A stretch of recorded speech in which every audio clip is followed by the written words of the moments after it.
Good morning, Lucia.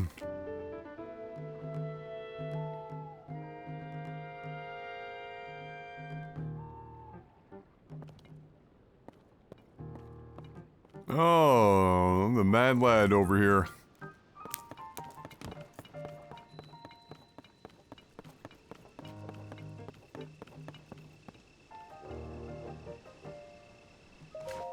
Oh.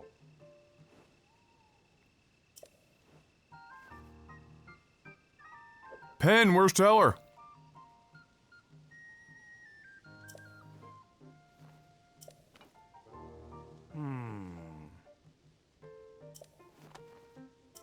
Ha Ah.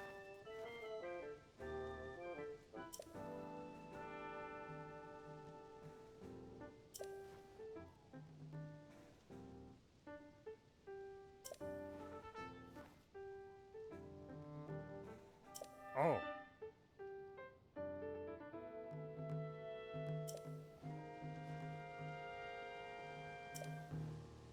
Sapo! Soar long? Oh boy. Hey, what's up, Aki? How you doing?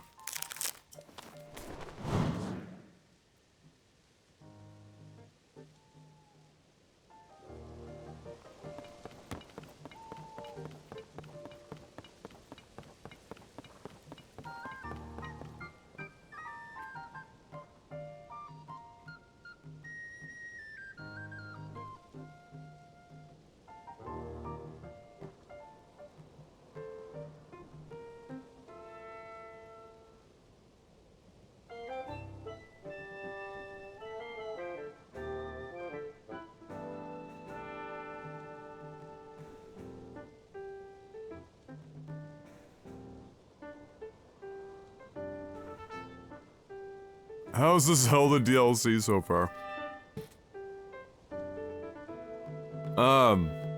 Well, we played about 9 hours of it yesterday. And... close to 10, but like 8 to 9 actual hours, because there was an hour in which, in one of the shrines, I was just attempting to get outside of the shrine. I was just trying to break the game with a really long log bridge.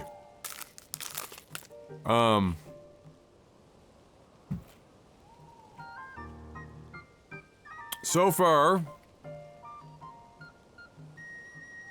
it's middling, but I think a lot of that is still because I'm trapped in tutorial hell. It's not presenting like tutorial, per se, in that it's not railroading you super hard, but I'm also still not into the general gameplay loop.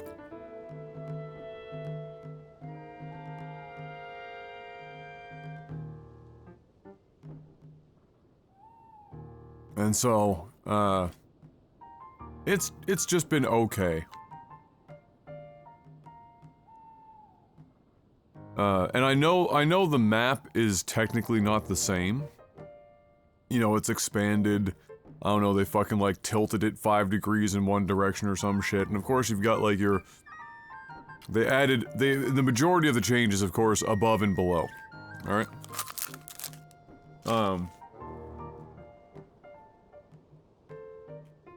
But...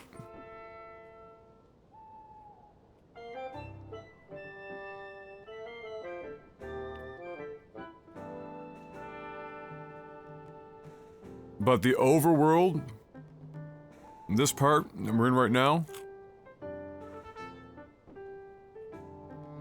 it looks and feels enough like Breath of the Wild that oftentimes I just feel like I'm just back in Breath of the Wild. And not in like a necessarily good way, because I'm discovering the whole map, and I've got no fucking abilities anymore and all that shit, so it's...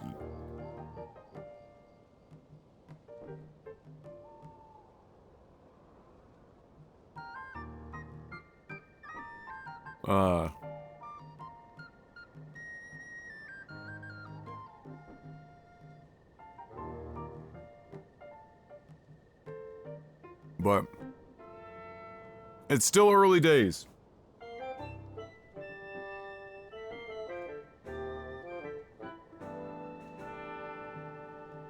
Oh, it's very, that was like in my short little Twitter thread, I was trying to, you know, Twitter hard to fucking really elaborate very much, but one of the things I was saying is that,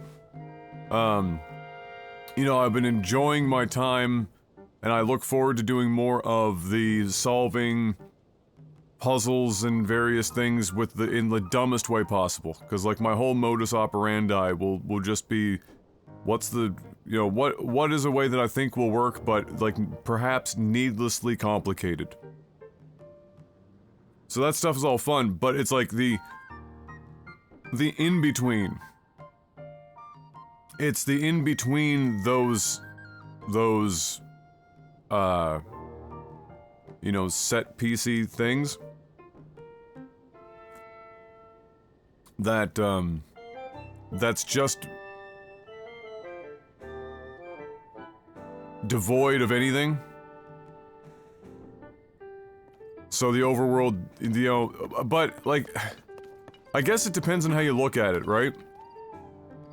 Maybe. So, some people will get on horseback and they'll travel around and, you know, there's bokoblin camps and all that stuff all over, and they'll stop at, like, every fucking camp and clear it or come up with some weird fucking, like, you got people out here on Twitter building goddamn mechs to take out a bokoblin camp.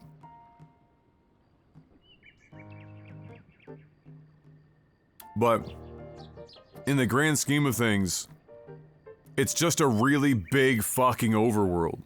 Just huge. And so when you're going from point A to point B, it just a lot of nothing. I think it does flirt with the edge of being too big for its own good in terms of just sheer size. It kind of reminds me of a discussion that was going on a few years back where open world adventure games were really just, you know, in the last several, you know, like let's say 5-7 years, open world adventure games just became like fucking everything is an open world adventure game. And at some point people started talking about the fact that, you know, they're just, the worlds are getting bigger and bigger, but it doesn't necessarily make the game better because there's lots of just dead nothing in between. Some games get away with it better than others because of perhaps how they do their quest chaining between point A and point B. Some games get away with it because visually they look so fucking incredible that you don't care because you're stopping and looking at everything. It's like going on a journey. It actually means something because you're gonna see some really impressive shit.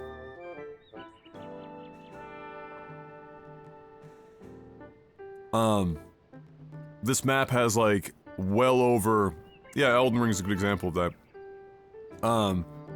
This map has well over 120, it's over, I think it's, somebody said it's close to 150 shrines. And I ran around in the open, you know, out in the open on horseback for a while, and I came across like 4. And then everything else in between, if it wasn't a bokoblin camp, just not really anything. Not anything major. Not any of those two things. So like their quest chaining, it's not like doesn't feel like a natural progression of running into more and more and more, going from point A to point B. There's some, like I ran into like the sign guy or whatever, trying to hold up his boss's sign.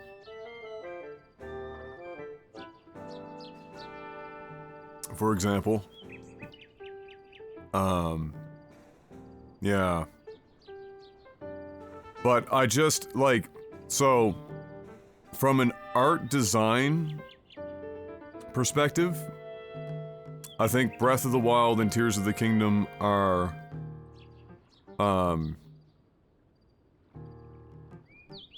pretty good. They're I would say they're average. In-game. The stylings of it outside of, like, so what you get outside of the game, so, like, the armor pieces and stuff on Link and whatnot, all that stuff's really great. But, like, the accoutrement, everything else around, I mean, this all looks like ass. This looks like ass. The characters, really great. Everything else, cheeks.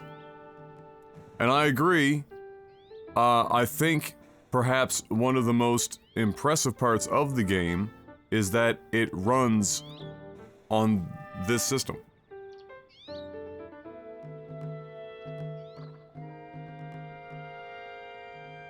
More because of the physics and stuff involved with the with like the building and everything else and the on top of it, but I mean, there is a reason people are dumping their ROM and emulating it. This game actually gave me a headache yesterday. It's the third game ever to give me a headache because it's so blurry and in some regions so flickery that I felt like I was getting flashbanged just moving through an area. And I never get headaches for any reason. Ever. Like, I might get a headache a year. And it will be like a tension headache. But this, it's never from playing games, with the exception of like 2 or 3 other games. So, yeah, and I can't really blame my TV, it's a C1 OLED, so it's not ghosting or anything like that. Any ghosting that exists is just inherent in the game itself. So yeah, I don't know. I think that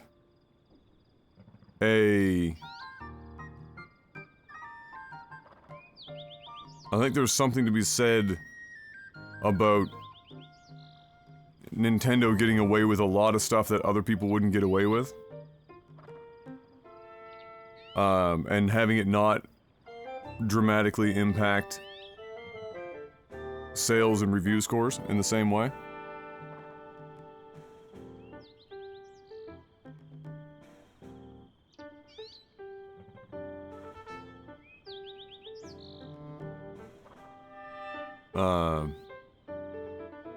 And I think there's also something to be said that, well, no, I won't say, I wouldn't say that. I'll just say personally, instead I'll say personally, because I think this is just an individual thing. I'm not looking for Horizon Forbidden West. Visually. But I would prefer... Need is a strong word. We're getting there with this, but prefer if I could experience these, you know, well-crafted Nintendo worlds. Excuse me. Without it looking like somebody smeared Vaseline all over my screen.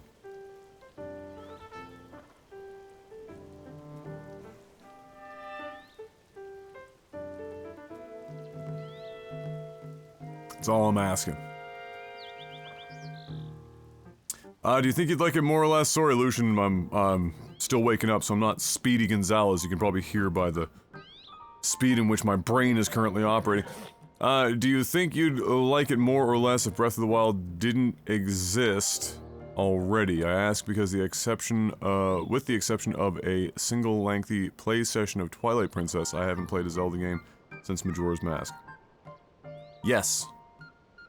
I think... Now, how much would it change a lot of the nitpicks and stuff that I have? I don't think it would change it dramatically. My perception of it, I might tolerate it slightly more because I wouldn't have had it in Breath of the Wild as well. So things like these menus, right here, These should not exist. This should never... If your game starts to necessitate this kind of shit, and this is the beginning of the game, right? Like...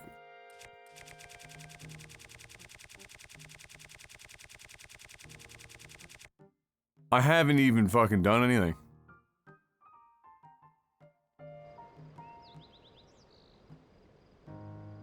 So, stuff like that wouldn't change.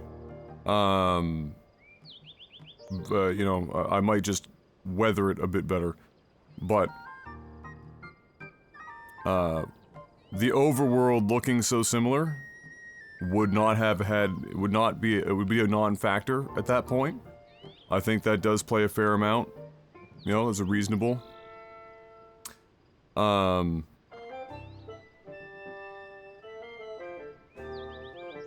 So I think it would just be the, you know, any of the nitpicky stuff, or the stuff that did legitimately, that I legitimately didn't like in Breath of the Wild that's still present here. I would just stomach it a bit better. This is the first... People are trying to liken this to Majora's Mask. I will eventually play, I'm just enjoying my coffee.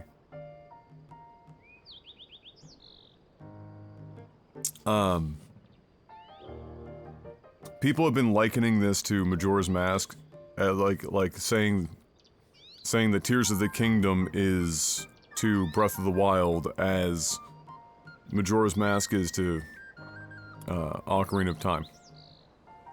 And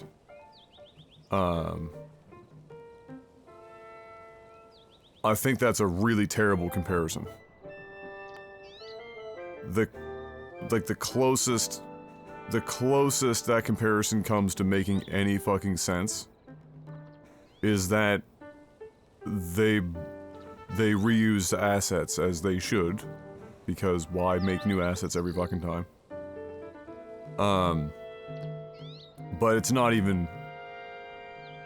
at no point when I was playing Majora's Mask was I thinking to myself, man,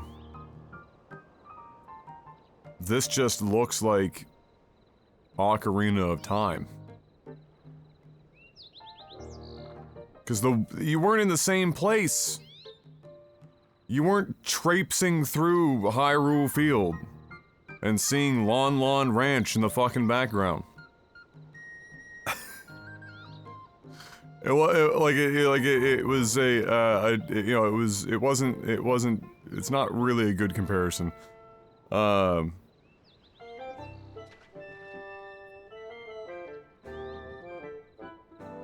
This is, to my knowledge, unique to the series in its similarities between Breath of the Wild and this. And it's not to, I don't want to say that I believe that that's necessarily inherently a bad thing, because they built such a large game with several mechanics that they clearly were happy with, that they wanted to keep and take over and get more out of all of the time that they put into it and effort, so that they could make a second game with even more mechanics and whatnot. Like it's sensible, and I'm there. But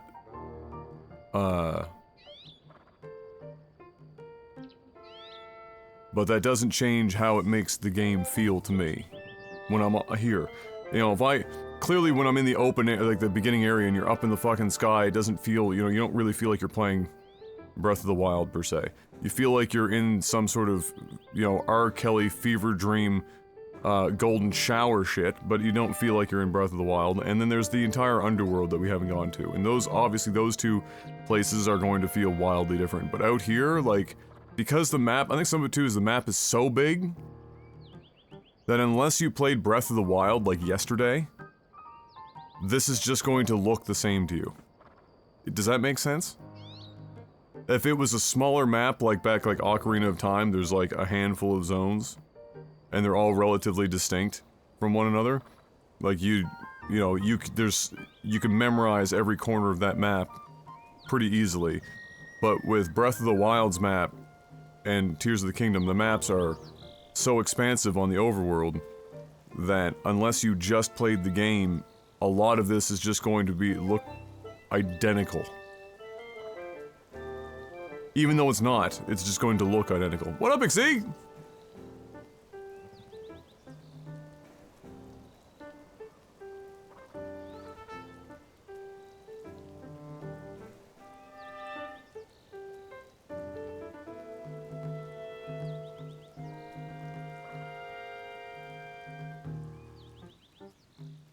Okay.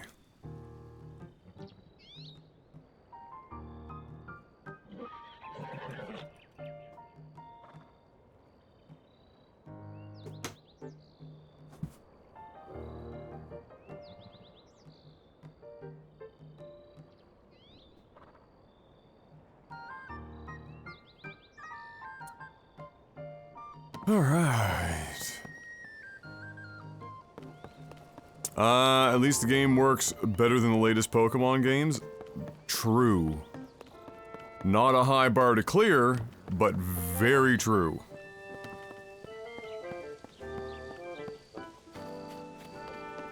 No two ways around that.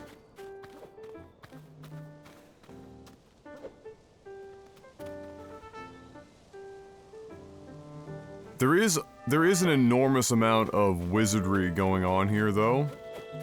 I think one of the things that impresses me the most about this visually, from like a technical perspective, is that while everything kind of looks like unwashed ass a lot of times, especially from a distance, whatever methods they're using to shift from lower quality assets up, the shift is not so noticeable. It's not like the traditional, you know, punch you in the face pop in. Right? Like if I use the furthest lamp pole, the one that's over by the staircase, as an example, you know, from here it literally looks like one of those cutouts that you'd see on the N64. Right?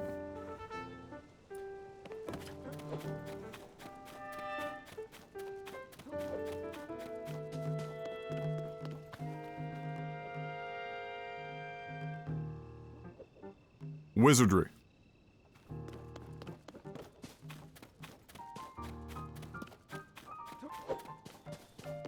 The fire at the gate, literally like a fucking animated GIF. What up, Stem? But if you keep watching it, the transition over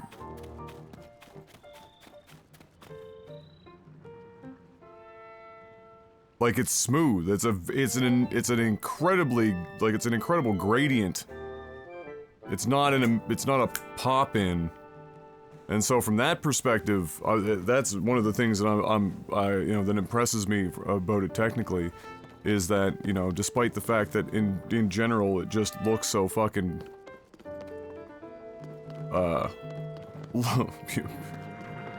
low res cheeks, you know, what they're doing to get it to even look as it does is magic, as far as I'm concerned.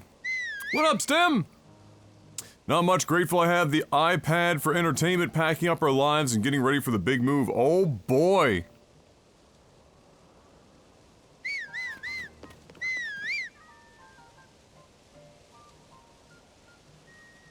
They deadass have Eiffel 65 running around the entire town to get over here. Instead of just doing the Epona shit where it, like, teleports in.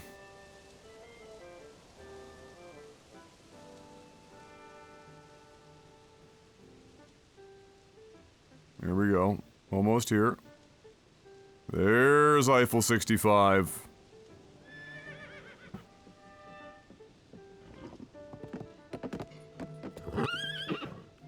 What up?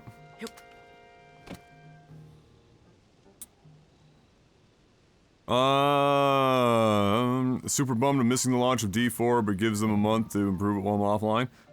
Bro, you ain't gonna miss shit. All you're gonna miss is fighting to get on the servers.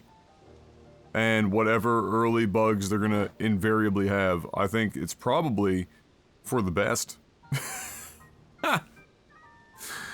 You're just avoiding probably the absolute worst part of that game right out of the gate.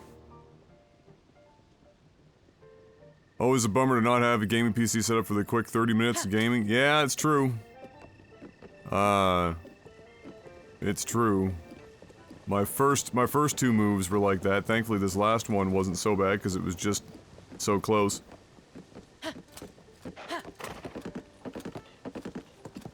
Although it didn't really change that much in that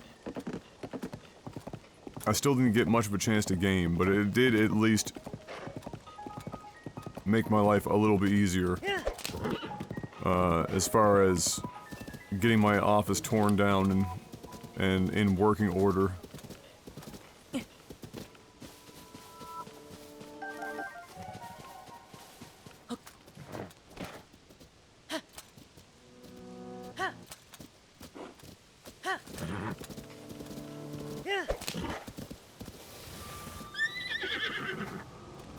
Don't show me a cutscene. For the love of God, don't show me a— oh, Jesus. When the glow of the blood-stained moon shines upon the land. I can't tell you how much I hate that they do this every time, even though you can skip it. Like, is threatened once again. imagine showing that, or making the decision to show that every time. Even after you already had it in the last game and everyone was like, please stop.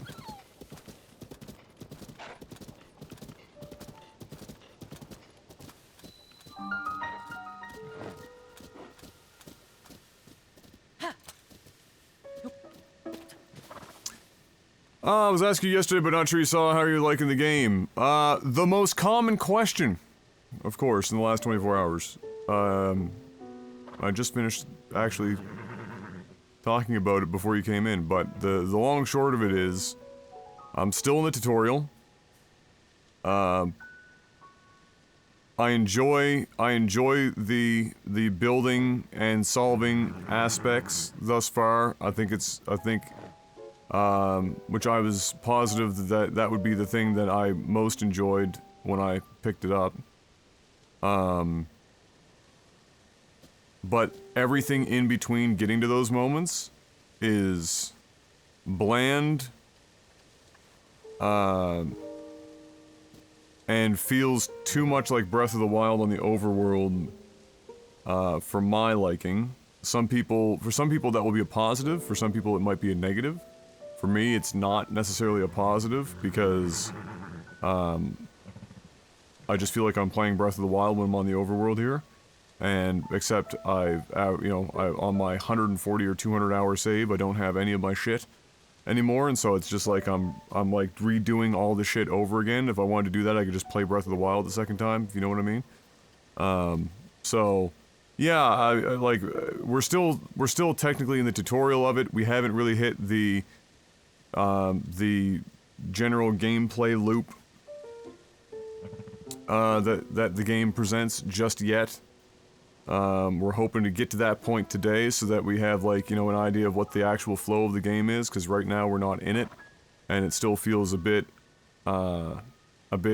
scattered. So we'll see how it comes together. Have I made any penises yet? Technically no, but a comedically long log bridge, does that count? One of the early shrines, you know, they're teaching you how to connect the, you know, the logs or whatever the fuck. But then on the last one, it's, you know, the typical, which by that point you already had done it a couple times. Stick a couple logs together, a couple fans, simple little boat thing for the last one. I was like, no, fuck that shit. I brought almost all of the logs I had previously with me. It was just long, so not technically a penis, I guess. And I just made it in a comedically long log bridge. And then I attempted to use said log bridge to break out of the shrine and clip through the ceiling. It took a while. I did eventually find a way to get all the way up there using the log bridge. I had my head through the ceiling, but I couldn't quite figure a way to clip. I tried in 2 different spots in the room to find a place to clip using the log bridge, but they got me. Didn't find a way out.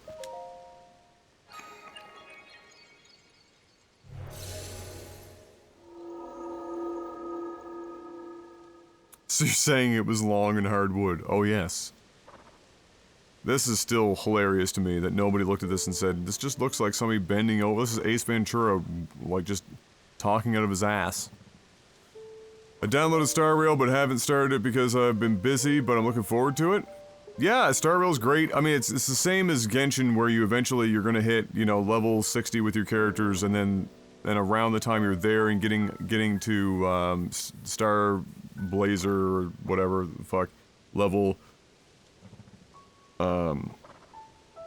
50, the climb from 42 or 40 to 50, that's where you'll be like, oh, I remember this now, and then you're back into your dailies and trying to just grind shit out.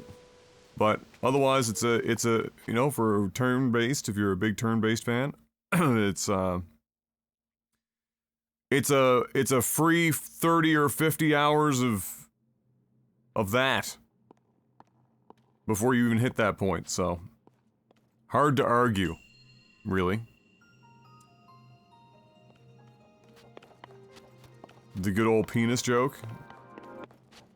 There's never enough penis jokes. Clearly. Oh, are we gonna play the, put the round peg in the round hole?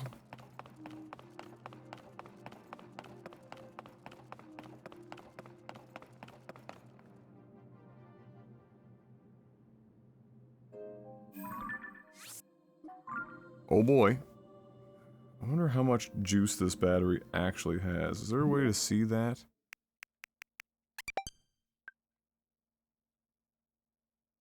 Yes. Full battery. I'll give him this. I know it has less functionality typically, or technically compared to Xbox or PlayStation's controllers, but the battery life on this Pro controller is pretty fucking nuts. I played 9 hours yesterday, or 9 or 10 hours yesterday, and did not plug it in last night. Had this plugged in for like the last fucking, I don't know, 30 minutes, but it's fucking full battery. I'll give him that.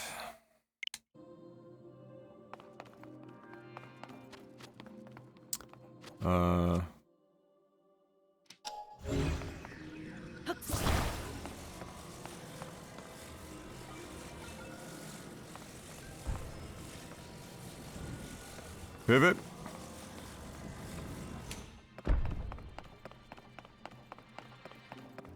We're being taught something very specific here for what is likely to be far more complicated section.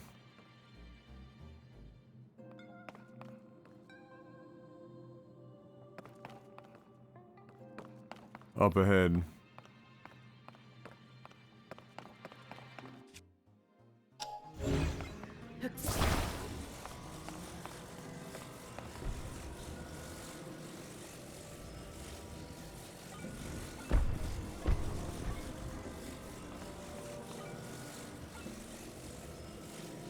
I can't really, well, no, it won't get any easier.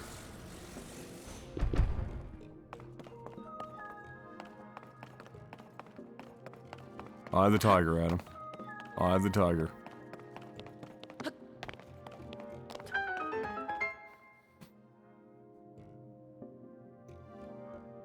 It's not until you make moves like this. Oh, dude. Nobody ever has a real idea of just how much shit you have until you have to move it. The stuff that you'll find hiding in corners of your place, whether it's an apartment or a house or whatever, is insane. I mean, like, I made, since I originally moved out and I was in that, like, that was a full-on townhouse, the move from there to Joel's place was a lot of downsizing. And Natalie took a bunch of her stuff with her, so it was just my stuff that was left at the house. And I still had fucking insane amounts of shit. And then going from Joel's back to Mom and Dad's place just before the pandemic, again, downsized more. Because we had no room to store anything. And then moving from Mom and Dad's here, and like M doesn't have that much other than clothes and stuff, like she didn't really have anything to bring, like that was pretty much the show, and for me, it was just whatever we had, and it was still packed up, like the 90% of my shit was still in boxes, well I shouldn't say 90, probably like 60%, 70% still in boxes, and even then, it just like it never ended. I was just mind fucked. I was like, where is this shit coming from? I don't understand. Just a never ending, and so, you know, we got rid of a lot more stuff. There's still stuff I'm gonna be getting rid of. Yeah, wild. Absolutely fucking wild. I found 3 different DACs that I wasn't using. Oh yeah, I've thankfully all of that stuff, or the majority of that stuff, is confined to a couple of standing plastic drawer unit things that I reorganized and I sorted through when I got here. I was putting that off. I did it years ago, and then it fell into disrepair.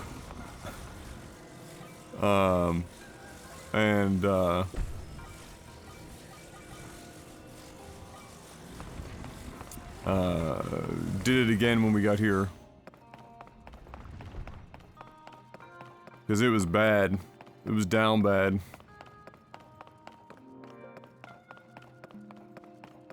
Well, I was finding all sorts of shit.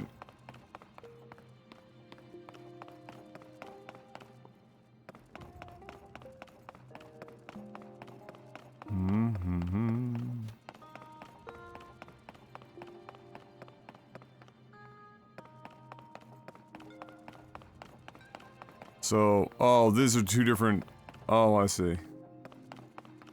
2 different situations. So you can pass it through there and go up, and over here we get the chest. Okay, well, let's try and get the chest.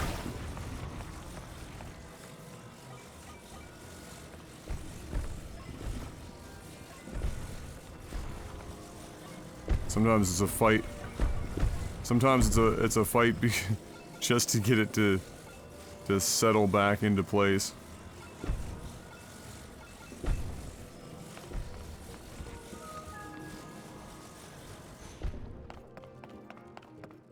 If we do that, we go in here.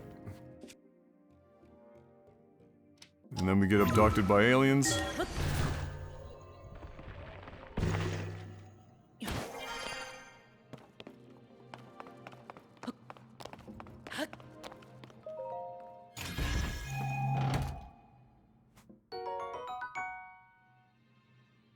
Oh, 4 minutes of speed up. Mid-level haste effect, which boosts your movement speed while running, swimming, or climbing.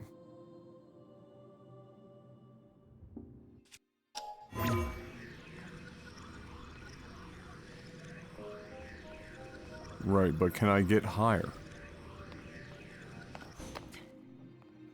That is like Creed. Can you take me higher?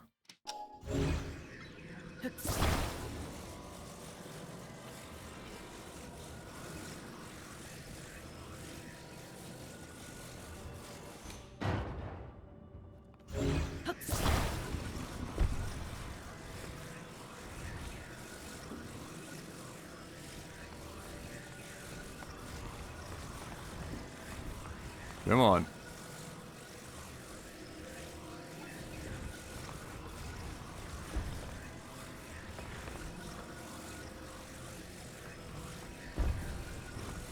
I can just... No! Okay, that's fine.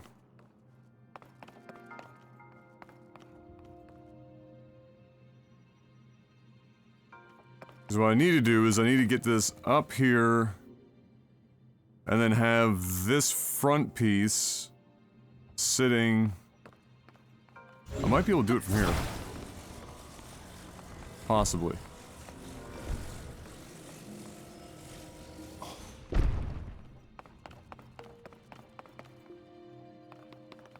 Hold on.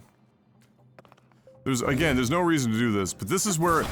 This is... If you're asking me how am I enjoying the game, again, this is where I'm having a lot of my enjoyment. Doing this kind of stupid shit. You need to get a little extra height.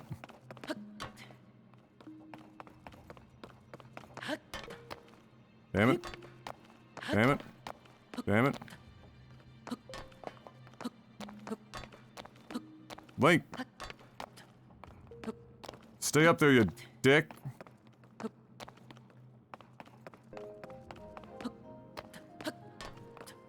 Oh my lord. Oh, does he just automatically drop off of it? He might just drop off of it. If that's the case...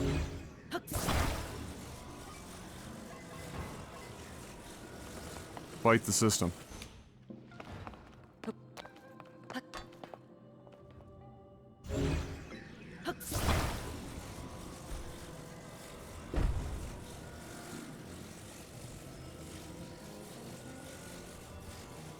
So I need just enough. Like that.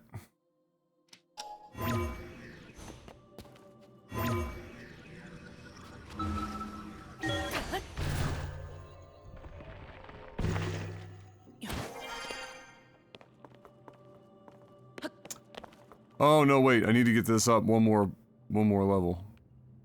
Fucker. Hold on. It's not the solution.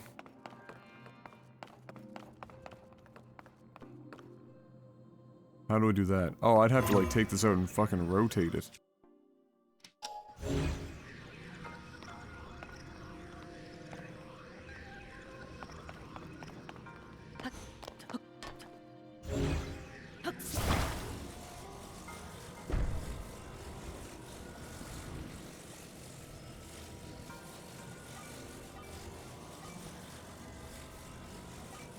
Oh, but I might...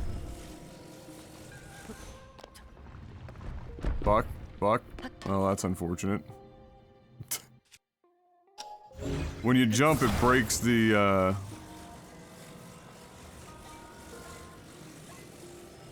It breaks your,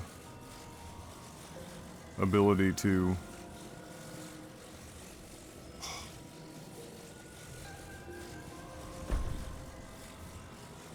I wonder...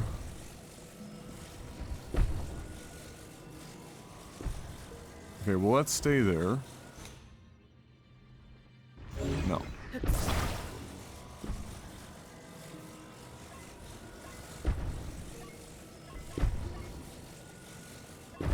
Oh, wait, hold on. Is that tall enough? No.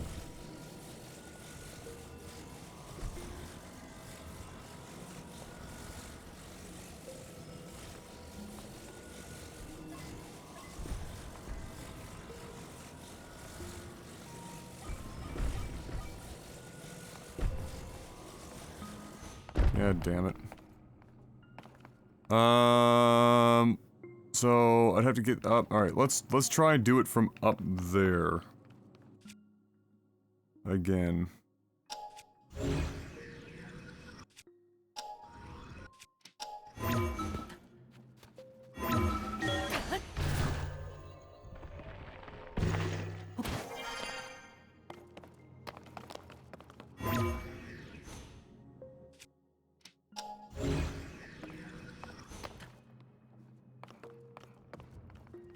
Just the trouble with it is just not being able to really see what I'm doing. That's the challenge.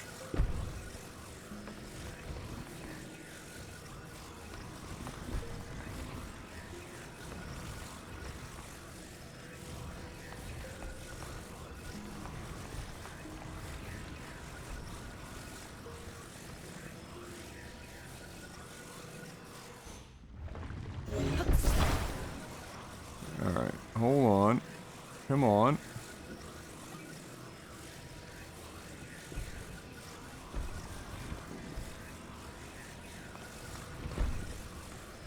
I'm confused as to what exactly it's... There we go. Fuck you. Man... Man...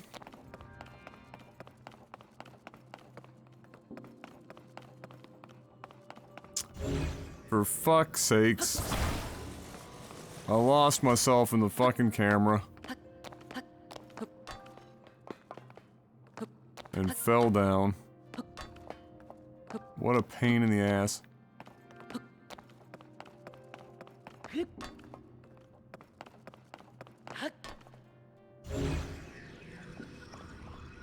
Oh, it's not even gonna let me fucking grab that anymore. That's... so unfortunate. Alright, we're gonna test something else then.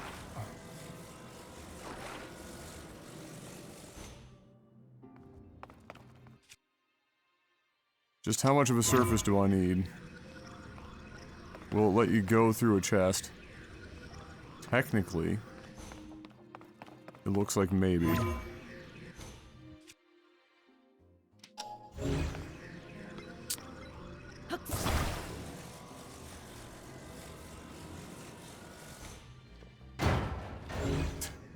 The trick will be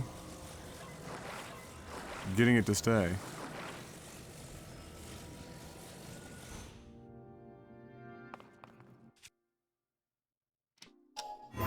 Please, God. I believe in you. I believe in magic. In a young girl's heart.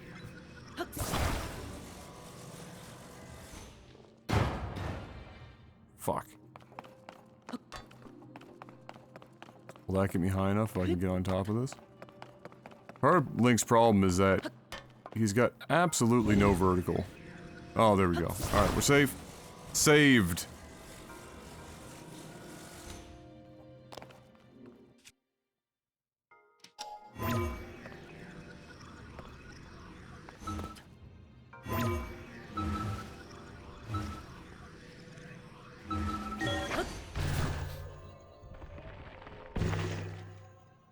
Alright.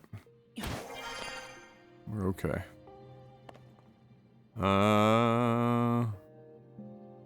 Ooh, we might have to... Oh, I watched the basketball game last night. Yes, I did indeed.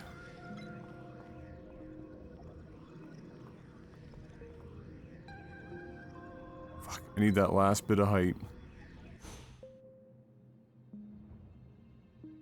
How can I... Ah, fuck.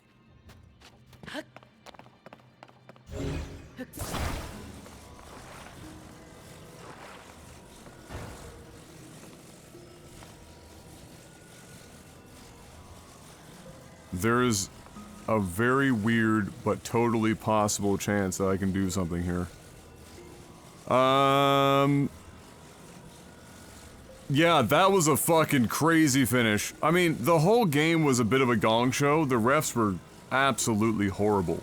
The whole game, start to finish, just dog water. Some of the worst calls I've ever seen in my life.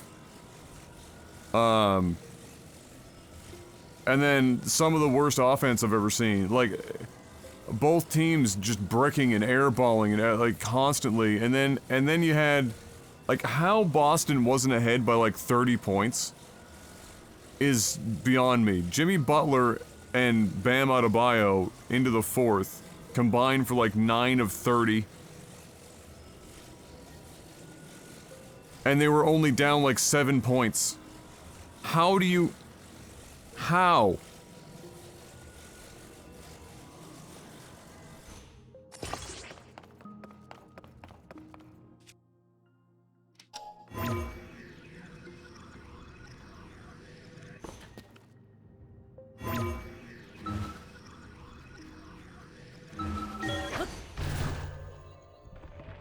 So that was a bit fucking weird.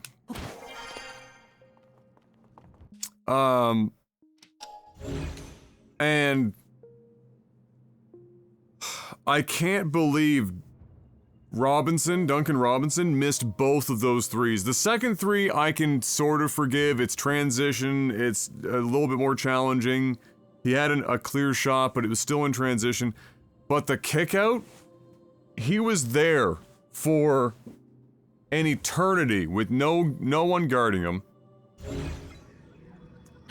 And I just, like, and he was shooting so well all night. I was so confused. As to how he wasn't able to hit that shot. But the finish was nuts. So Jimmy Butler just showing up and getting like fucking 3/4 of points from the foul line, and then turning it on at the end, and then, bro, I was losing my shit. If Boston lost the game because there's shit, he is shit. Mazzulla is a terrible coach. If they lost the game because that coach challenged on a clear 3 that was being counted as a 2, bro, I don't know. That would have probably gone down as a top 5 worst coaching call all time. Like, he got saved. He got saved by White. He got saved by the refs adding 0.9 seconds to that last foul, which is bonkers. He did what now? Okay, so let me try and go over this. So this is game 6. Boston started this series down 3-0. They won the last 2 games. We're now in game 6. Jimmy Butler and Bam Adebayo for the Miami Heat, who are their 2 primary, production on offense, combined into the fourth quarter for like less than 20 points on some of the most horrific shooting I've ever seen in my life. Just dog water. Somehow Boston is only ahead by like 7 to 10 points. Fourth quarter, Jimmy Butler decides to finally wake the fuck up and do something. He claws Miami back into contention, along with the help from Duncan Robinson hitting some absolutely huge threes. And at the very end of the game, with 3 seconds left, 2 point something seconds left, the game is, Boston is up 2 points. Last possession goes to the Heat. You know it's going to stay in or get into the hands of Jimmy Butler. And that's what happens. Jimmy drives into the corner, pulls out, I think it was, what's his name? Fucking old man, fucking, oh, how can I not remember his name right now? Anyway, he comes out for the guard, and he catches him, overplaying him, goes up to take a shot, draws the foul. The ref originally calls it, Al Horford, the ref originally calls it, that it was a shooting foul, but he throws up this. So he called it a 2-pointer. So everyone's still kind of like going crazy right now, because now Jimmy Butler goes to the line to shoot 2 shots, which would tie the game with like 2.1 seconds left in the game. which would mean that Boston would have to call the timeout, advance the ball forward, and you have 2 seconds to get a shot off to try and win the game. Two points to win the game from the foul line. Missoula, who I'm not joking, might be the worst coach in the league, with the exception of maybe the Lakers coach, challenges the call.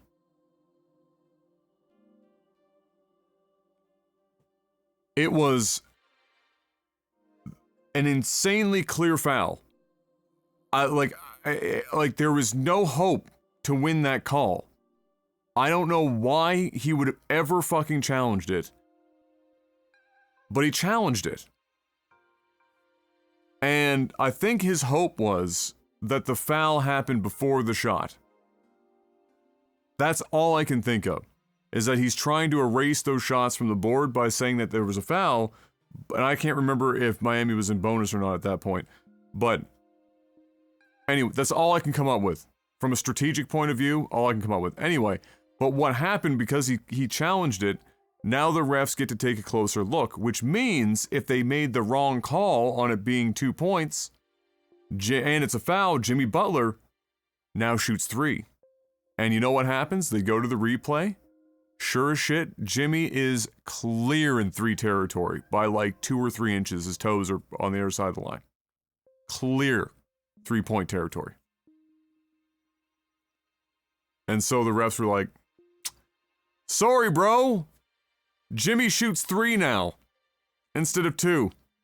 So now Jimmy has 3 attempts, or 2 out of the 3 ties the game. All 3, they're up 1 point. They call it. But you know what they do, which still doesn't make any sense to me? They added almost a full second back to the clock. I think they went from 2.1 to 3 seconds even. And in order for that to make any sense, they would have had to have... The foul would have had to have occurred so early in that play that it would have been before the shot and he wouldn't be shooting anyway. Or at least he wouldn't be shooting 3. If it was bonus, he'd be shooting 2. But they added 0.9 seconds to the clock. Jimmy hits all 3 shots. Everyone is just fucking... the crowd is going nuts. Holy shit, Jimmy Butler is pulling up. Jimmy, stone cold, knows there's time on the clock. And he says on the bench, it's gonna go down in fucking history. Camera gets in on him and he says, 1 stop. 1 stop. He's like, I'm giving you this opportunity. It's 1 stop. Close it. Boston, of course, calls the timeout, advances the ball. They get a chance to set 1 play, 1 shot. They need to have 2 points, go in or draw a foul or something. They have to get something going.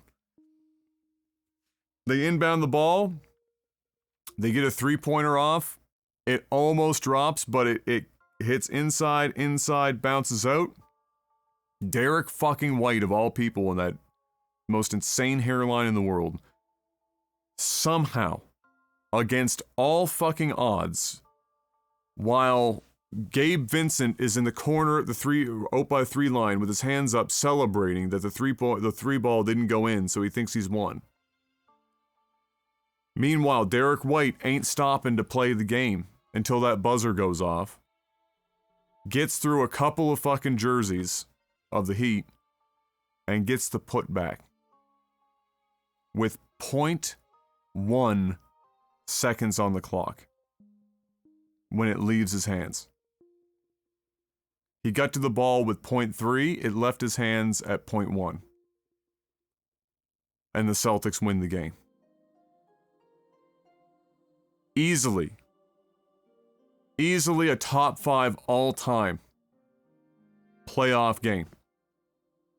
Easily.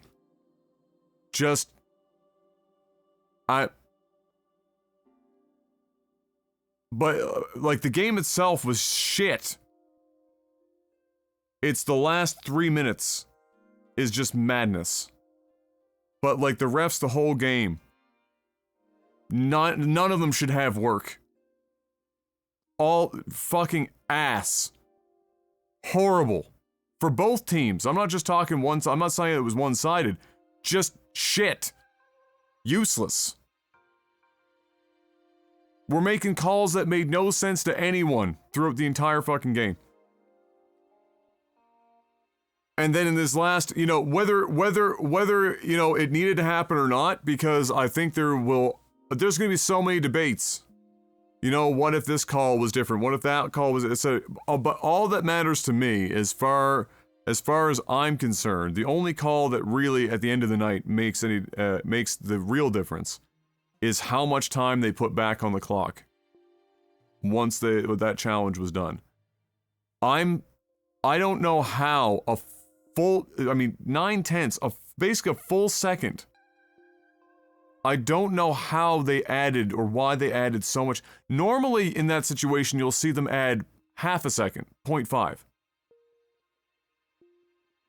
In that situation, a full second is the difference between Jimmy Butler being in a shooting motion and Jimmy Butler not being in a shooting motion. So if you're going to add 0.9 seconds, he's not shooting 3, he's shooting at most 2 if they're in bonus.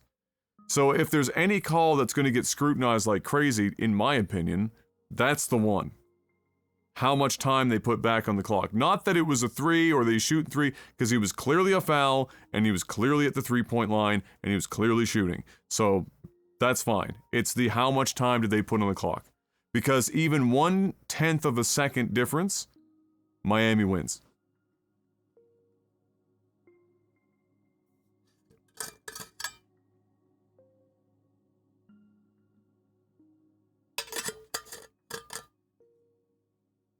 Miami wins and Jimmy Butler goes down in history for whatever the fuck he pulled off in the quarter.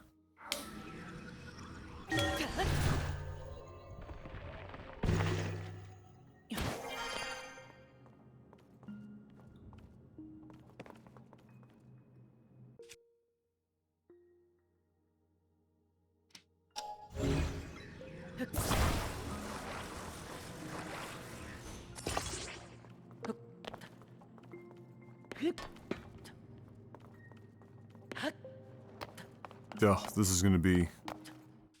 is gonna be a treat. Maybe I can get all the way up if I...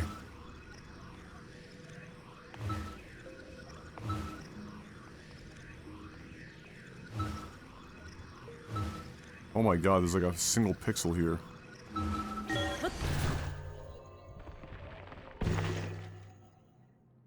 Fuck.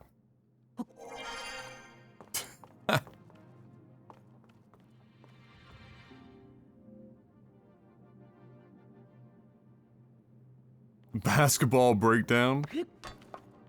Oh, there's no reason for me to get up here, but again, this is where all the fun is in this game. Try to do the dumbest shit possible. If the Heat lose, it will be easier for me to root for the Nuggets in the finals because I like Jimmy and the Joker. Yeah. I think personally that Jimmy Butler versus the Nuggets is a better story. So like from that perspective, it's better. I think the Celtics have a better chance of actually standing up to Joker and the Nuggets.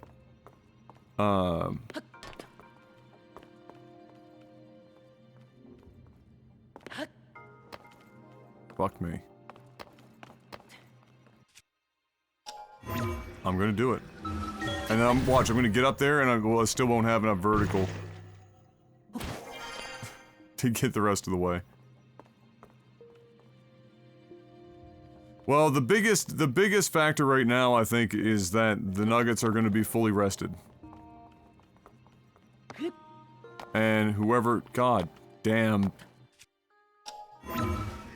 Jumping in this game and Breath of the Wild is just... It's... I don't know how to describe it, but to say that it's terrible. It's definitely the Nuggets game to lose. Or series to lose.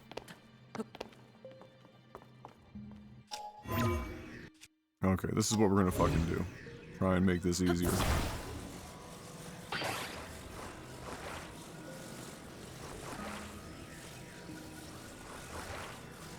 We're just gonna fucking...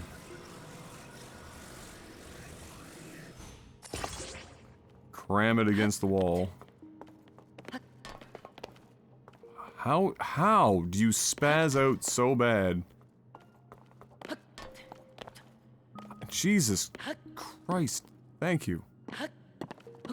Oh, that's actually a climbable lip? Word? Oh shit.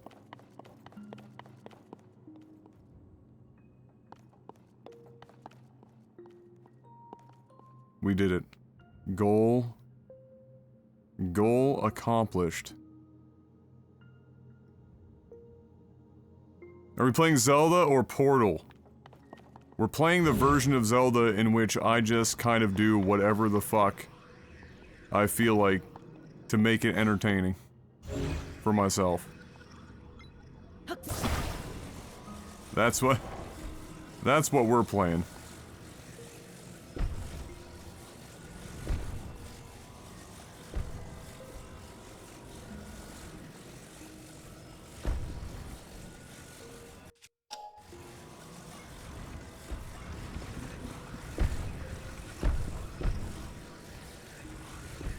God, I can't see it. Okay, there we go.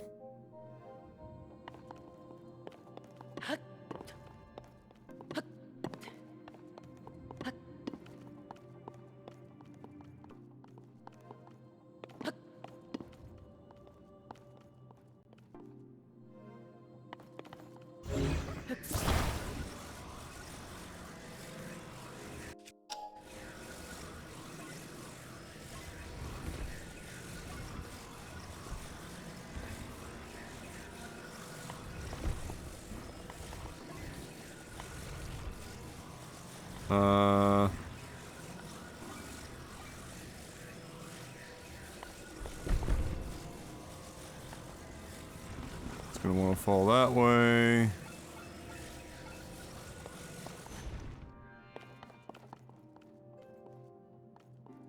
All right.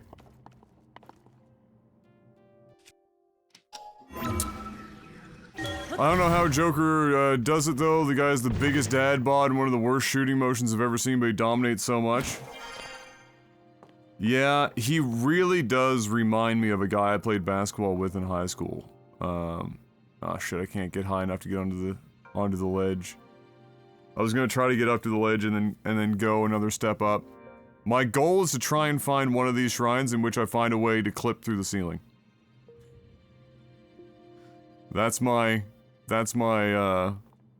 goal. The log room was the best shot we've had so far.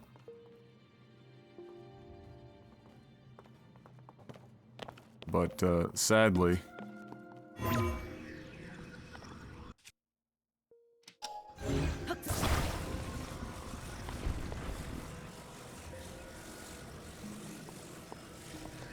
can I just like bypass?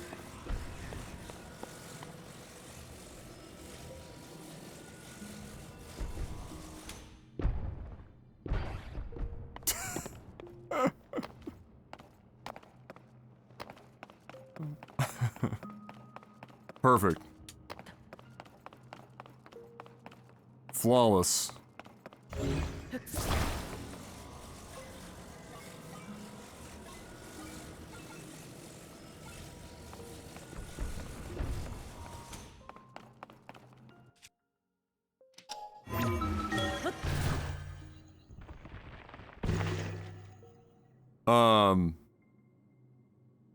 Yeah, so I mean, so anyway, my scatterbrain. So, Joker reminds me a lot about a guy that I played with in high school. His name was, Booker, coincidentally. Built exactly the same, not the same height, but built the same. Square shoulders, almost no muscle tone anywhere on his entire body. Just not fat per se, but just no muscle tone at all. Just fucking whatever.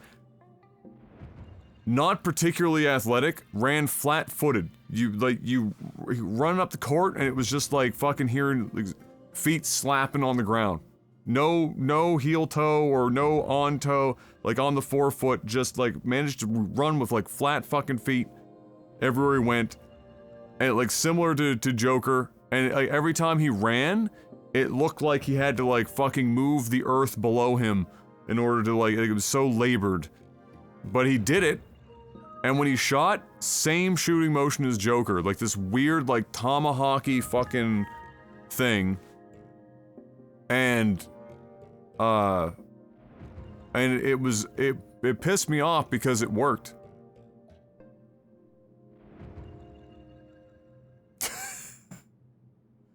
He just fucking made it work. It was the ugliest shit I'd ever seen. He looked like he was dying, just like Joker. Every time he had to run, it looked like he was dying every time he had to get up and down, but he got up the court and down the court, and he made that fucking hideous shot work, and it just, like, it just drove me nuts. It's like, I just don't, like, it shouldn't work, but it really should. By all measures, it should not work, but it's working. Everyone else has got to do all this, like, fancy, you know, whatever, athletic shit or find some other thing, and he's just, like, out there playing like a drunk. And it works. And Joker's similar. Zero athleticism. Negative athleticism from the standpoint of, like, agility. Actually rolled, like, a negative nat 20. Like, a fucking natural 1 all day on that. But his cardio is still good enough to get him up and down the court, or he sheer willpowers himself through it. His court vision is fucking insane, and not just because he's 7 feet tall. His passing ability and is phenomenal. His general basketball IQ is very high.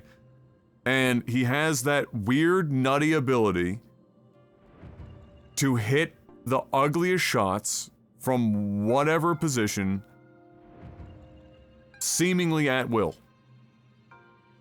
But then in a way that, even when it happens, he surprises himself. Like, he's just like, oh shit, that went in. And I think some of it, honest to God, I think some of it is that he's one of those players that are almost unflappable. Like, almost nothing gets to Joker. It takes a lot to get Joker rattled. Does not get in his own head very frequently. And when you're not in your own head and you're just out there, it was, you know, it's like Korean guy was saying last night, we were watching the game and I was just, you know, I couldn't fathom just how much bricking, like not even hitting the rim, just slapping the backboard on shots and shit, or just, it was like, man. And he said, you know, the thing to remember, and it's true, is that in practice, pretty much all these guys go out and 8 out of 10 shots from the 3 are going to be in. It's being in the game with the other players and the crowd and everything else on the line, and you're in your head, and all of a sudden they go from like 80% to fucking 40 or 30. And so for Joker, since he's rarely up in his head, he gets to be closer to that, you know, I'm in practice, there's no pressure, I don't have to think too hard about it, fire a shot, and just like, oh, Embiid's in front of me? Off-balance tomahawk from like fucking 70 feet. I remember the show I did with 80, yeah, that one, yeah, it was just a prayer 3. Yeah. And that was an AD, you just smile. You're like, what are you supposed to do against that? Nothing. I've been playing and watching ball for 20 years. After such a long time, you realize that basketball is 90% skill and repetition. Well, yes, but again, like, any of these guys, like D'Lo can go out on a practice, you know, on the practice court and hit, like, 75-80% of his shots from anywhere on the court in succession. You get D'Lo in a game, and he's D's nuts. Right? there are tons of guys that are out there doing repetition like crazy, and they're not doing the same shit as Joker, whether they have the size that he does or not. Joker is a different animal. Entirely. Some people have basketball IQ and vision. Some of them acquire it by watching an enormous amount of tape. I highly doubt Joker is combing over tape. He probably doesn't even remember the people he played against like 3 days later, if I had to take a guess. Like LeBron James will remember a fucking play in which a guy missed a shot 17 years ago in some obscure exhibition match. Joker just goes out and every night is a new night and he just fucking does his thing. And then he goes home. And you know who that reminds me of? Larry Bird. Larry Bird goes out, he gets to the fucking arena, he's driving like if Larry Bird was playing today, Larry Bird would be showing up in like a fucking 10-year-old Chevy Impala. He'd get out, in his at-home loungewear or some shit, wouldn't give a fuck, get to the court, so little athletic ability, but can see everything, everywhere, all at once. And so he'll, like, some passes that don't make sense, they're not passes that he practices, clearly. Like, just some random shit. There's an opening, he sees the opening, he sees his player, he makes the pass. Joker's very similar. He sees an opening, it doesn't matter how the ball gets there. It could be the ugliest looking pass you've ever seen in your life. And Joker will just make some fucking bullshit happen and get the ball into his teammates' hands. Or make some bullshit happen and get to the net. Joker's biggest asset outside of his basketball IQ is and probably where the most of his athletic ability comes from is his ability to take contact. A lot of that is because he's 7 feet tall and like 320 pounds.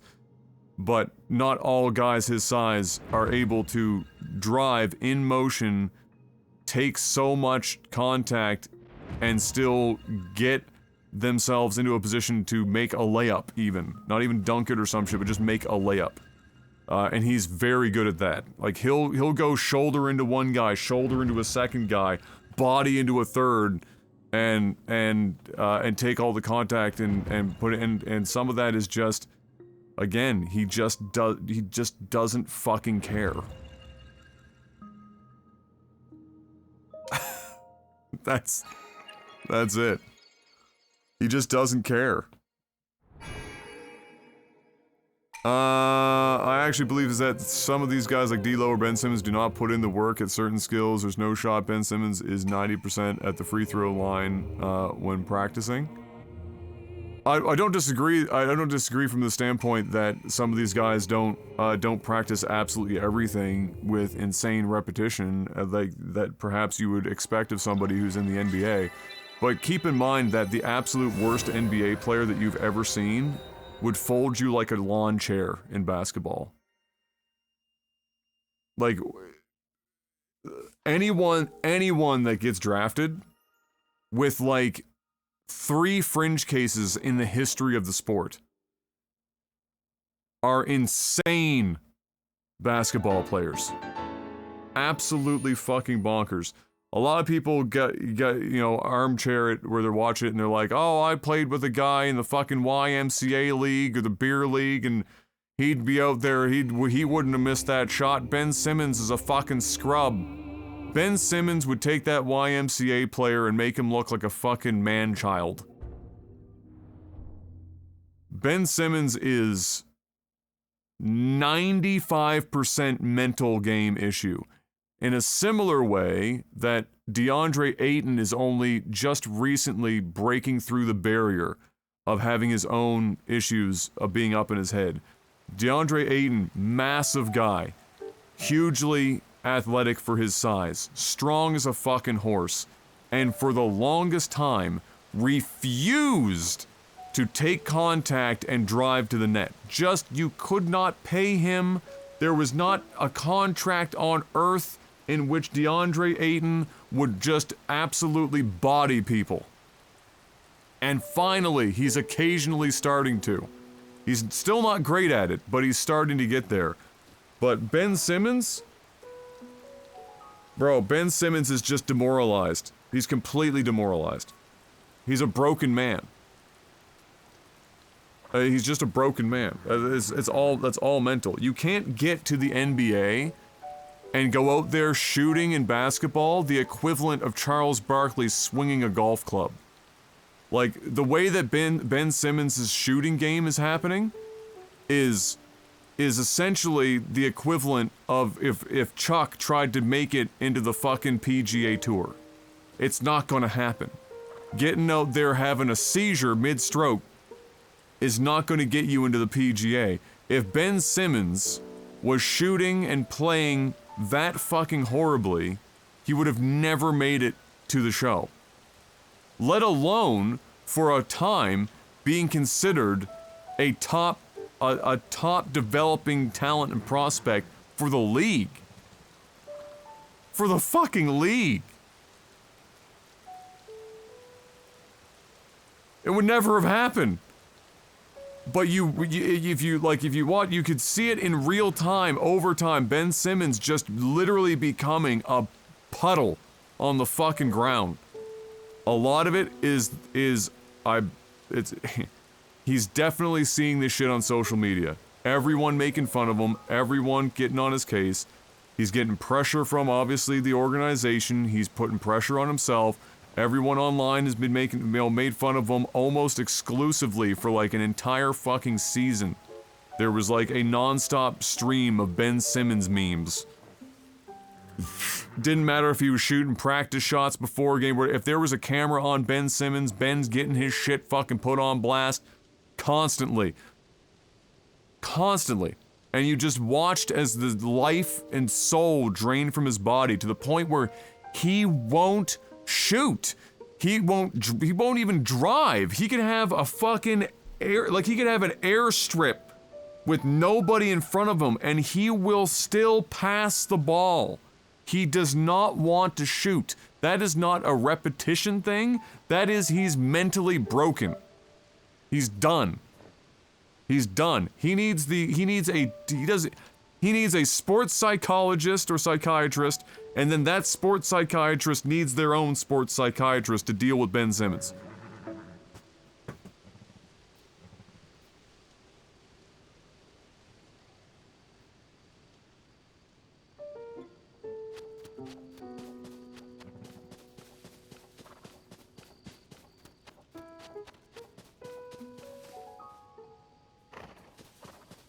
Ben gets screwed by his father as well. His pops decide that when Ben was young that Ben should become a left-handed player even though his right hand is the dominant.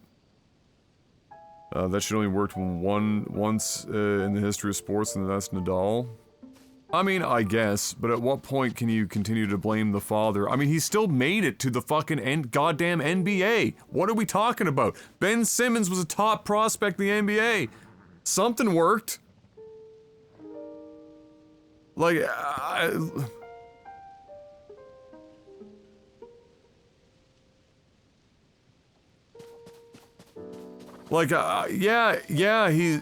mean, on one hand, would he perhaps be better if he played ball dominant to his right hand? Maybe.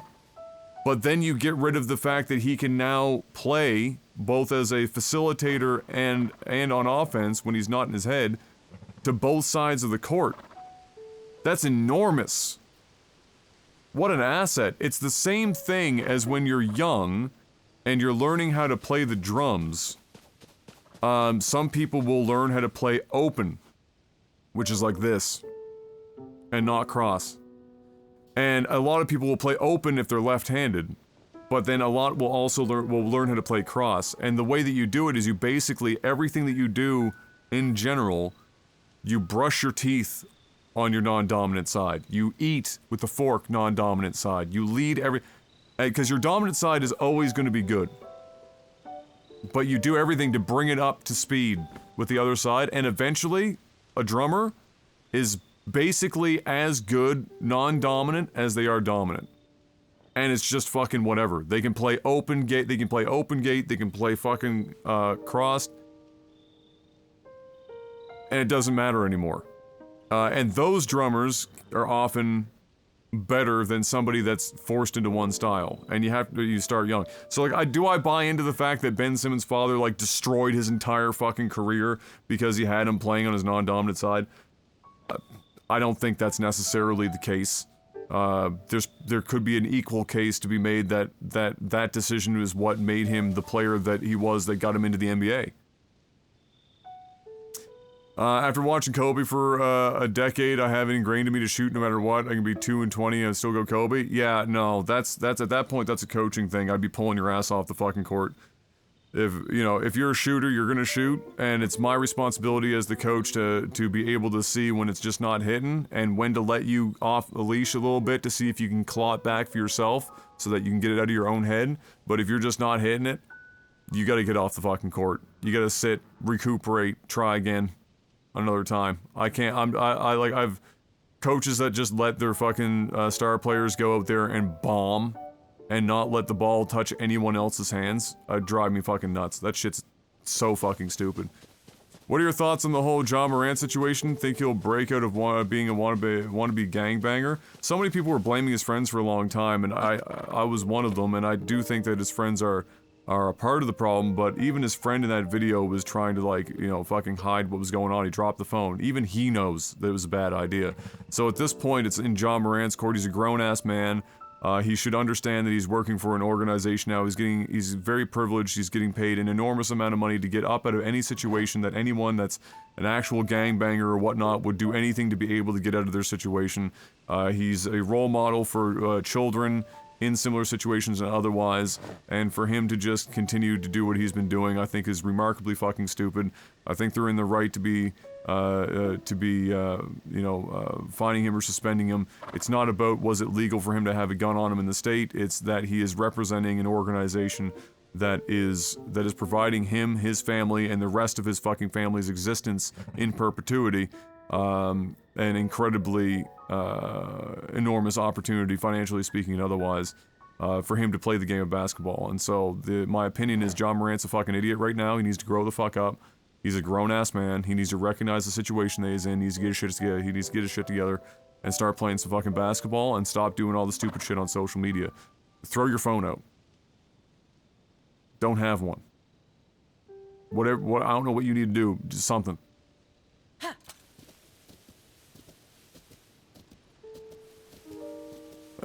The Dion Walters or Waiters quote. Oh yeah, I'd rather go 0-20 than 0-9 because if I go 0-9 that means I gave up. Yeah, no, that just means you went 0-20 and you're an idiot.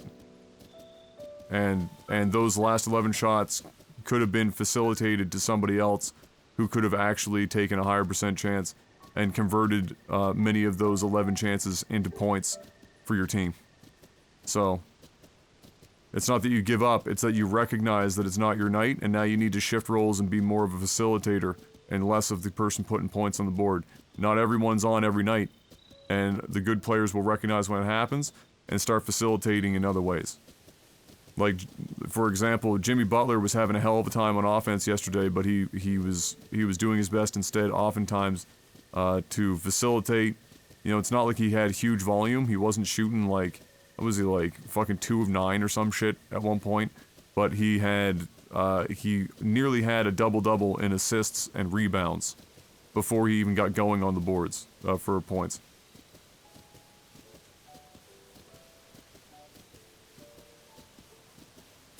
That gangbang suspension caused, gangbang, I think it's a bit aggressive, but I know what you mean. Caused Ja to miss out on becoming an all-NBA player, thus missing out on an extra $30 million bonus from his organization. Yeah, he's the classic fucking around and finding out. You're telling me basketball is a team sport? Impossible, I know. Believe it or not, it's true.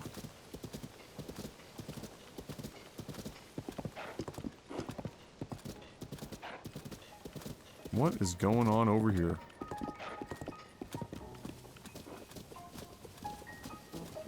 Oh, it's Hawes. Hi.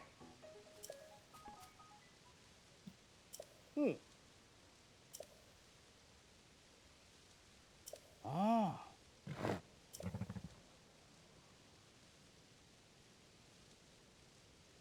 Oh. Ooh.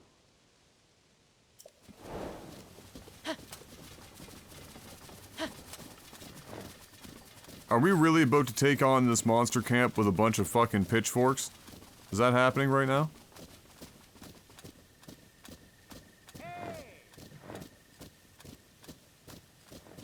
This is like one of the first major, you know, out in the open, something is happening events.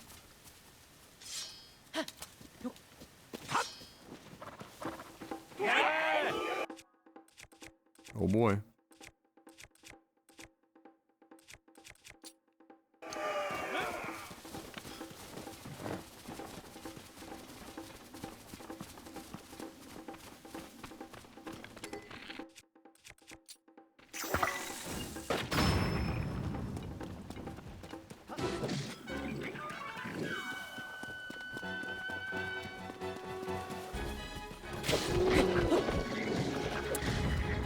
And he's dead.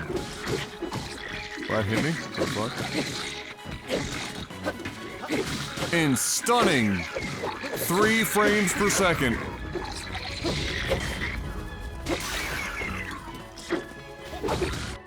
Oh, hold on. 1 weapon down.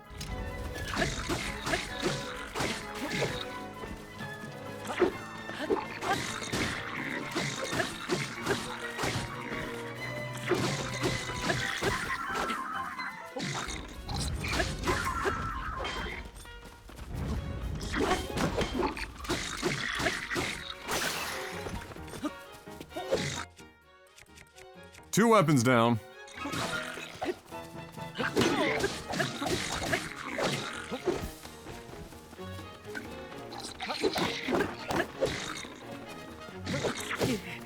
Oh, jumped too early.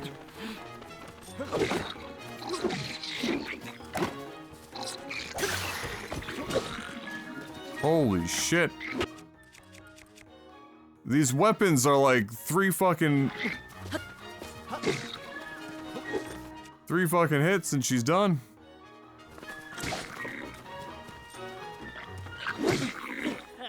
Oh, you're joking. Really? Man, come on.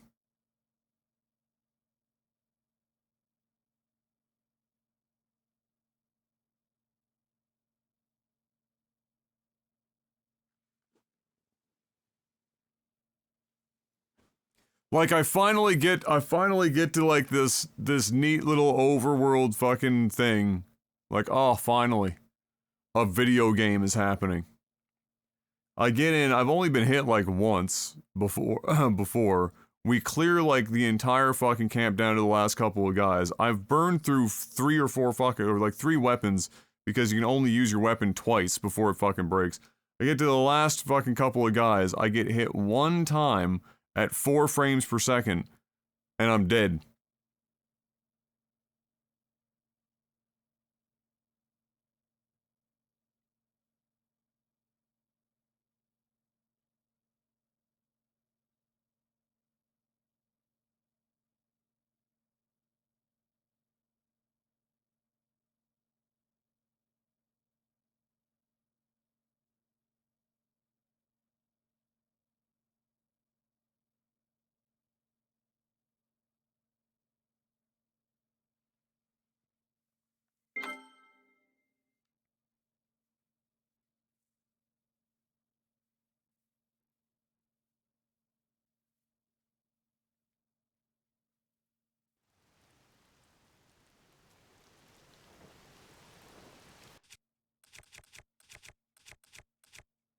Like, it definitely doesn't make me feel like I want to do this whole thing over again.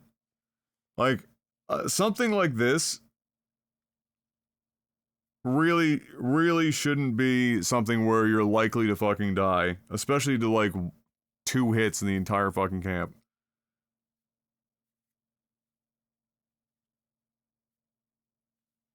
Because it just kind of sucks the fun out of it.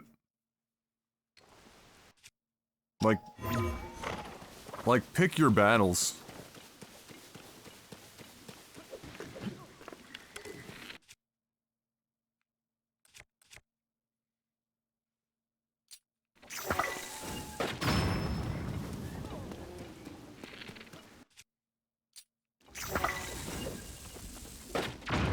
Like, they're still in there fighting, like the game didn't even fully reset.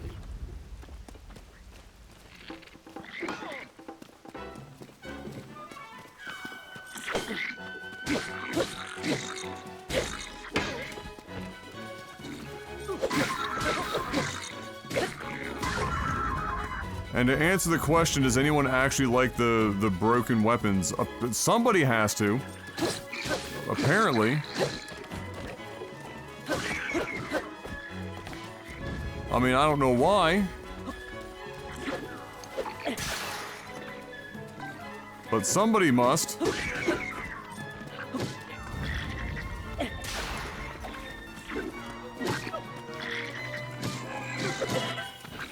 Oh my fucking god, I'm just trying to pick a weapon off the ground.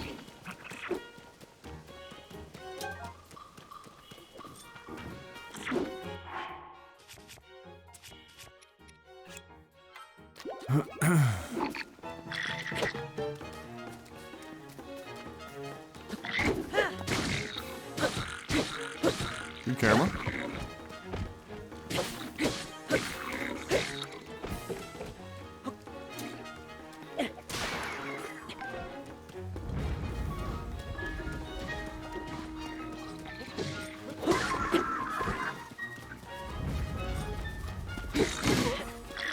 Wah.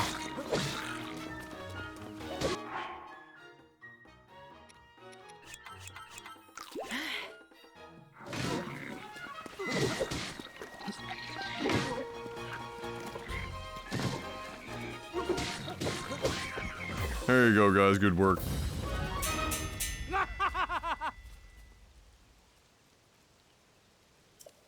Hi.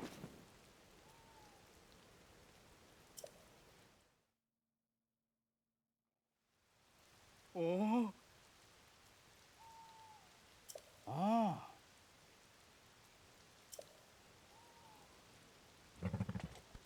Oh.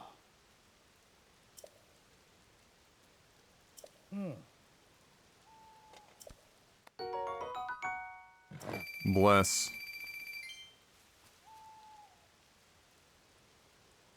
Ooh.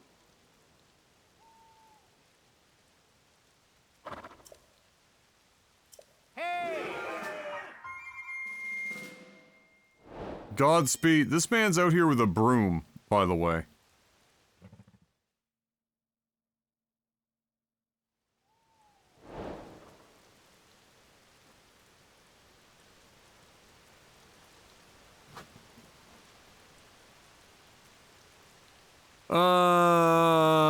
Don't hate me, I like the concept. I don't know if a Zelda thing, though, the option to repair would be nice. Weapon degradation has never been fun in the history of games as far as I'm concerned, but there are ways in which you can do it and have it be better than others. For sure. And my problem largely with this version of it is that it's simply many weapons break too easily, too frequently. I don't necessarily want to have to be in the middle of combat, constantly running around to find another weapon to pick up, or to go into this satanic clown orgy of a menu and take out another weapon.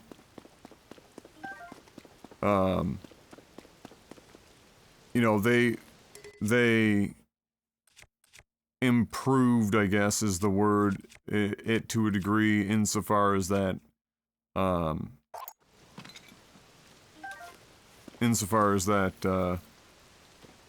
when you craft or add to a weapon, you know, it does, you know, it changes the damage, it changes the durability to a degree, but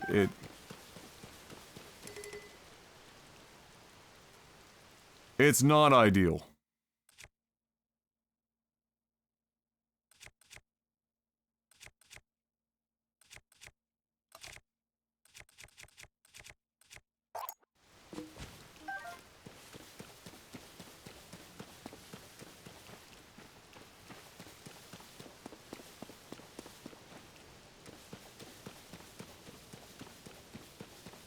And like part of it is that until you get into a later part of the game where you have spots that you go to, you know, grab your shields and your bows and your weapons as like a restock situation. You know, you are just stuck, you know, picking up and making use of whatever you can find, which is okay to a degree, but it does add, in many instances, a fairly substantial amount of what I would call tedium. And so it's not, you know, if you're gonna have weapon degradation, having them break that frequently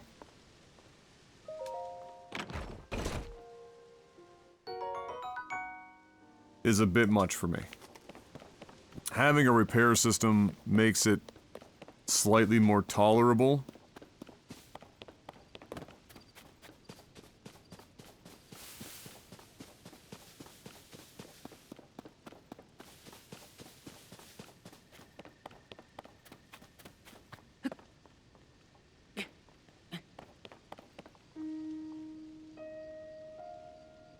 I mean, the real meme, I think we can all agree, it's particularly stupid. The real meme was getting the Master Sword in Breath of the Wild, and I think everyone was equally as dumbfounded when they discovered that, the Master Sword had energy.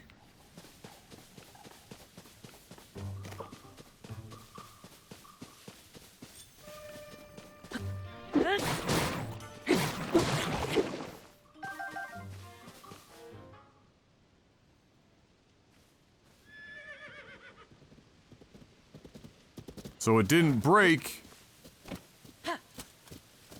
but you could only use it for so long before you had to have it charge up again.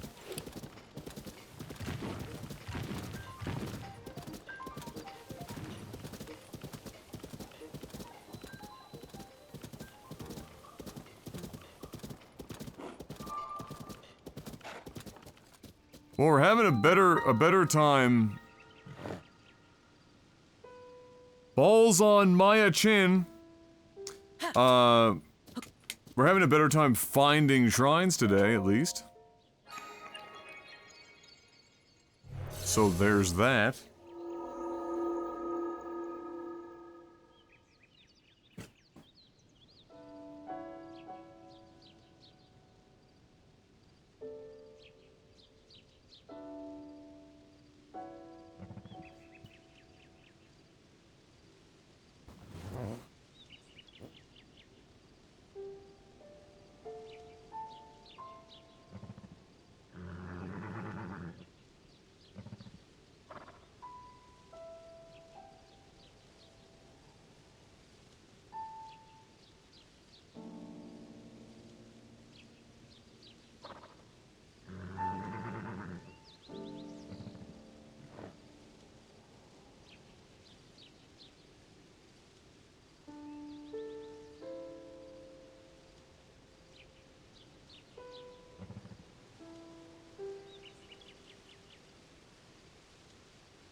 Sorry guys, one sec.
Okay. Might have start up Star Rail. When I get home today. Any tips for beginners? Well,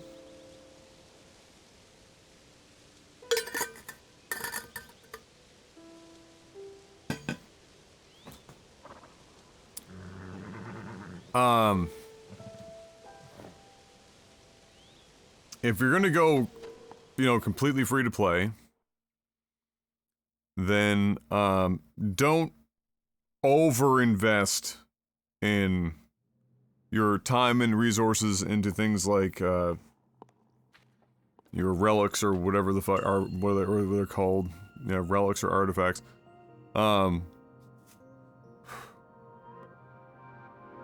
Early on. And you won't even really have the opportunity to do it, but just save up most of your shit. Don't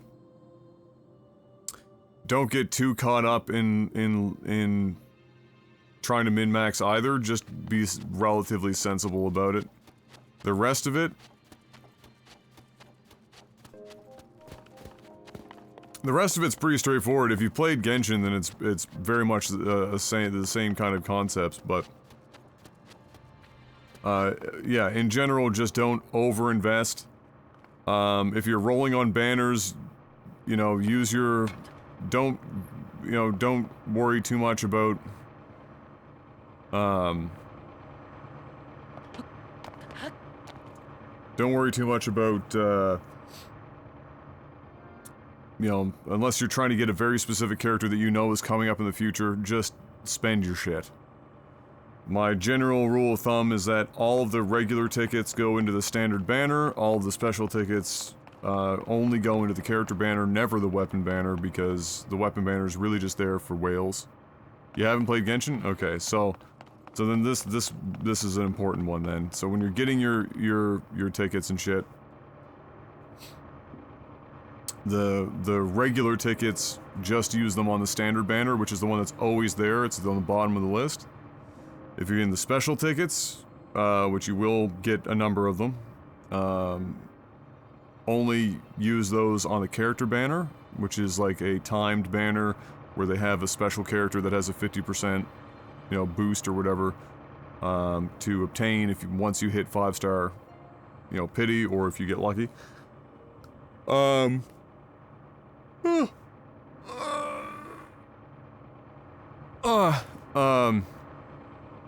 So, just use your special tickets on just that. Don't ever roll in the weapon banner, ever. Which is typically the second banner in the list. Just don't. In this instance, it's not a weapon per se, it's light cone, but that's basically what weapons are in this game, so... Top banner is the character banner for the period, so that one, special tickets, standard banner. You'll collect a lot of, like, gems, shards, whatever the fuck they're called. They can be used to be converted into tickets. I tend to just buy the special tickets and dump all of my gems into special tickets to roll on the character banners. If you do that, and you just do that all the time, throughout playing, you tend to give yourself the best opportunity to collect the most duplicates for 4-star characters and gain the most benefits from it. So I would go that route. That's how I always suggest going it. Past that, you've got a lot of gameplay before you get to a point where you need to worry too much about anything else. Oh, what's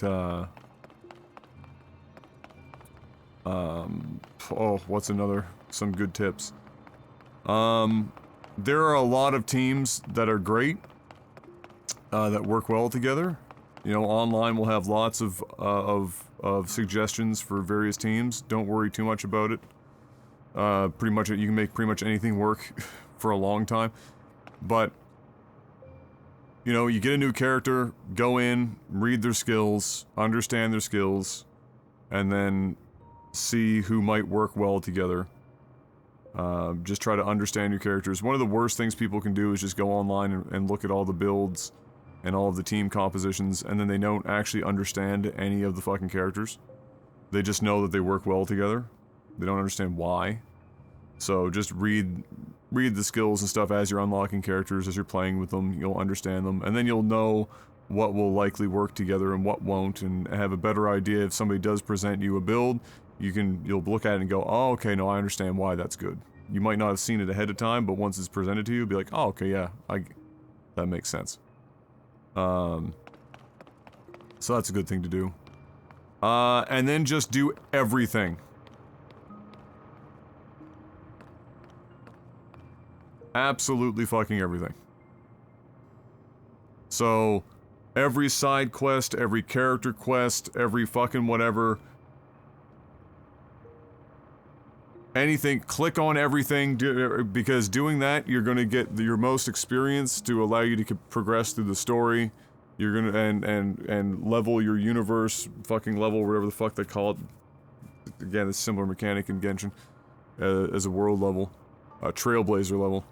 And so, you know, all that shit, just do everything you get your hands on. It's pretty hard to miss the stuff. They do a pretty good job of drip feeding it to you as you progress in level, but just do all of that stuff. And then past that,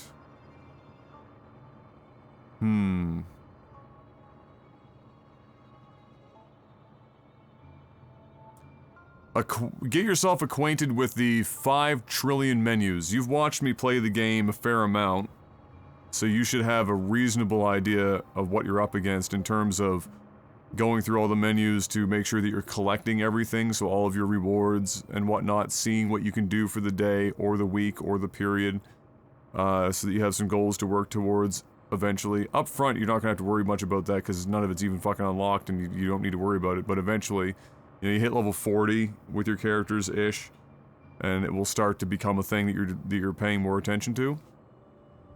But yeah, just get acquainted with that stuff, so that you're not missing out on things. It's pretty good about having a fucking red exclamation mark on anything that you should be paying attention to. Like, you have something to see in this menu. Like, it's really good about doing that, but it still can be difficult to navigate to get to it sometimes.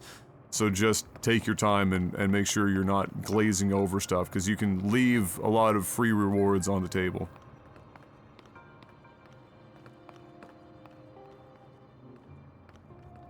Just something I'm noticing right now, if you're wondering, that sounds scary, Sam, but it's not. It's only because you haven't played Genshin that I would mention something like that, but they really do, like, they slap a fucking exclamation point on, like, anything that you've got new that you should be taking a look at. So, it's just getting used to the menus, and when you get up in levels and you're starting to get close to doing, like, dailies and weeklies and things like that, you'll get used to the cycle of what you're looking at and what you should be paying attention to. It's not crazy. It's sure as shit not a hell of a lot worse than this. But something I'm just noticing now is just how close the game renders higher quality textures and assets. So I've just noticed this now because it's most noticeable, I think, in here because in these rooms there's relatively low detail compared to the outer world. So it makes it more obvious to see it. Look at the floor. About where my quiver, on the right-hand side where the arrows are, the bottom arrow feather, if you drew a line out from that, almost on that same angle, if you watch that, you might be able to see it on screen. When I walk forward, and then take a look at the floor tiles on that line, and you will see the draw, how close the draw is for increasing the quality of what's in front of you. You see it? Other way.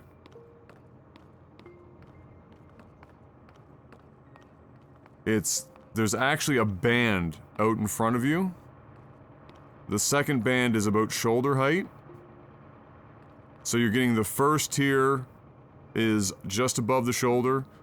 Then between the shoulder and the bottom of the quiver is the band, main band, and then it's directly under your feet.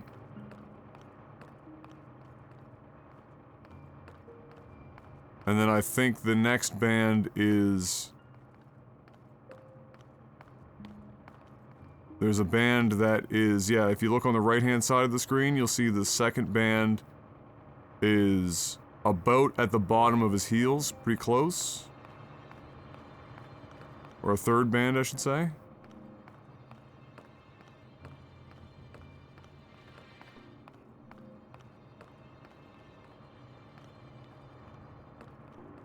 So if I stand kind of here, you can actually use the floor tiles right up the middle of the screen here to see. This is like the high quality version right next to my feet. And then at hand height is the second level of quality, and then all the way out is the lower tier.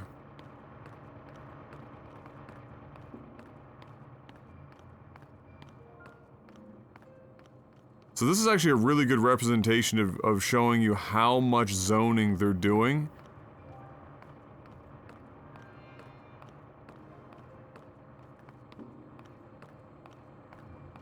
And it's very prominent here because it's just in floor tiles where it's like very stark. There's nothing else in the room, so it draws your eye a lot easier. But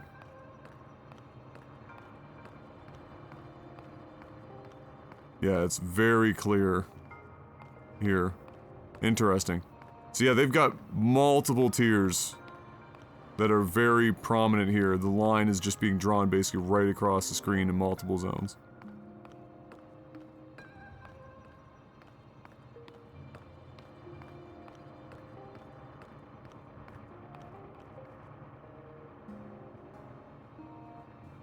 Might reference that in the review. Not as a downside, but just like as an example of just how much optimization they're throwing at this thing to try and get it to all work. Okay,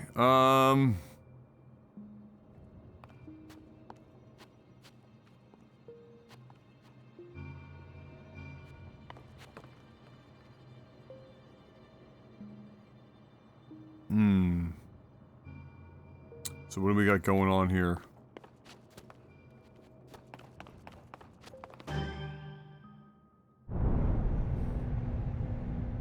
Oh yeah? Oh, we're trying to hit the...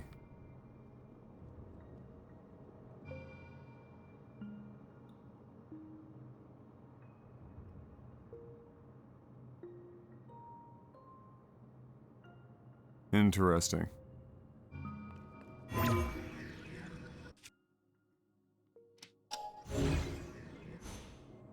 I can grab that from here?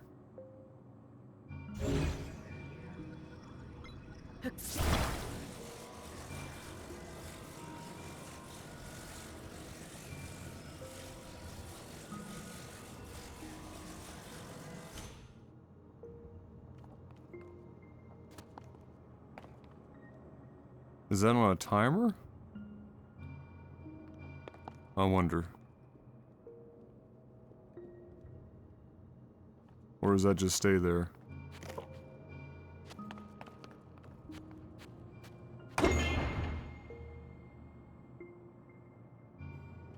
Oh, is this like the other one where hitting it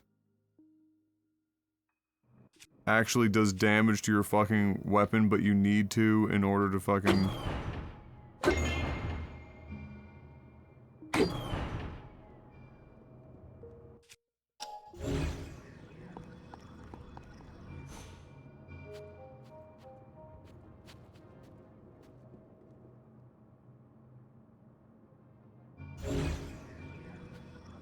Yeah, I need to go down here. There's like some interaction stuff. There's a lot of memes going on here.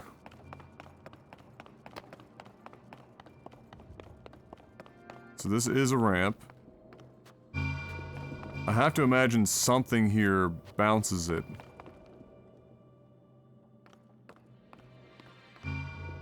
To some degree. What? Oh, that's kooky. What the fuck?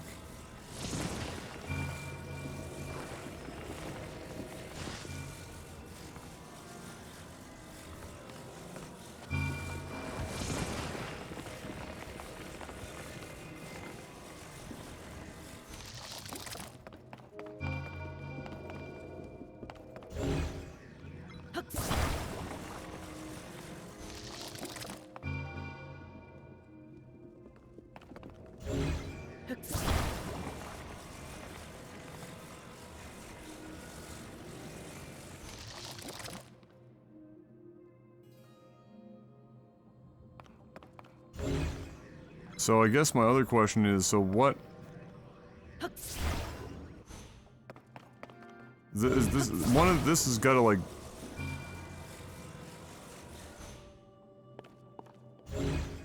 One of these things has to be fucking...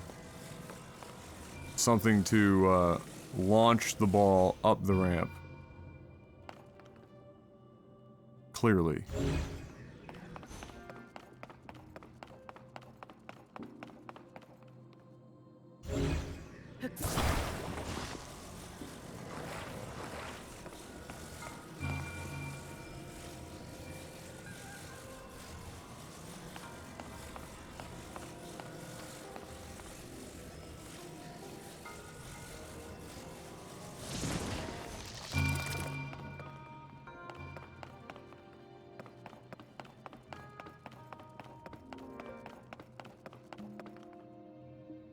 Right?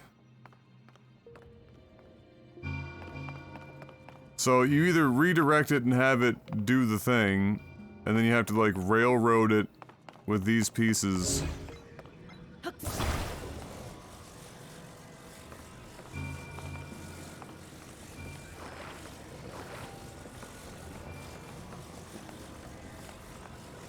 But I need to figure out what this fucking thing... I gotta figure out the launching mechanism, because there's gotta be some sort of launching mechanism.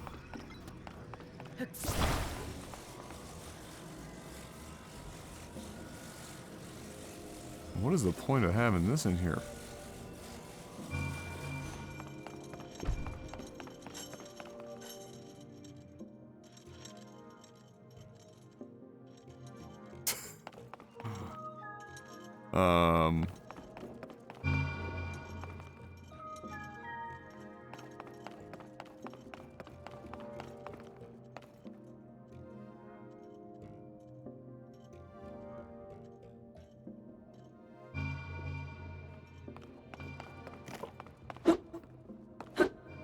So it's not something to hit.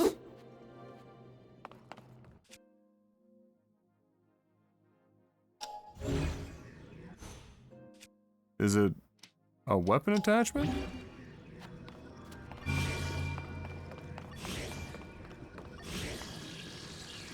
Wait, I can put...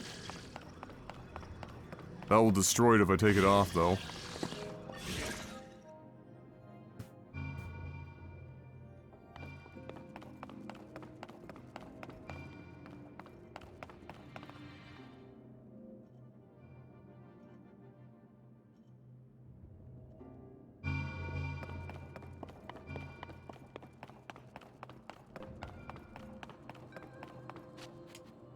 And all we know is that...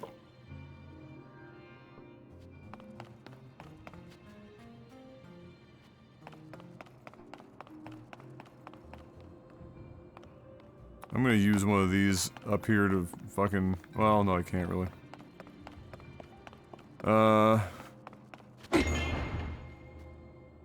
All it does is turn that shit around. Well, what the fuck does it do?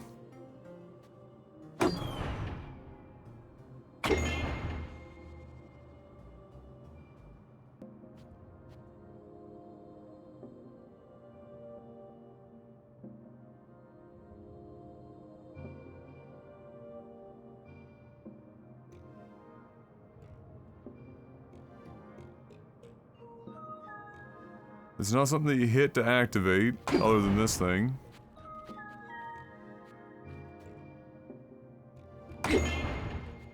Like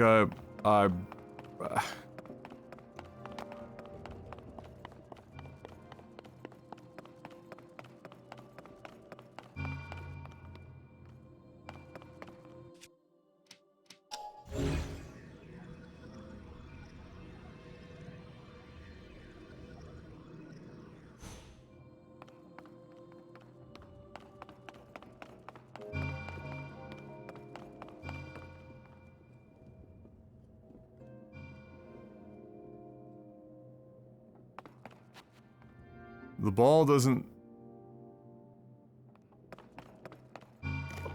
interact with this in any meaningful way.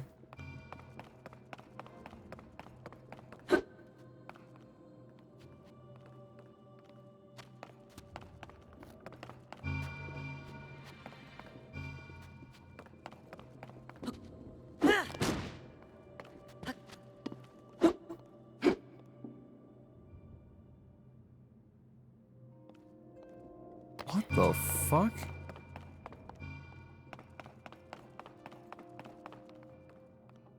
That has to be the thing that launches the fucking ball.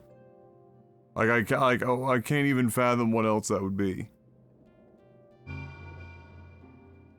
But all we can do is rotate it.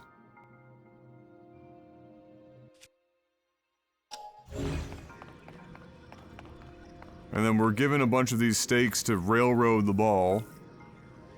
Like, in my mind, I'm thinking you just use the stakes and what you're given to basically railroad the ball into this fucking thing so that it then gets launched up the ramp to hit its target. But...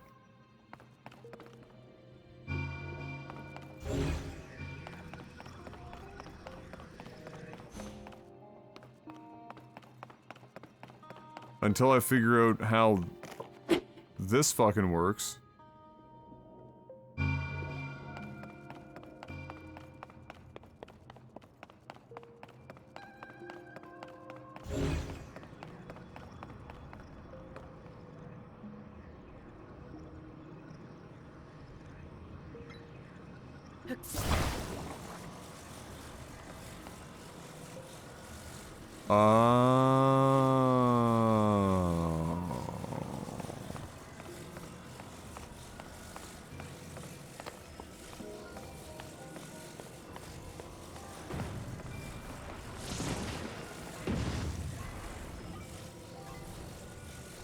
That's a paddling.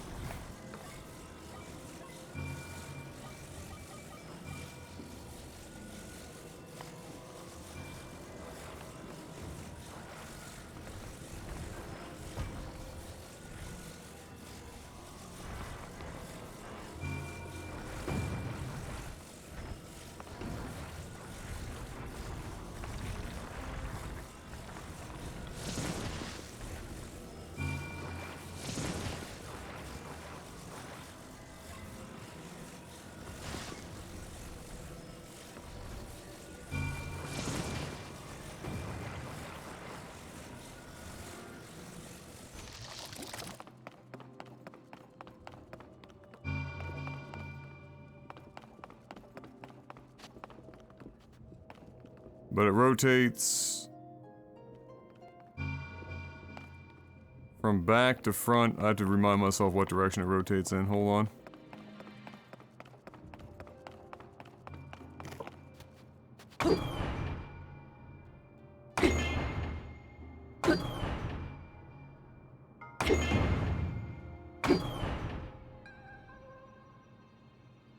might even be able to just get it if I time this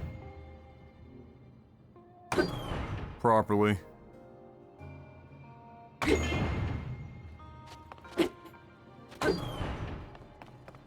Hold on.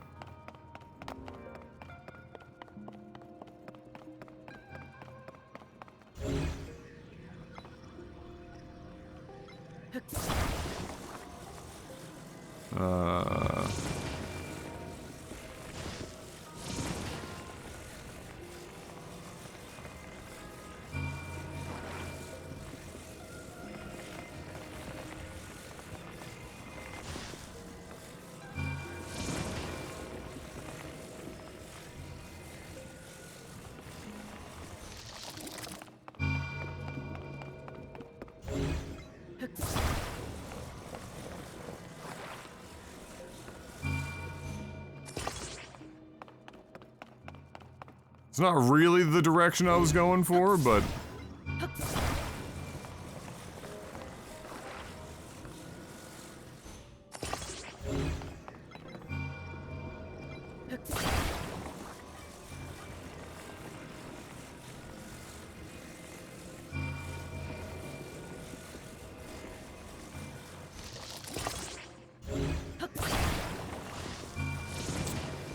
Oh, so the annoying thing is that this will just...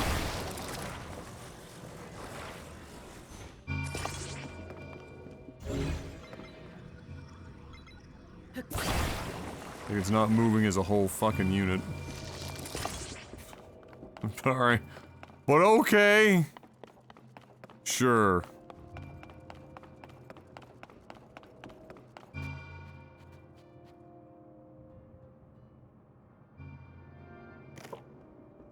Oh no, there's no way. It's gonna have to be angled. Because it would just get sent straight out.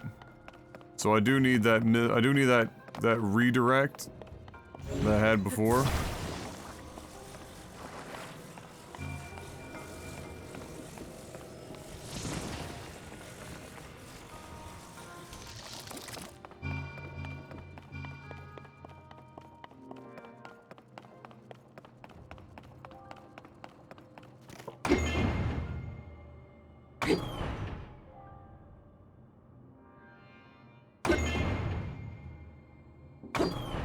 Okay, now. Eye the tiger. Wait. Little late.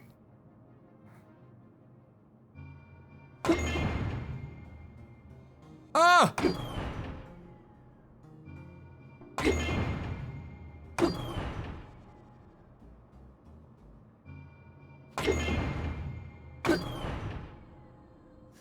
Fuck's sakes. Oh.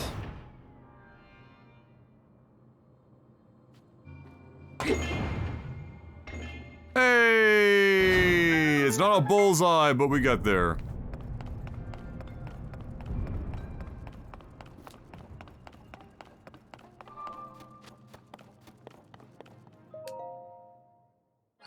The dream.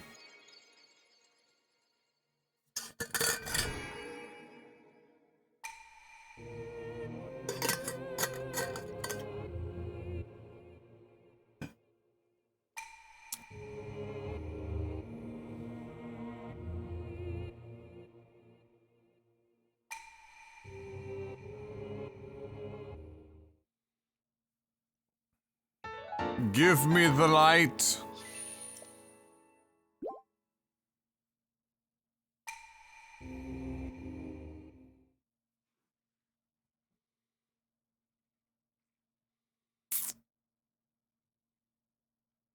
Six down.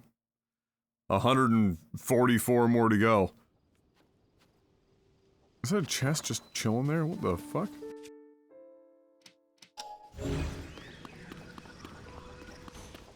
Oh, interesting. They don't let you just pick it up. And they have the same... Oh, yeah. Cute.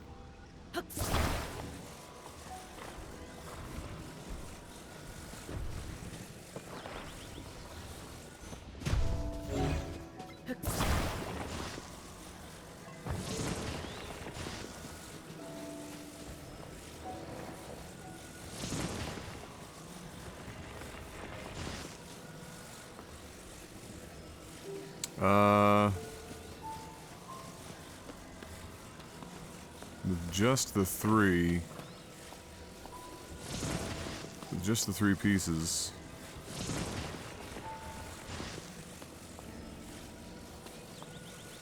Just build a platform, I guess, and then climb up the rest of it, because I can probably climb this. Yeah.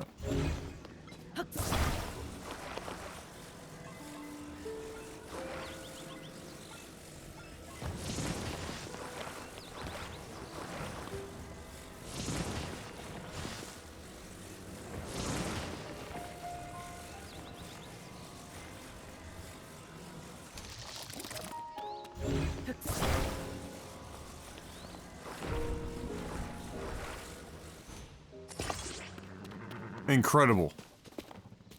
Truly a modern marvel.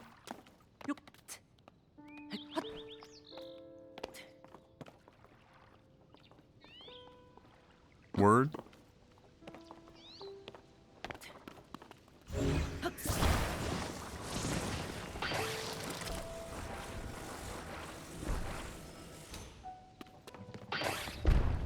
Fuck.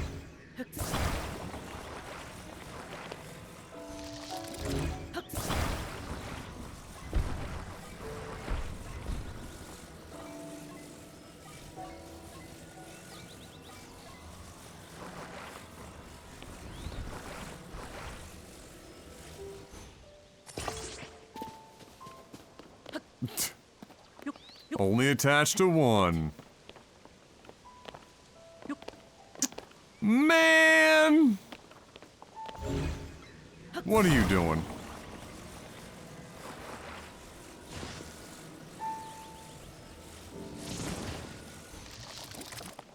I guess I could put it out to the side of the wall as well. You can do it. I believe in you. Large Zonai charge.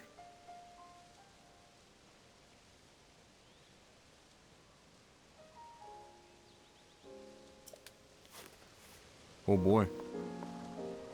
Can't wait to play gacha with that.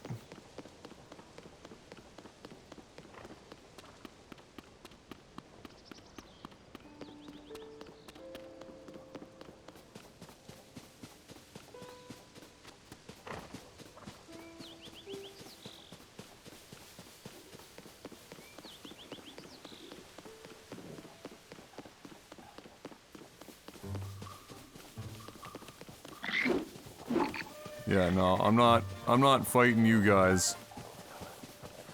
With my 4 hearts and a dream. Oh, you fucking cunt.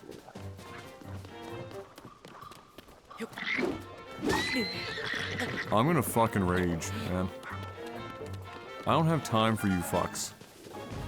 I really don't. The combat in this game is not so good that I'm oh, fucking perfect.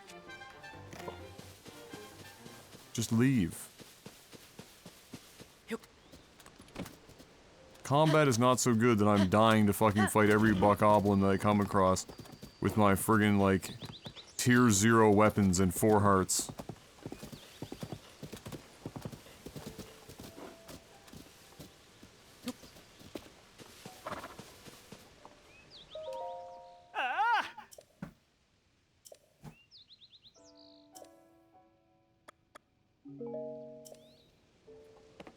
Alright. We've got to find a way to support this sign again. This is a bit of a precarious situation, and this time it's even more precarious than the last.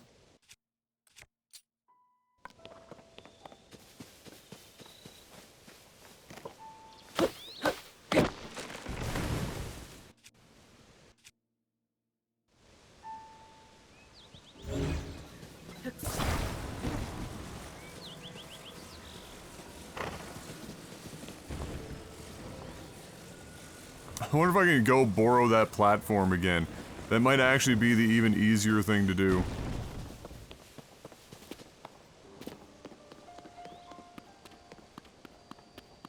Use these stakes.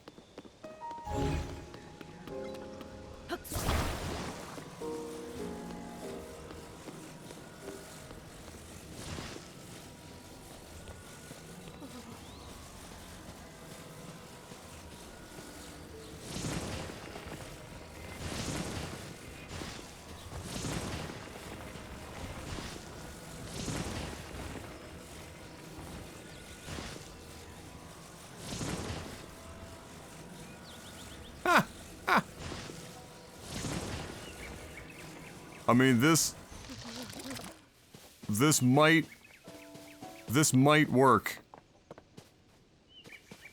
It looks like it doesn't want to fall left or right, so it's just gonna fall forward.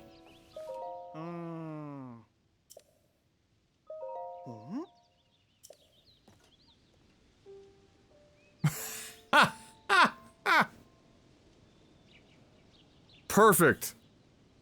Problem solved.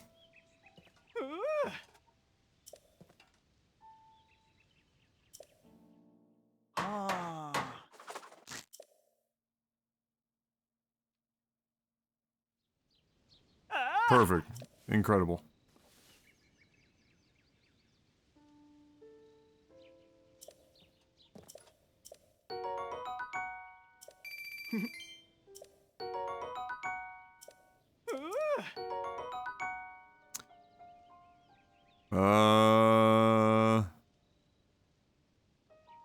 Spreads a cloud of fine spores. Okay. Interesting. Inedible. So for the bow. Clearly. What is my horse doing down there with the friggin' bokoblins? Get up here. What are you doing? You weirdo? Okay.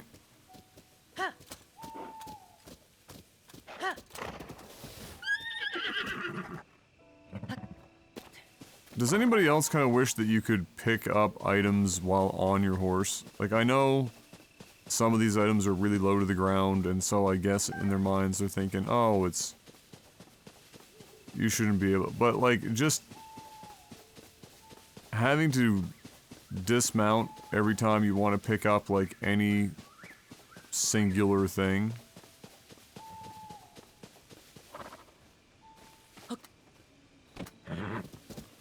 can be a little tedious.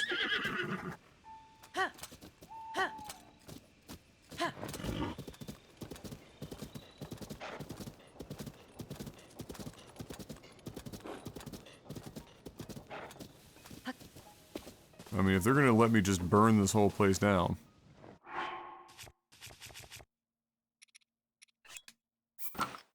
I've got 6 arrows. I gotta find more arrows.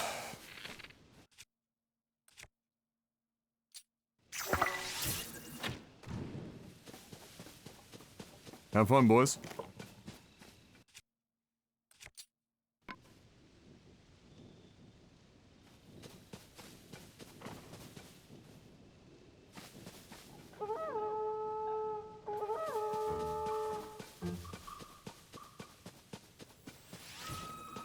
Oh, it doesn't even travel, like, up to hit anything fun? Oh, that's kind of unfortunate.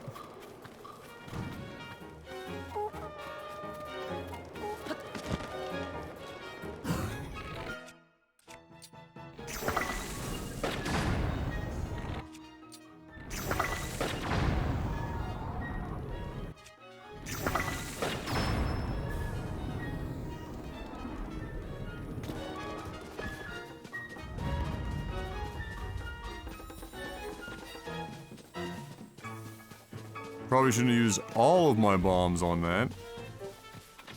Bit stupid. This man's out here with a bow on fire.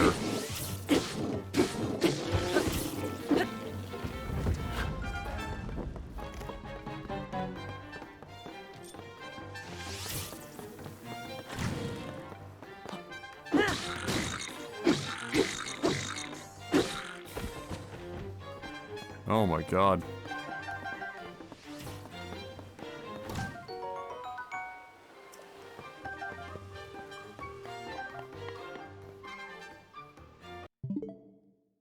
Nope.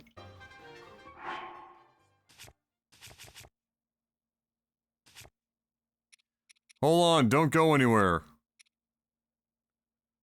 I've gotta fucking craft a weapon.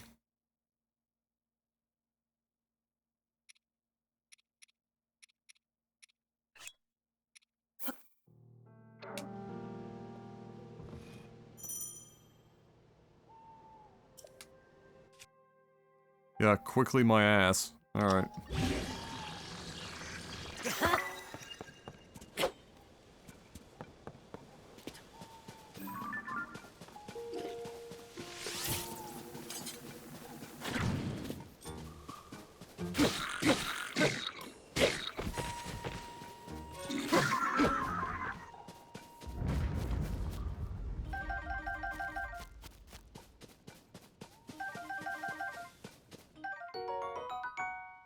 Spiked Bokobo! Amazing.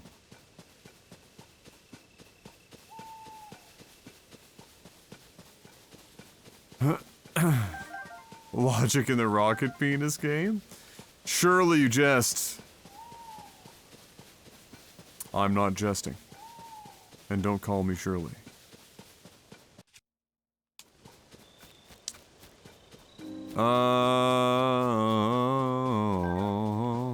Oh, we got our arrows back.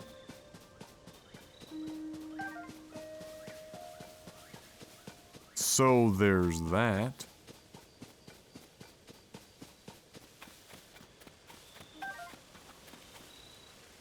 Oh, is this the copy pasta? The Derek White copy pasta? Hear me and rejoice! You, Miami Heat, have had the privilege of being saved by the great forehead.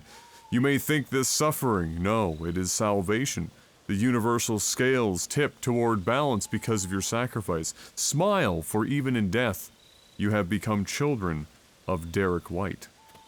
Is the biblical Derek White meme.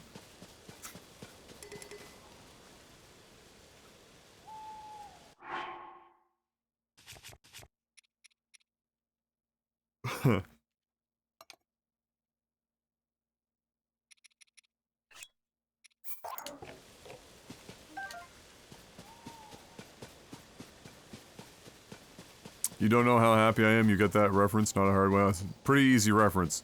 As long as you're old enough to have watched Airplane at least once, you can make the magic happen.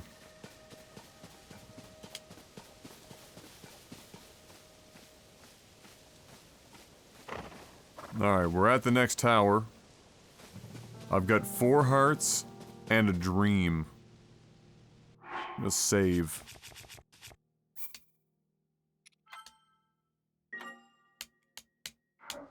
Four hearts and a dream.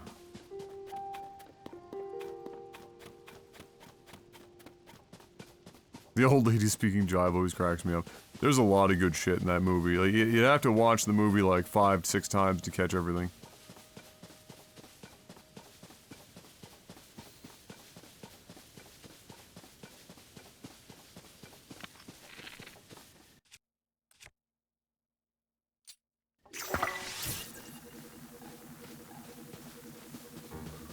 Is he coming down to us? Oh boy.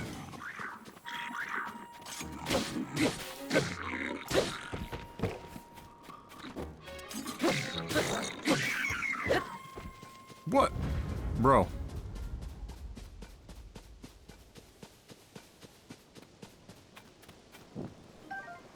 For fuck's sakes.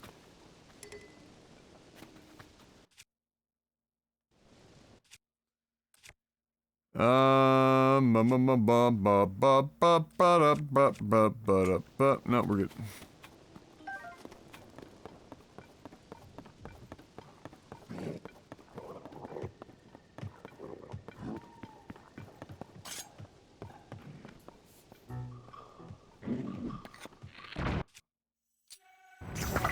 This man's dead ass just throwing bombs and shit.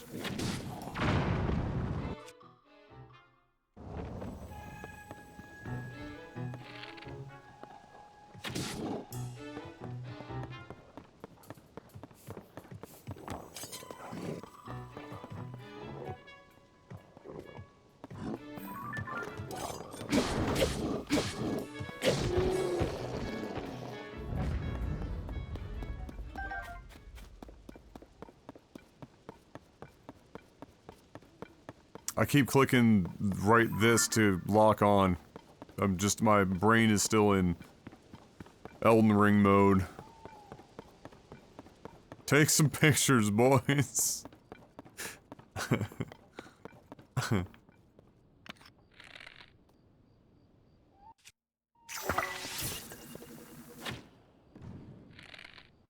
Good shot, Adam. Alright, you know what? You tried. Really?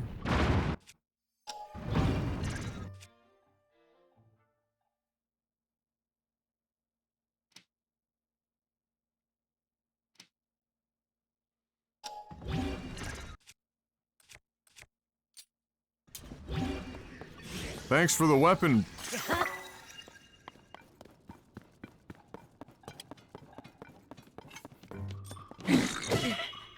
Really? This man attacked through that? Holy shit. What a Chad.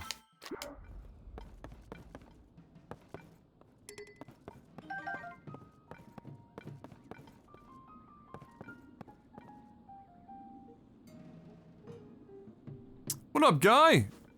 I'm not doing too bad. How you doing? We're, working our way up to our next observation tower.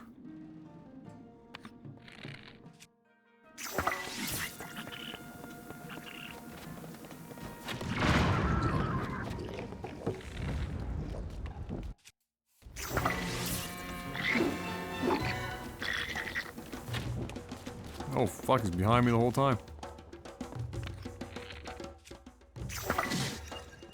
Ow. I'm already pretty fucked right now.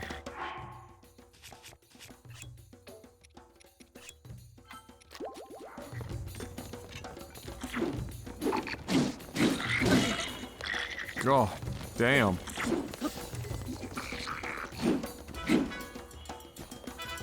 The whole neighborhood's out.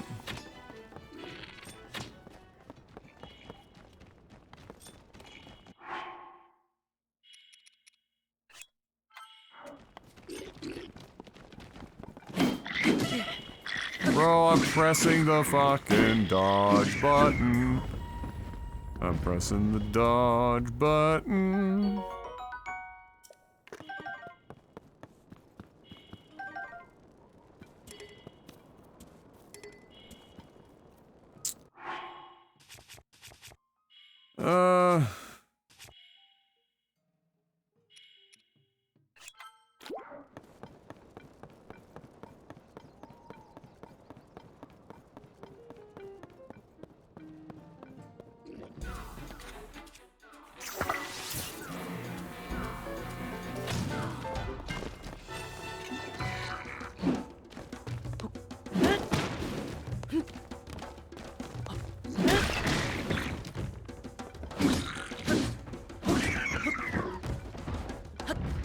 This guy is a big motherfucker. How in the fuck do you even fight this?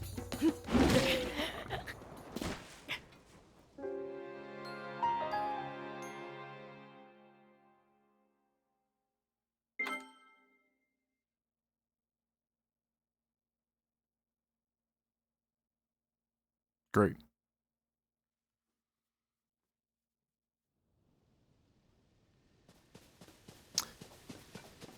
And now to do it all again.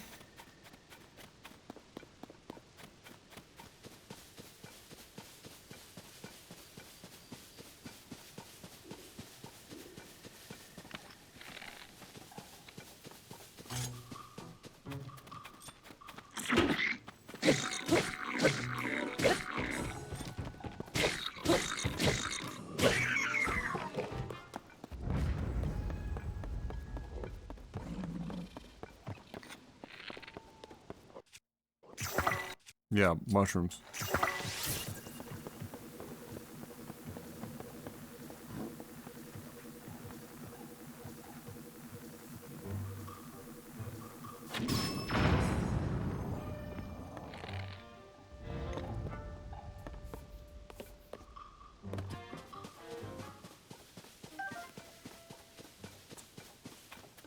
Right.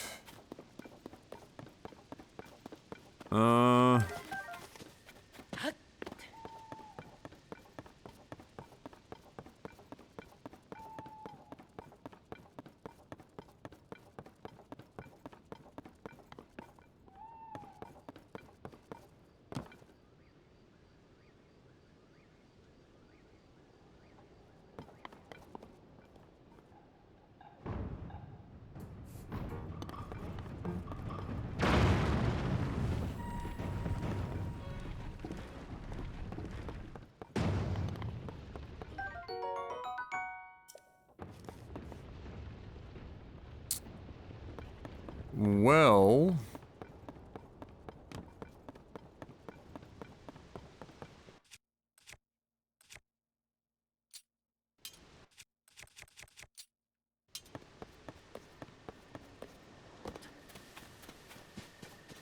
I wonder if I can save midway through wiping this.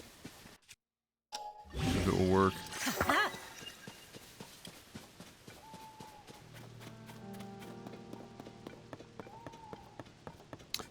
I intend to find out!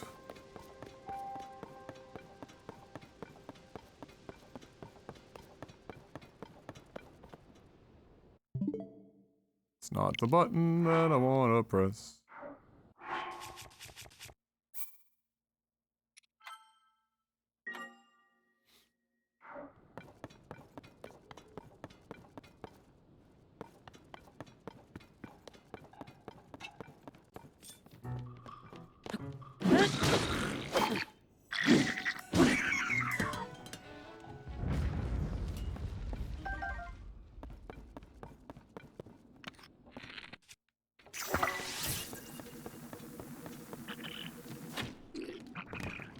Really?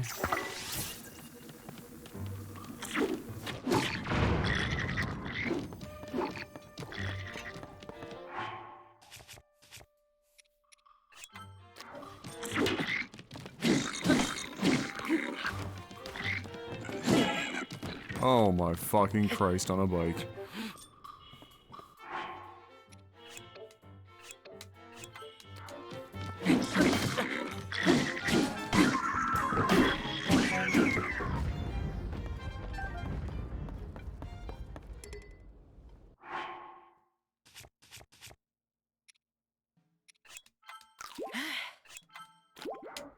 Not being able to, like, stagger enemies with, like, just massive weaponry very frequently is very bothersome in this. It's kind of what makes Dark Souls as an Elden Ring good, your trade-off on using certain weaponry, but I guess the idea is that I'm swinging this sword the same speed I would even if I didn't have a fucking 400-ton fucking spike ball hanging off the end of it, so I guess there is no real trade-off, it's just an upgrade in damage.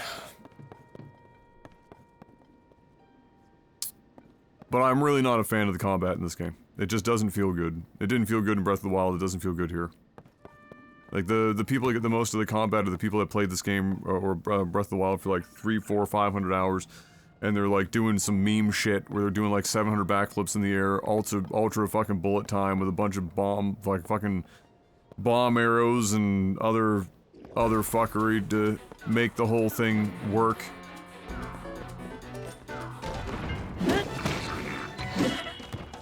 Jesus Christ.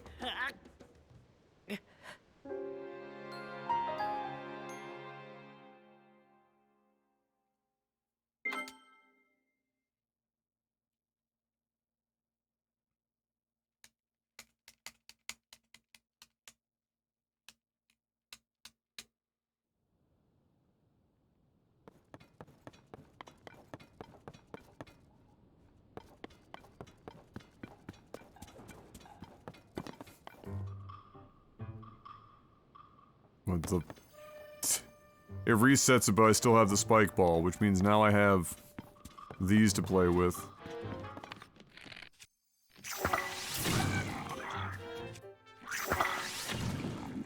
Game, man! Figure it the fuck out. There you go.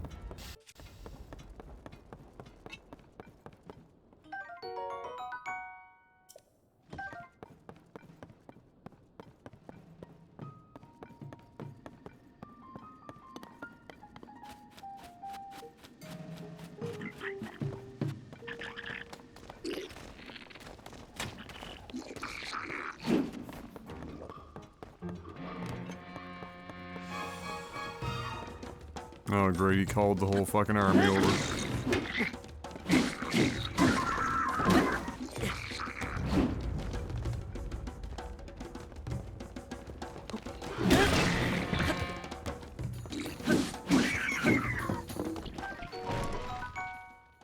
Sturdy and thick. Just dummied his own guy. Thank you.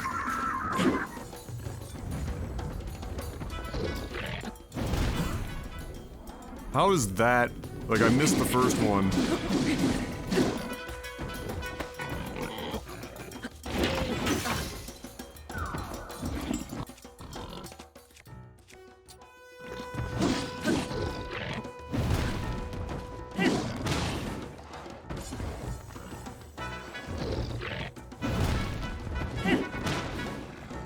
What the fuck? Like, what's the timing? That should probably have been it.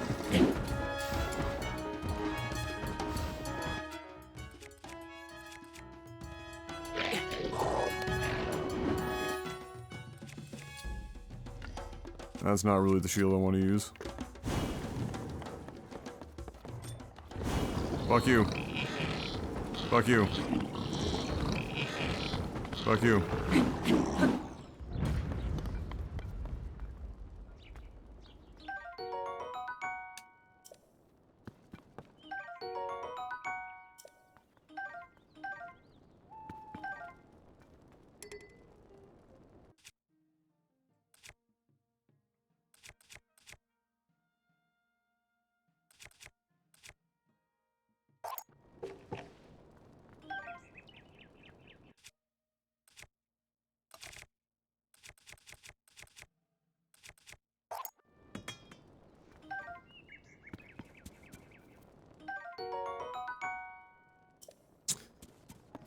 I wonder how much damage you'd get on attaching a spike ball to a sturdy and thick stick. Well, exactly.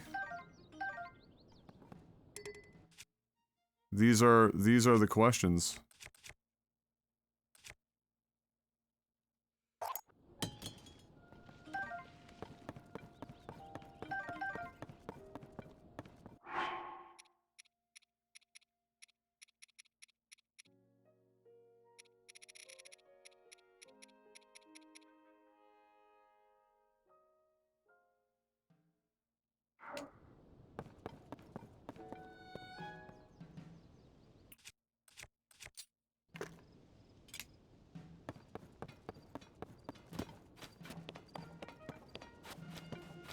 It's not fused with anything, it's just...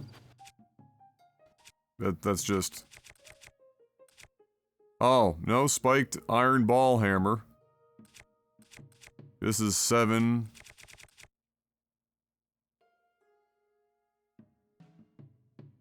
Yeah, okay.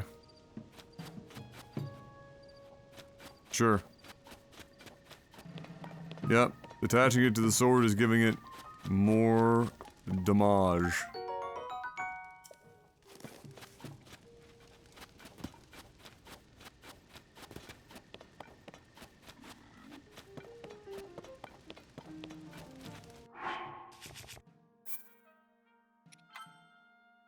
Okay.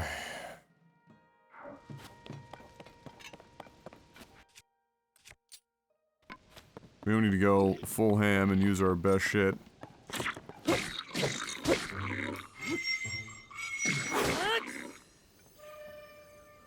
Shadow Realm.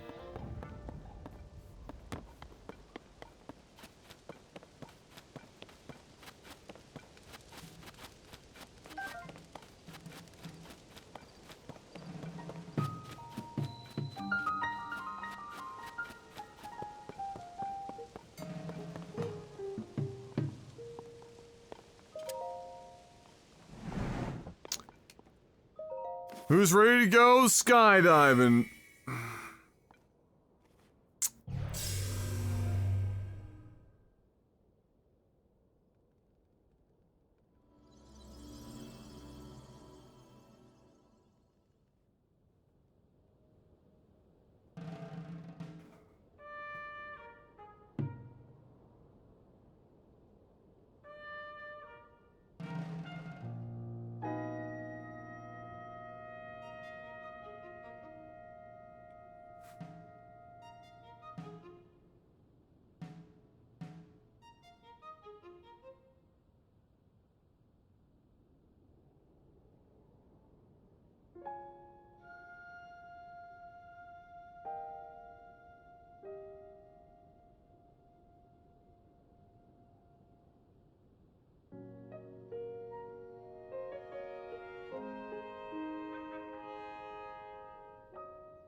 Bum, bum, bum, bum, bum.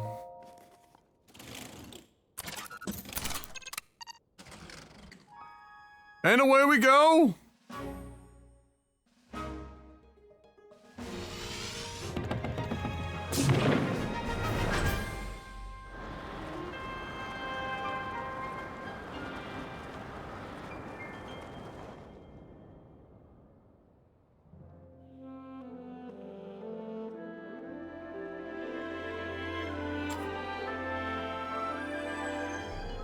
Na, na, na, na.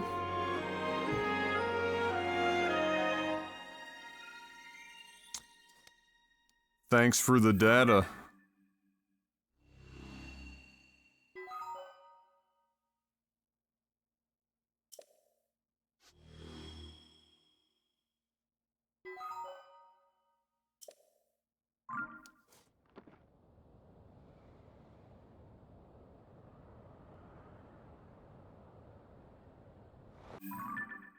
Now,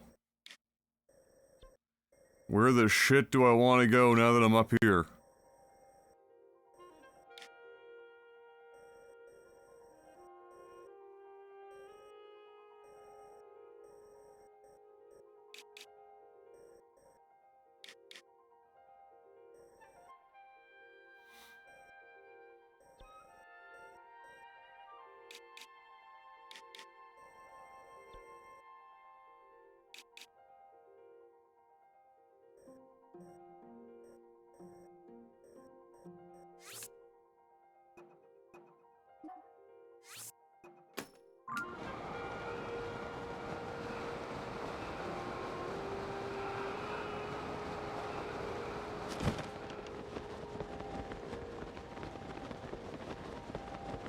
Whee!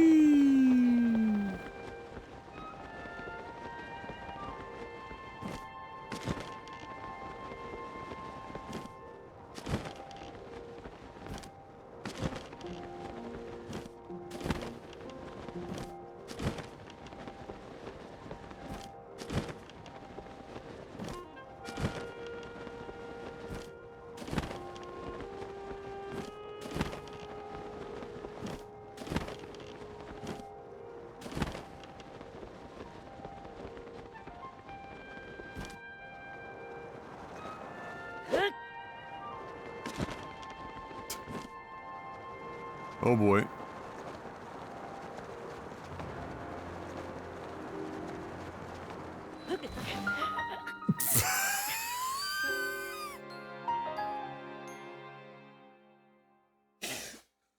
Oh,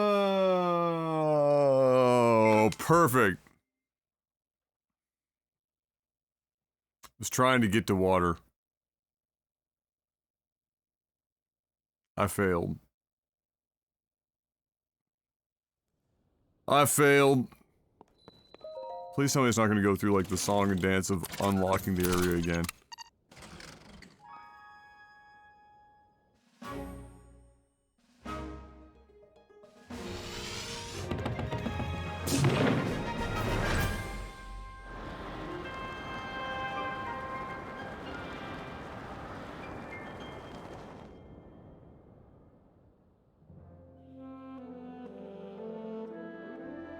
Oh, there's been several aim for the bushes moments for sure. We have definitely plastered our body all over the ground.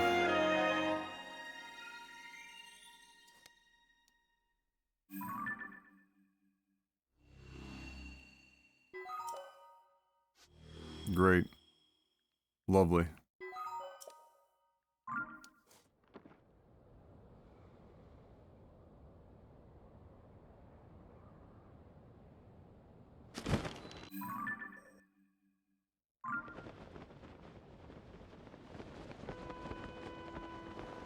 We're going for it.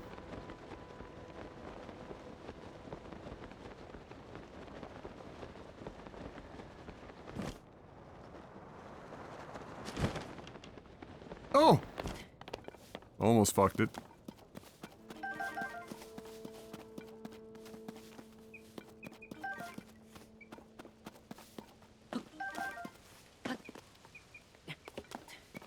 The R. Kelly apple.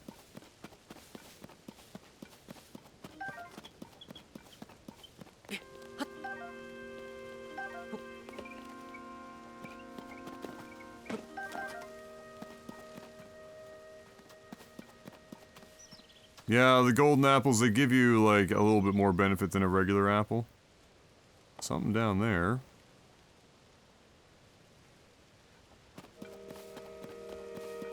Yeah, they were, if I remember correctly, they were in Breath of the Wild. But I might be misremembering, but I'm pretty sure they were.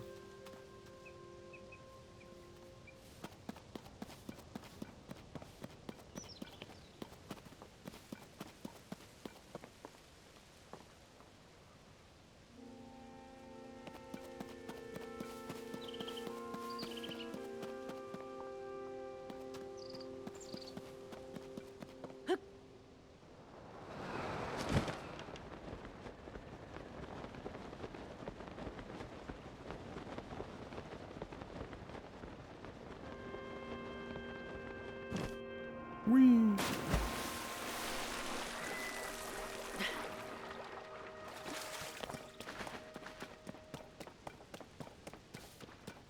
Oh, word? No! No! Fairies. Son of a bitch!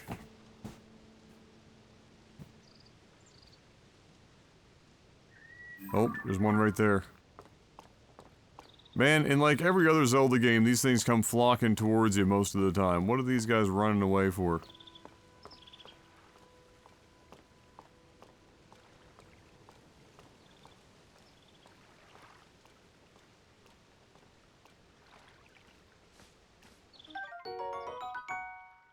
Oh, hell yeah!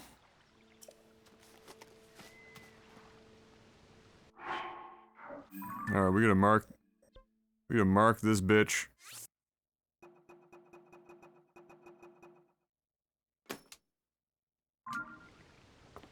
There be fairies here.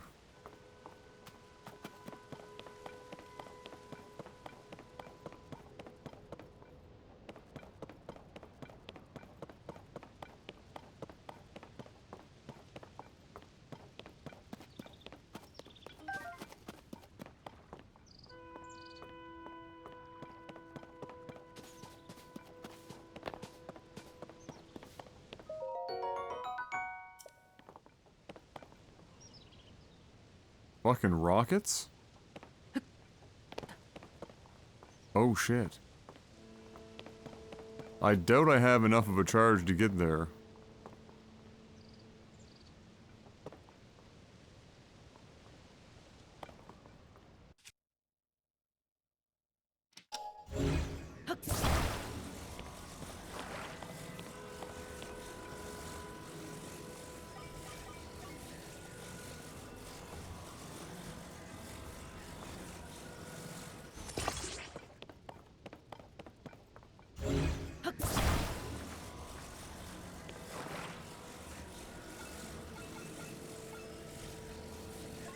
Maybe we should put them, like, a little further out to balance them a bit better.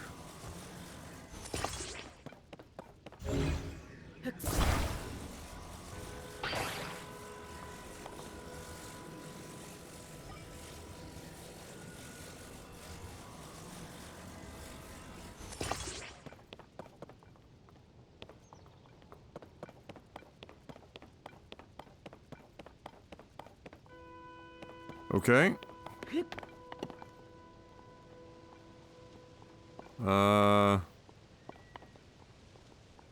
We gotta aim this bitch, though. Because we kinda got her going cockeyed.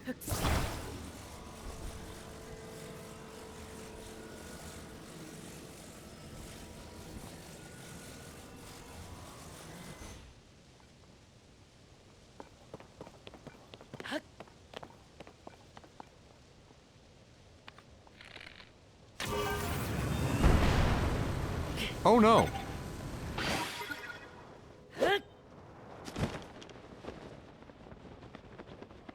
Why?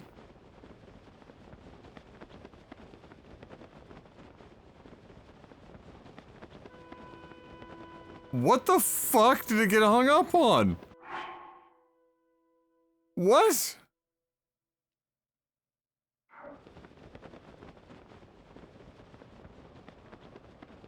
The rockets were backwards? Oh no.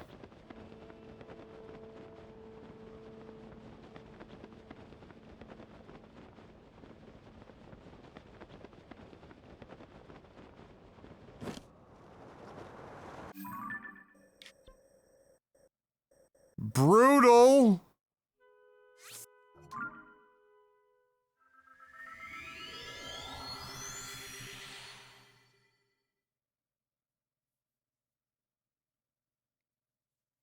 Fuck me.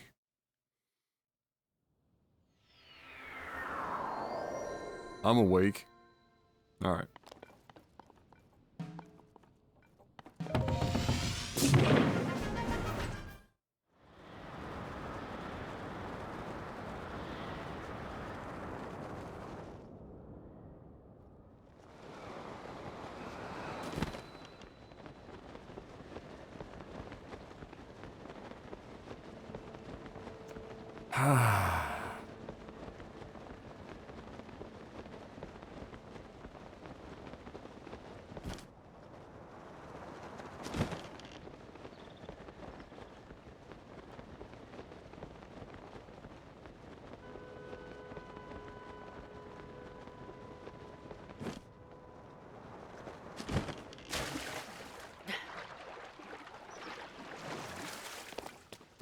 Okay.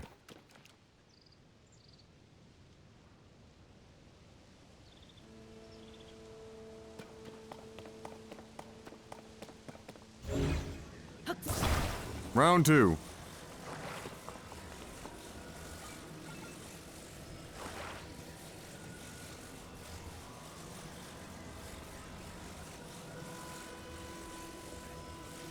I'm impressed it managed to get itself fucking flipped around to be flying out there. Kinda crazy.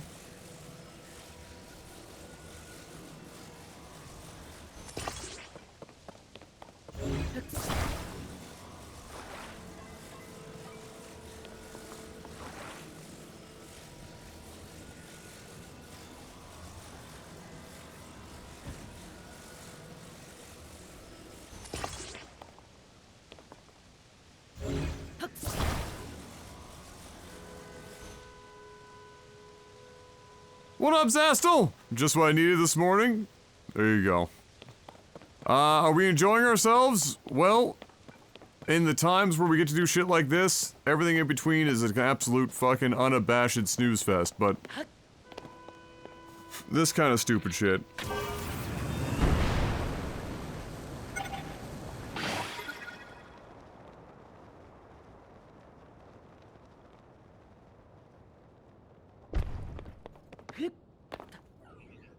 Nailed it.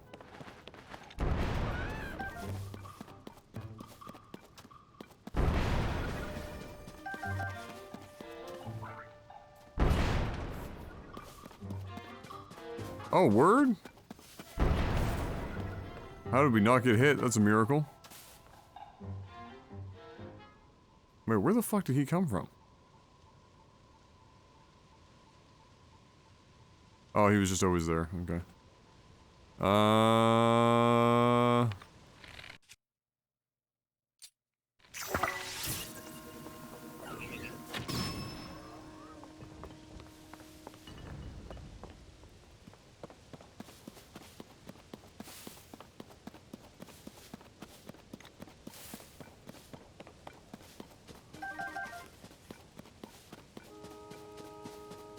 If only there were localized, focused areas where you could use the mechanics in a continued manner. A dungeon, if you will, yeah. Well, there are, I mean, clearly. But then the shrines are in like a bit of a, like a micro environment for that stuff, but yeah. It's really, it's sandboxy, right? Here's a big open world, we give you all the bubbles and shit so that you can, you know, you can, if you want. Oh, whoa, whoa, whoa, whoa, whoa, whoa, whoa, whoa, whoa, whoa, whoa, whoa, whoa, whoa, whoa, whoa. Don't fucking lose the rockets. Jesus.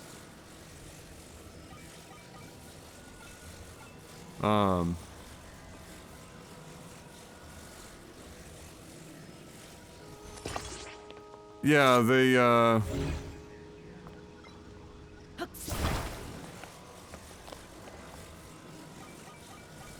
they just kind of built a sandbox and, like, left it up to the player to do the majority of it. It's just like, here's your big sandboxy world. Go nuts.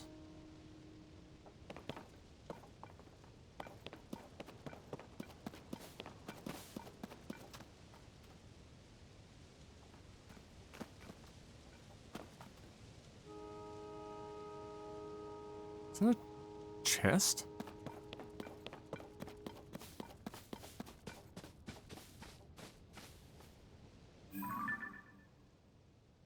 Bruh.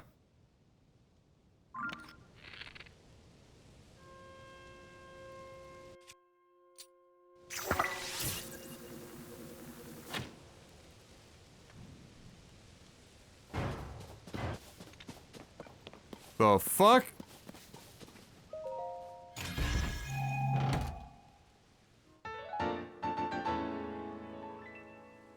Treasure map!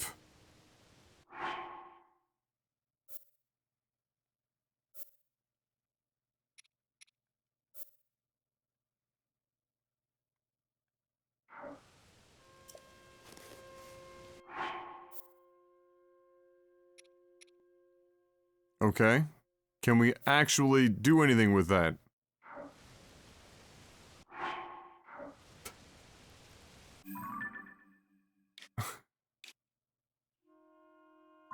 Or is it a fucking quest item you bring to somebody?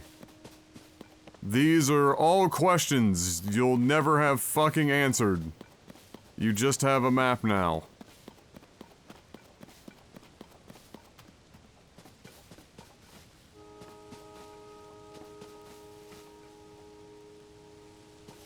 I wonder, I mean, theoretically...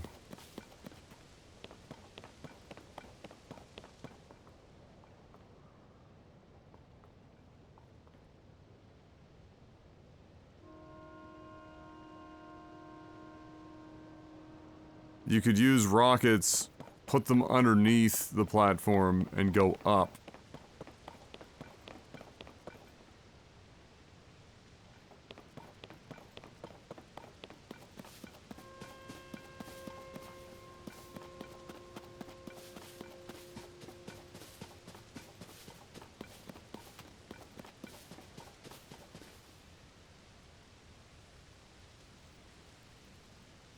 You could get up probably high enough to get up there. Because otherwise you're aiming for over there, which you probably could. But that's boring. Let's see if we can go up.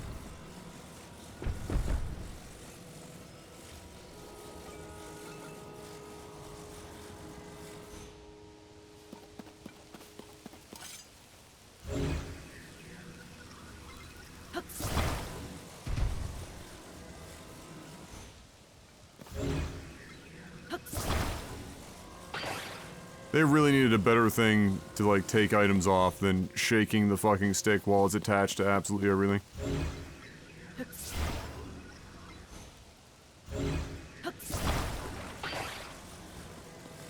Like, that's just, that's very, very silly.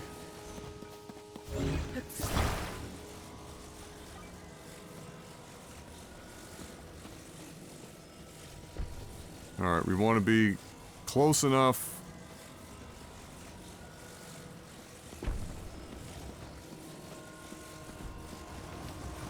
That maybe we can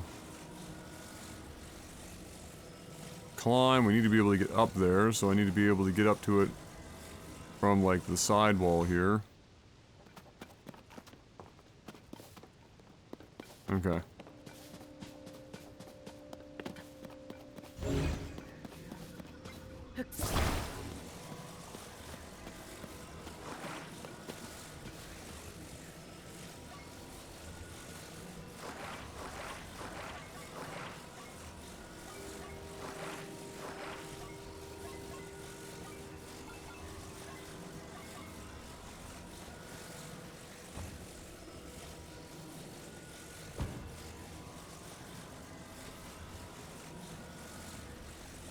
Problem is, I can't really fucking see.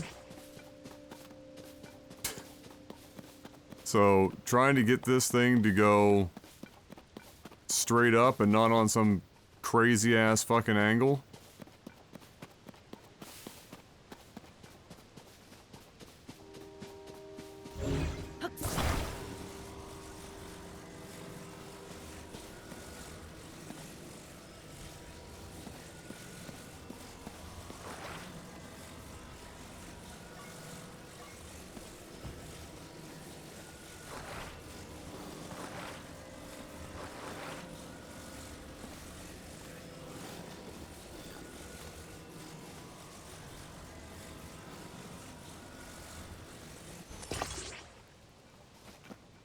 Yeah, no.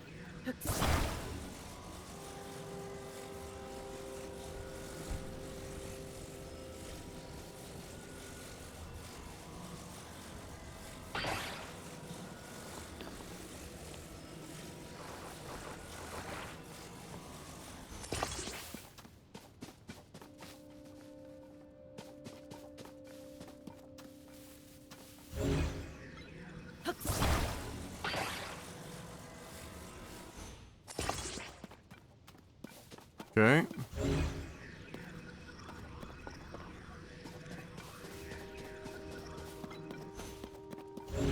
Why am I no longer able to... This game sometimes is special.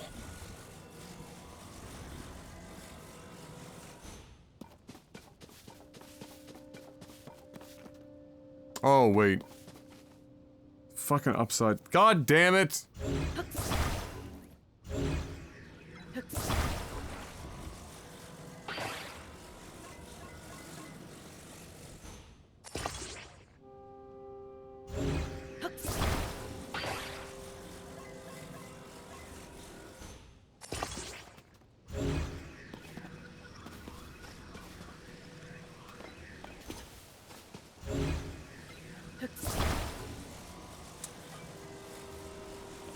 Okay, so we want it to be as high up as possible while still being able to climb up.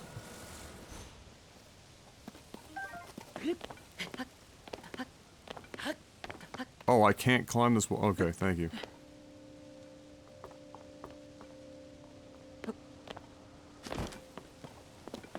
I can't express to you how much I fucking hate the platforming in this game. I really, truly fucking hate it. I hate how high Link jumps. I hate how little forward momentum you can get out of most jumping positions. It's just, it's clunky. It feels bad. It's awkward. Not a fan. Alright, so the problem with this is that this tree's in the way. So we gotta solve that problem.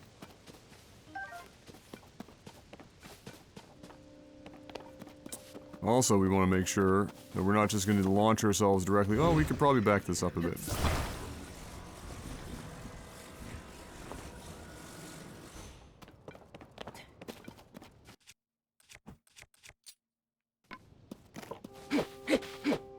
Oh, fuck me. This is not a tree that you can cut down.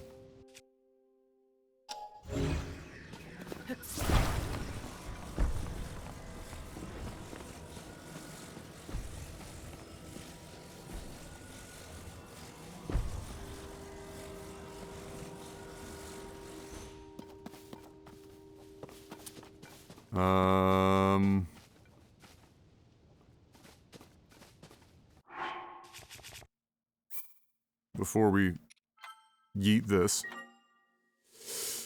Okay, this is a lot of work for what is almost assuredly going to be an epic failure, but, you know, you gotta try. Like, ideally, I can bring it over here a bit, but I need to be able to, still need to be able to climb onto it.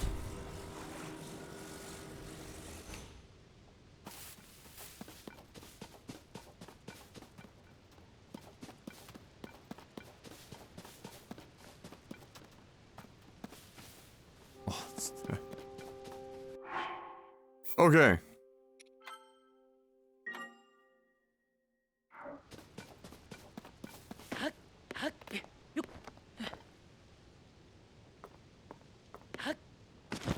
Oh, fucking kill me.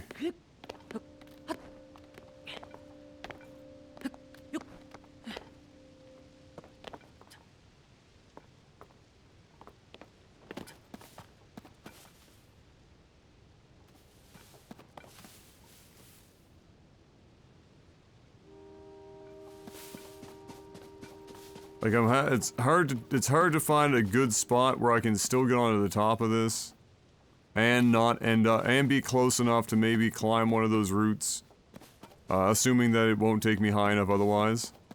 If it keeps going, fine, that's great, but no idea how any of this is gonna work. If it goes anywhere. This could, because of the positions of the rockets, we could also just careen out of control.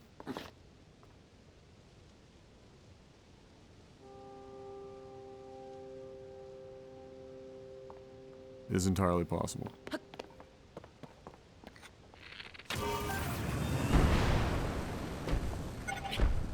Oh dear. Okay. It worked.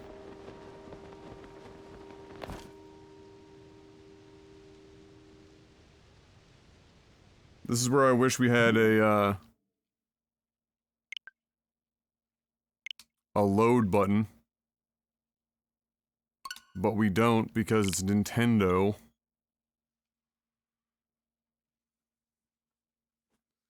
Force close software. Open up software.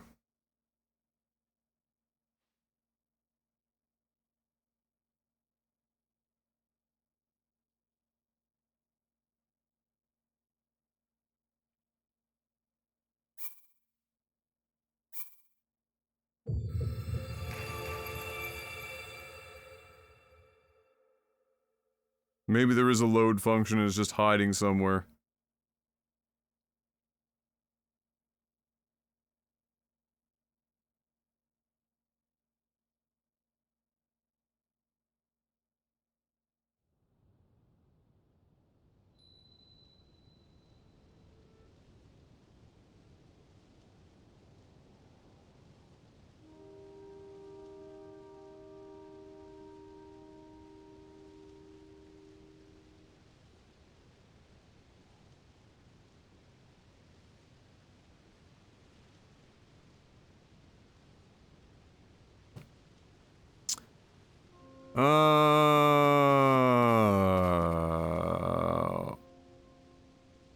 Fuck me.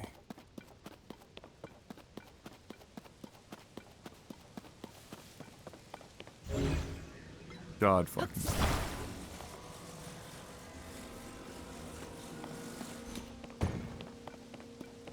I can rewind time on every fucking object in the goddamn game, but it won't save the position of all of the friggin' shit.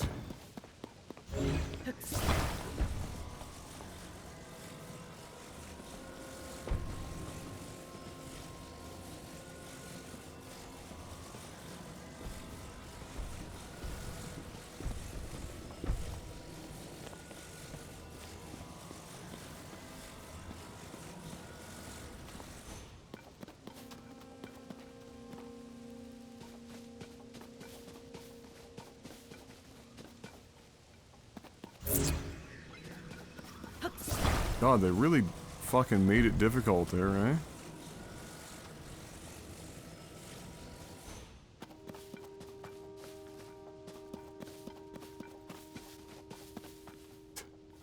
Like, I gotta fucking get on top of the goddamn thing.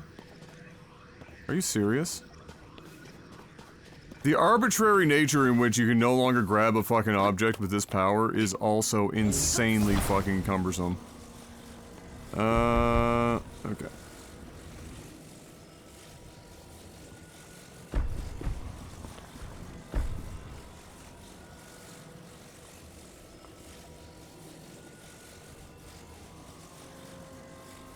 What am I forgetting, guy? Inform me. Can I climb up these so I can make use of...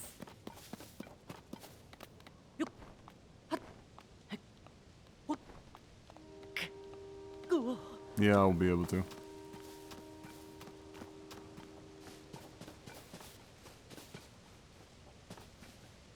That might work. Yeah, let him cook, Fox. What am I forgetting?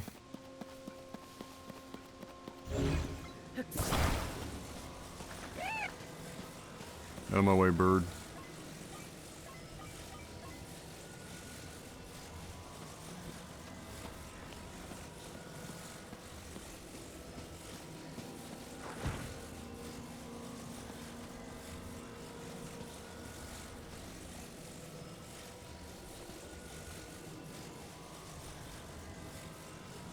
Oh, you mean to go up through solid objects. Yeah, that's true. I could use that instead. That is true.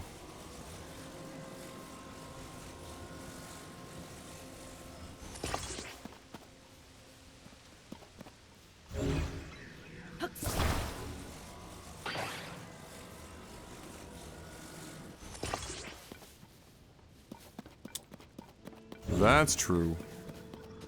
I was just using that earlier this morning, for God's sake. Sometimes it's easy to forget so much shit going on in the game.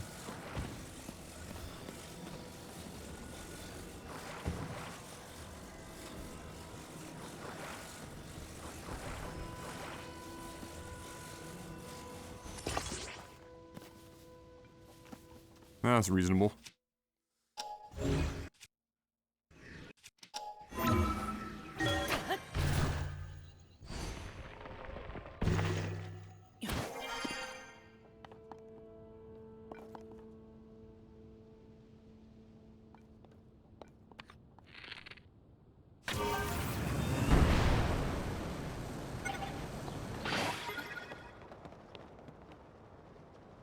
Well, that's one way of doing it.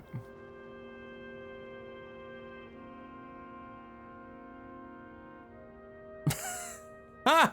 Ha!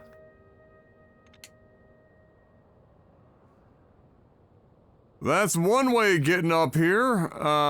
Okay. So, is there anywhere else I want to go while I'm up here? Fucking Borg cube over there.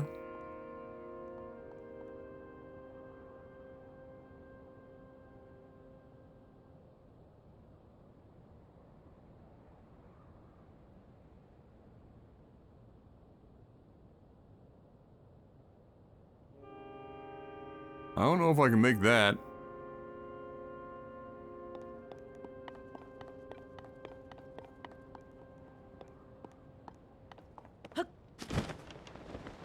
Oh yeah. Oh, we're going over here.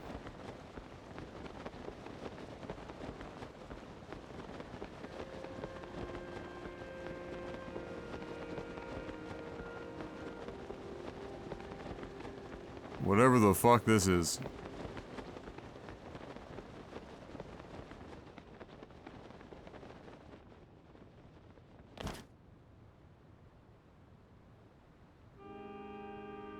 Treasure chest in there, a million chests, or a million fish. We got some fairies up here.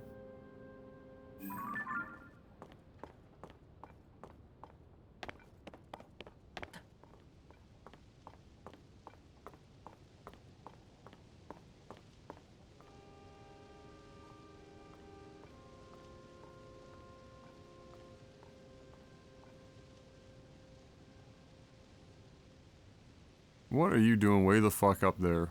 What do you... Could you, like, come a little bit closer to the ground? Where we have a hope of collecting you.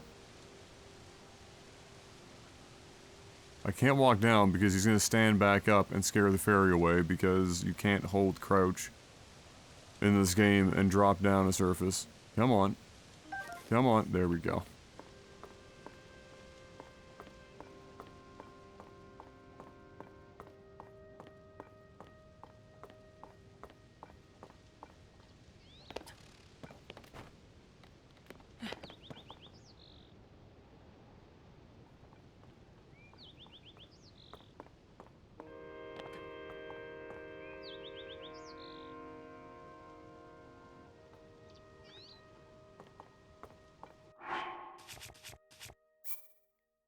Before I get fucking killed.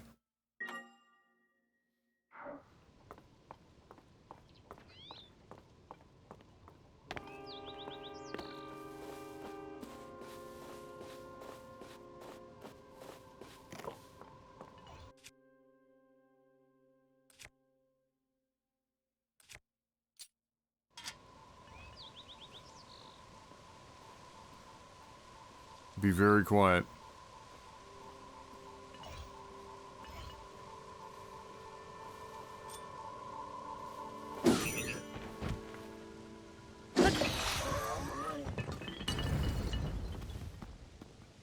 And there goes all of his items. Probably one of the worst parts of any game in which the items just drop on the ground and behave and like they have the physics applied to them is that you kill any enemy at a ledge and you're not getting anything for it. Zero.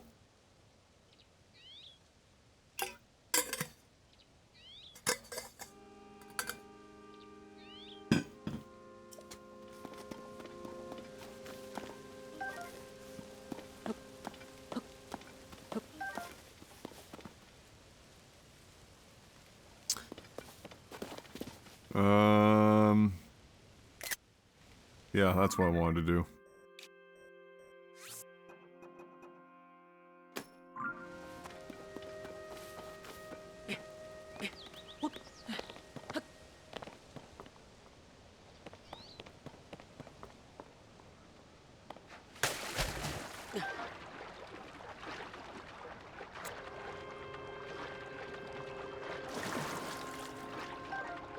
Time to go fishing, boys.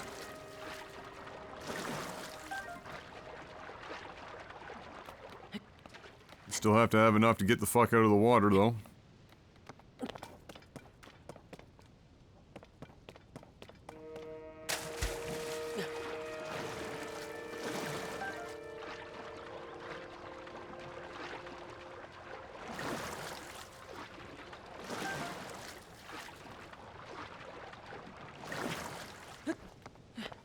Wow, that last random push instead of climbing the wall almost got me killed.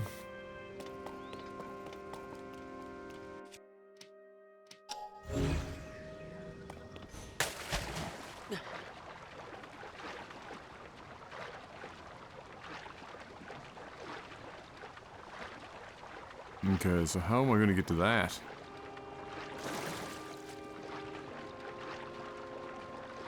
Yeah. Yeah, no dive allowed. Alright, I use the washroom, I'll be right back.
So.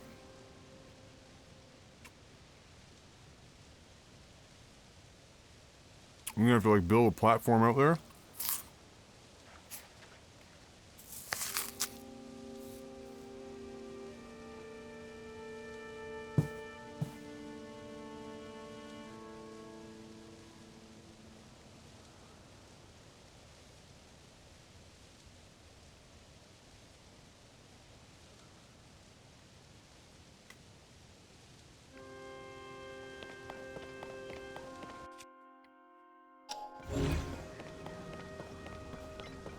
Ah, no, just do this.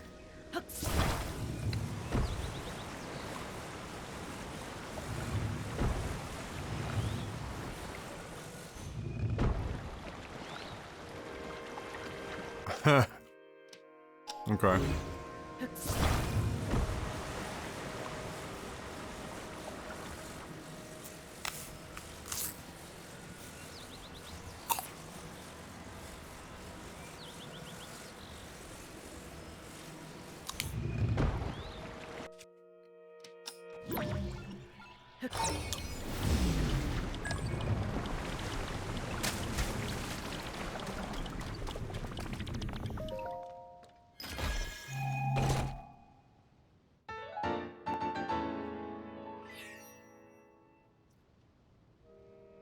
Sage's will. Okay.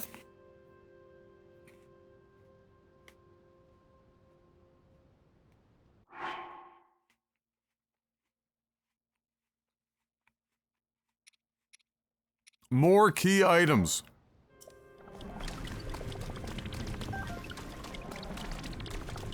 Would have made swimming a lot easier.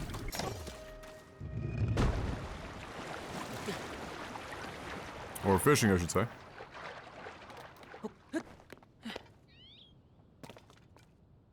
A neato key item.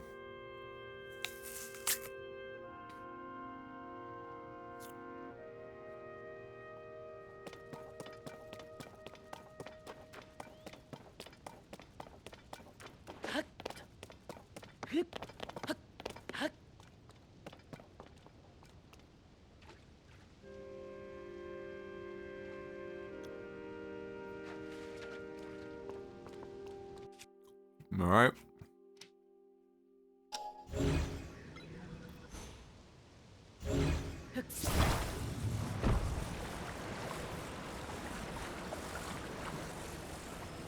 Now.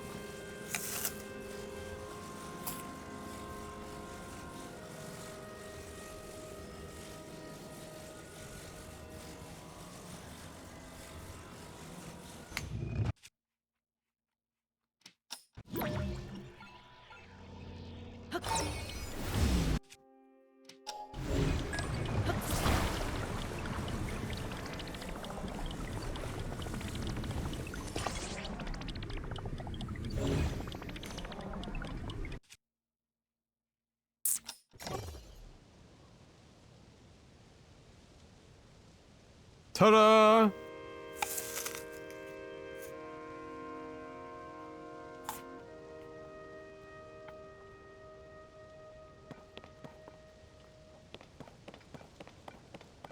But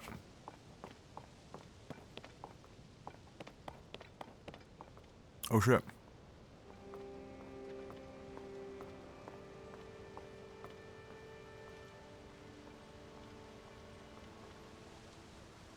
Come back down here. Come on.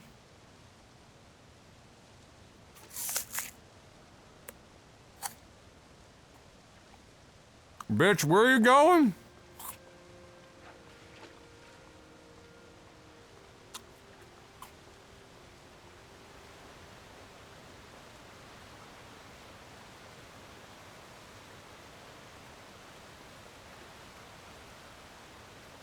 Why are you on the fucking moon?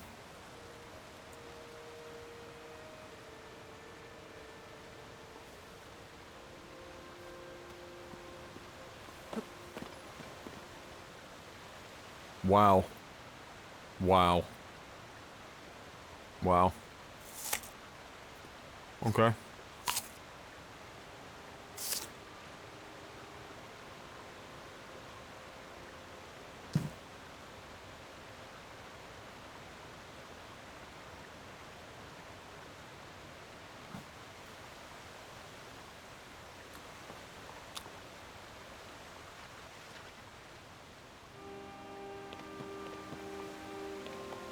So I'll probably have to drain the other one again.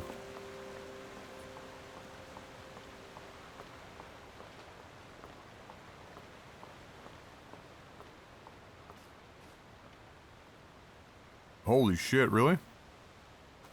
Okay. Barry said, nah. Get fucked. Oh, let me get this over here. Oh boy. Okay.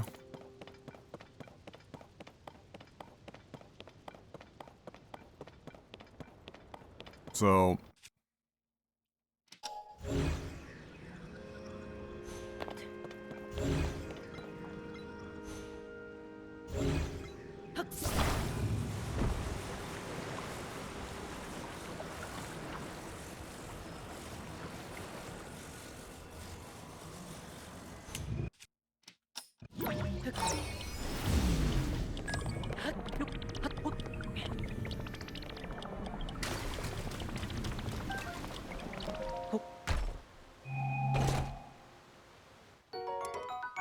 A magic rod! Yeah, it is.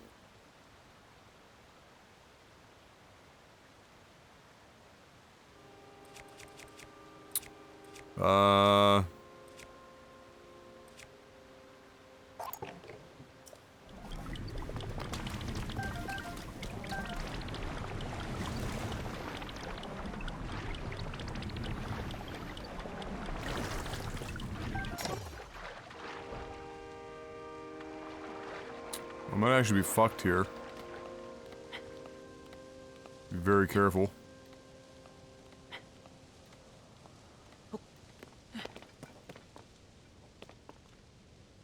Okay, well...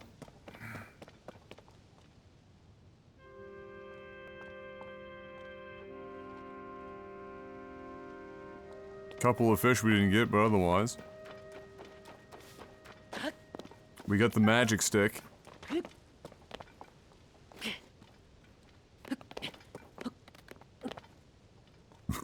Excuse me.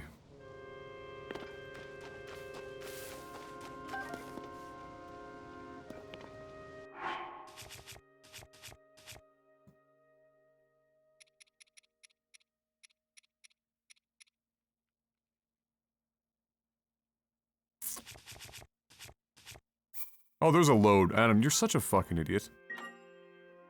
Imagine being as stupid as I am. Imagine. So, am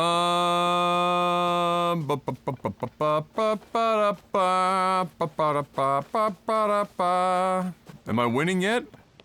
Yes. Sort of. Not as hard as the Celtics, mind you. But we're out here. I'm currently in a Sky Zone expedition. I found a way to meme around up here. And so... We're now going to attempt to get over there. I don't need to imagine or spend too much... True. Don't need to leave it up to the imagination.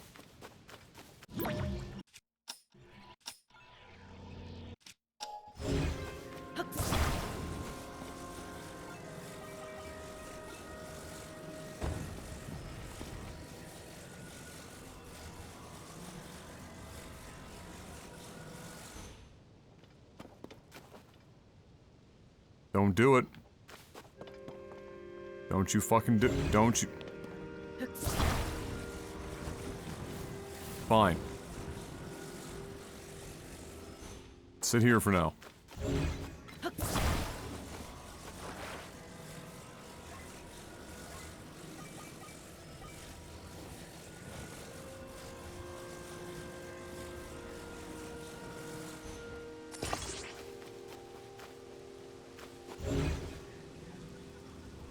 Ah. That might stop it from going forward, we'll find out.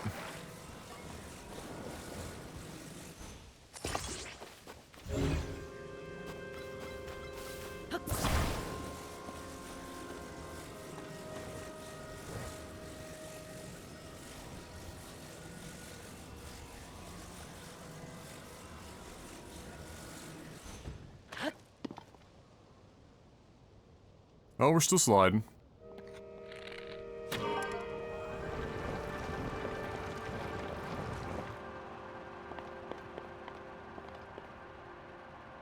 Oh,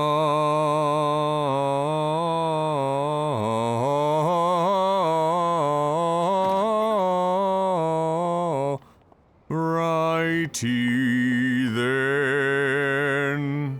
Bring her in for a nice smooth landing, boys. Nailed it.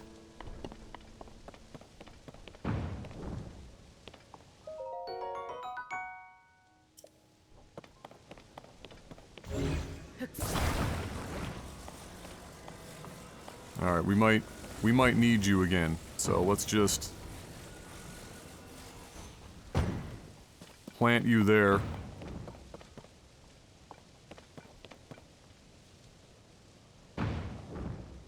Oh no!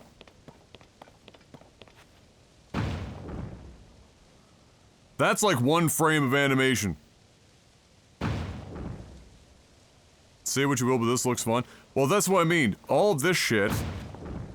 Oh, that's to go back to where we came from. All of this shit is the good shit. It's the everything in between when you're not doing this shit that is just a snooze fest beyond imagination. Notwithstanding, we're not even doing story stuff or anything, and like, this stuff, this is the thing with the sandbox stuff, is that you'll often just forget the story exists, unless it's really compelling. Or you feel like you want to engage with it, but right now I've got 4 hearts, everything 2-shots me.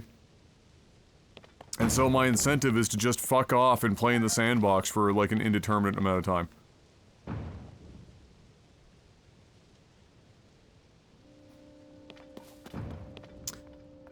And now, for some gamba. Some light-hearted gamba. I want to see what we get for this monster fucking charge.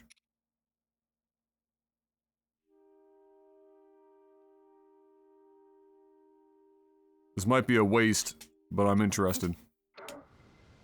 We're going in.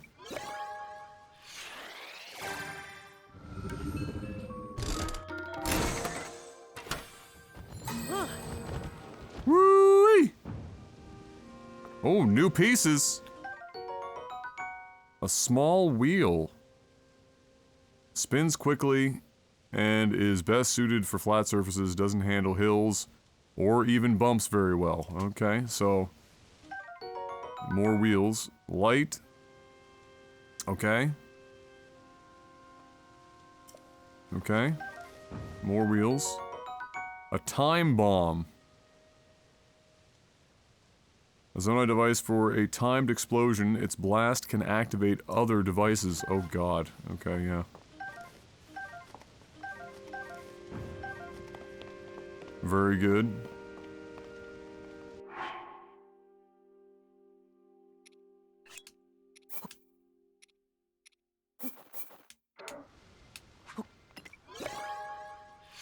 I want more.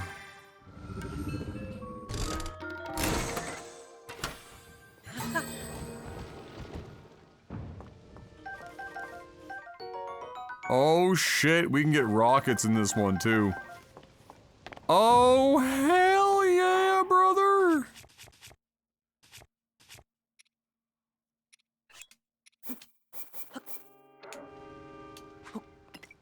Give me more of that.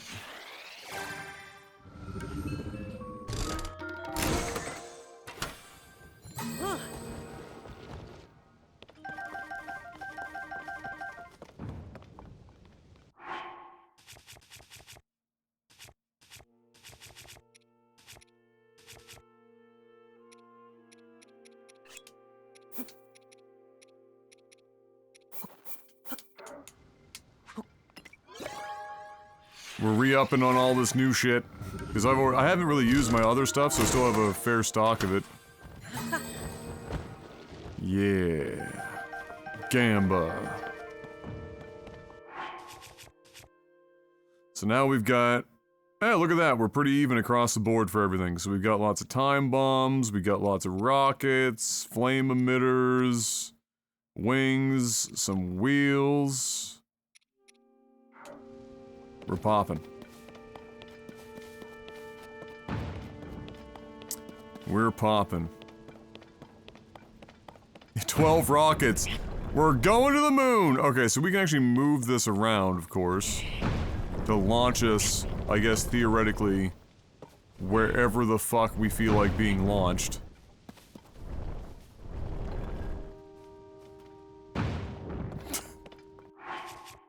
Let's just save before I accidentally launch myself into oblivion.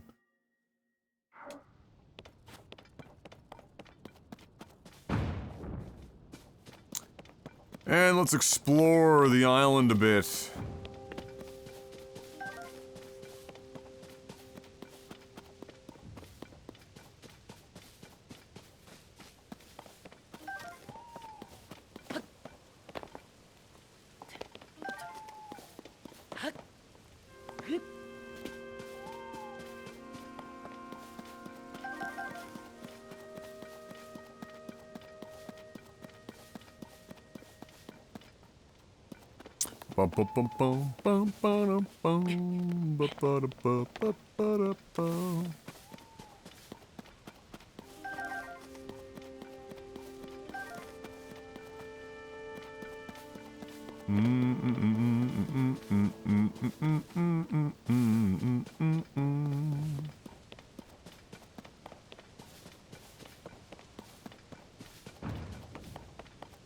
That thing's fucking terrifying.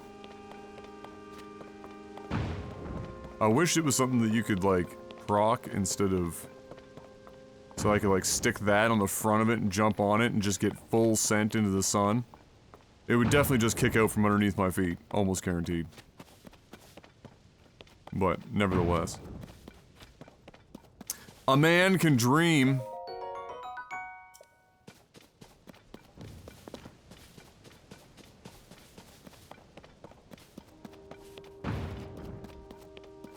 Hey, what's up, Denori? Too early? No. Gotta get all those Europeans in.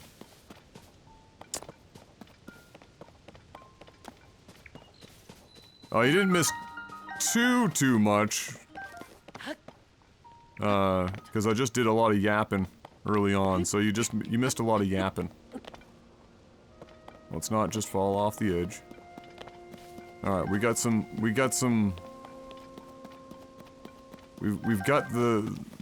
the hands, but we don't have the gaping anus.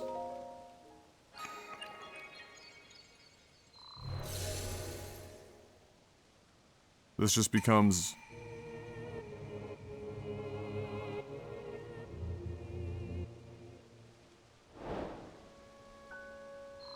What?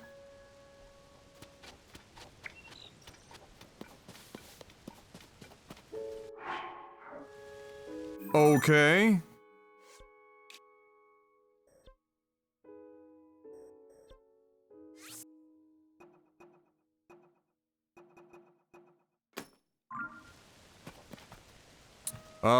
We got rubber up top and, insulation from the cold down bottom. Just whatever we found. Really? Alright, so we gotta get over there. What in the arrows pointing up do we got going on here? And we got this thing with a chest that drops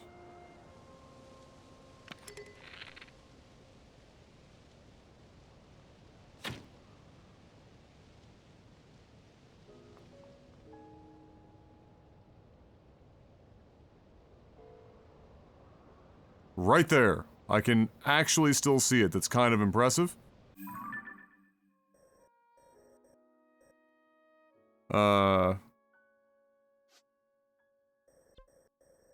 It's like... here?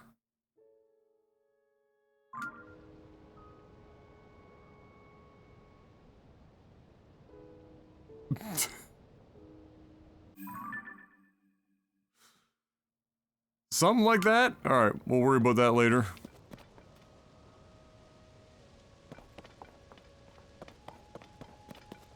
What up, Dat Bread?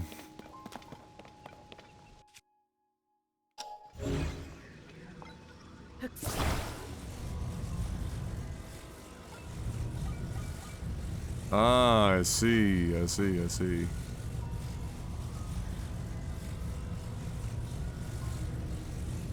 Very good.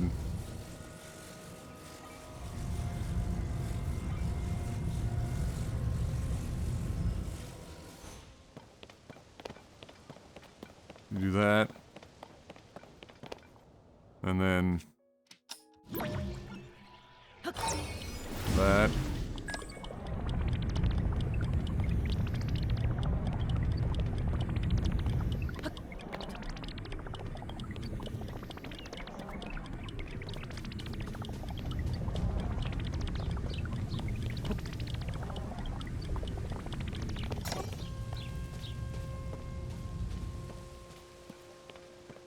Well, that's a problem.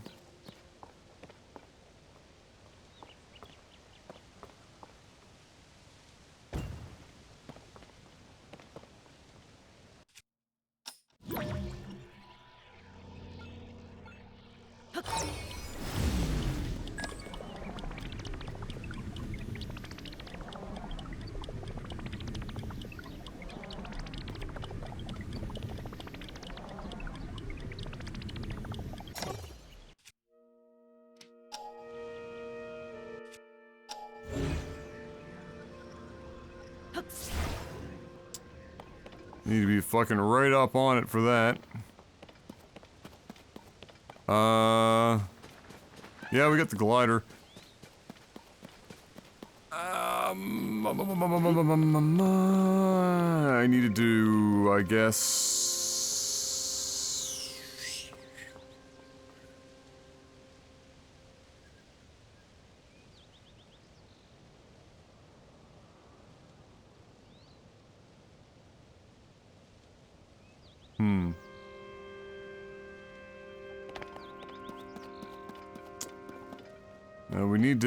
we need more time.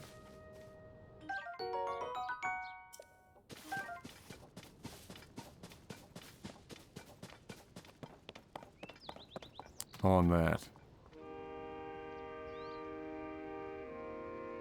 I think, since I can rewind it from here, I think I know how I can do it.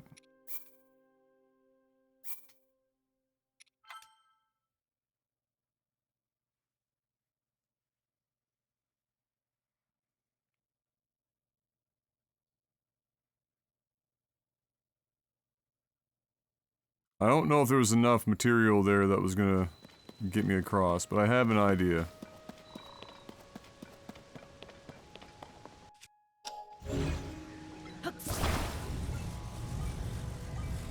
Oh, whoa, whoa, whoa, whoa, whoa, whoa.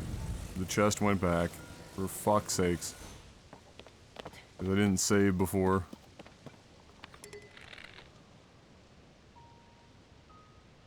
Moving target? Got it.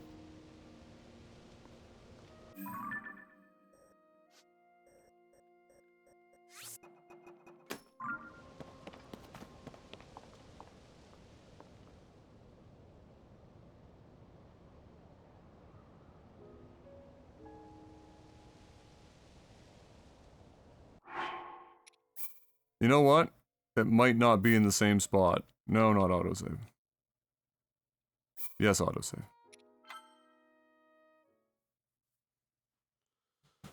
Applied for the citizenship, $630, for the application. Yes, it does. Indeed it does. Yeah, I am in a similar situation. Let's not throw that.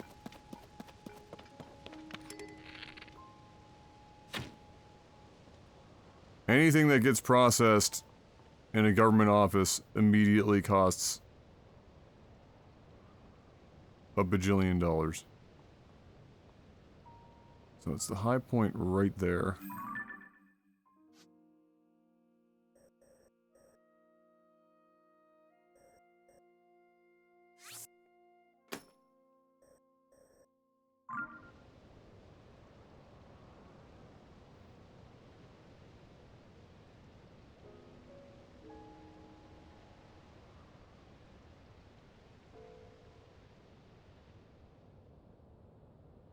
in that general vicinity. Okay.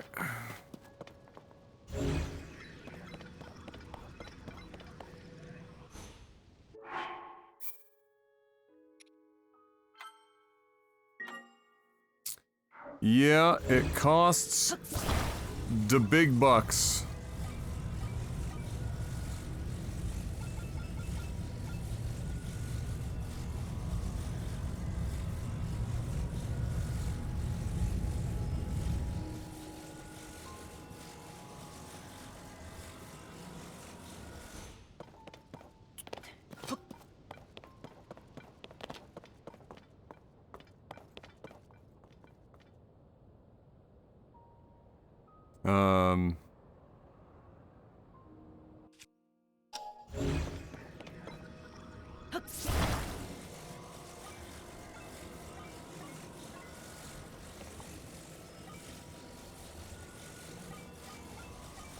Really?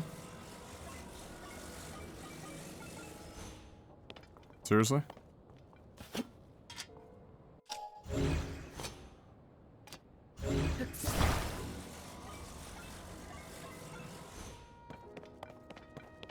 Cool!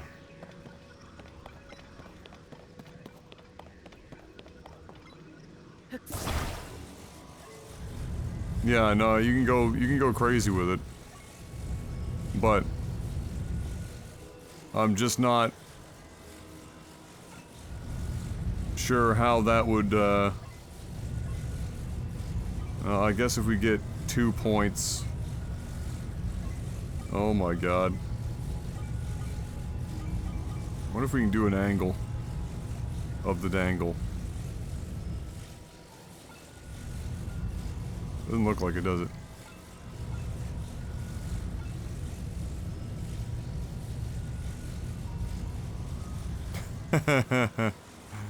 Not quite.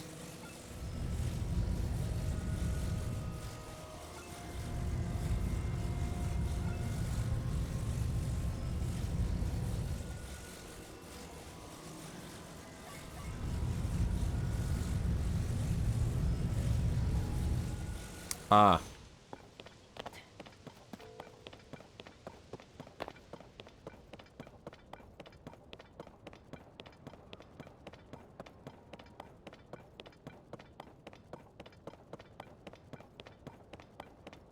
I didn't think to do that. Flipping on its side to use both. I was literally just going to, and it probably would have been fine. I was going to rotate it 360 degrees twice. And then by the time I ran over here and grabbed the crystal and come back, I was just gonna get on it while it was still mid-rotation. But this is an easier solution.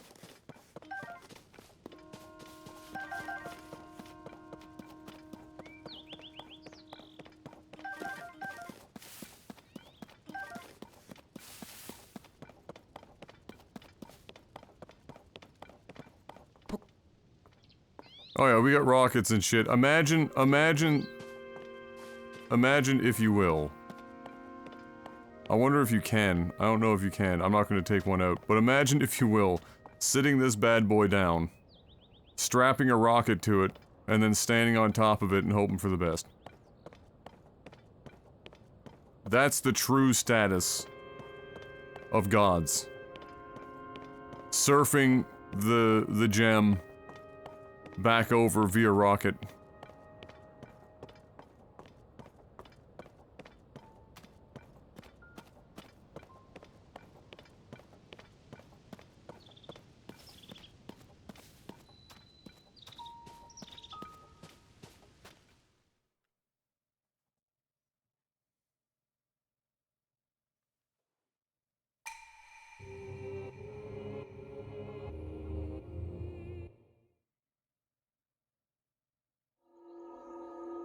Gaping anus.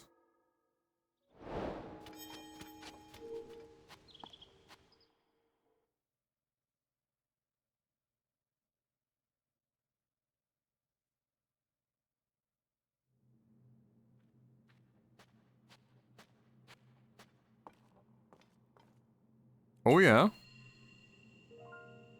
Oh, word? Oh. Oh. Mmm. Mmm.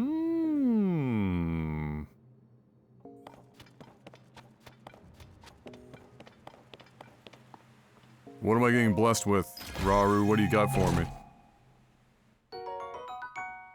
Okay. 25 fuse attack power. Or sell it for $1 bajillion.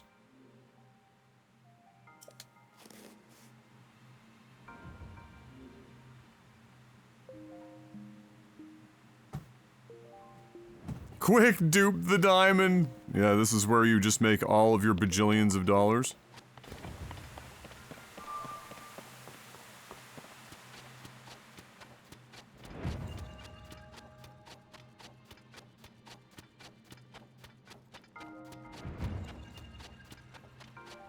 Hold on.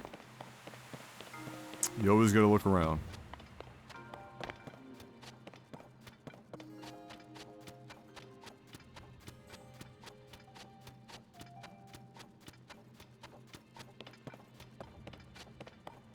Why not name it Neil?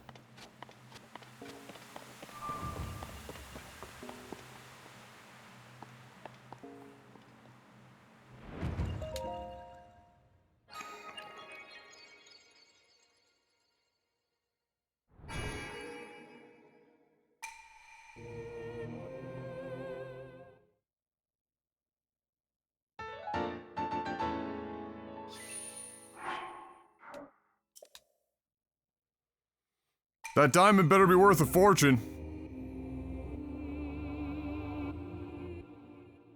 I got excited seeing Raru's blessing. I was like, oh shit, fuck me. I'm getting the hookup. Out here trying to put a ring on my finger.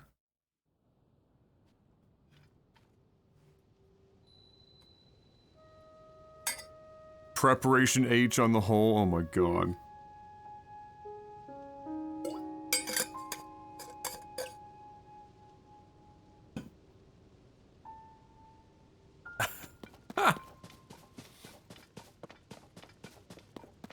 Cut to a random Preparation H commercial mid-review.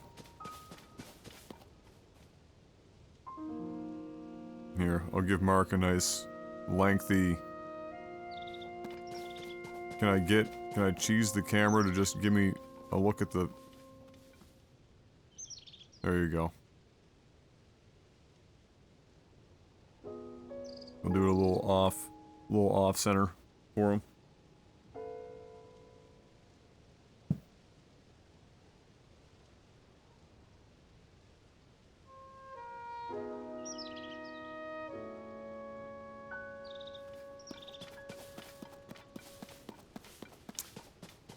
Alright.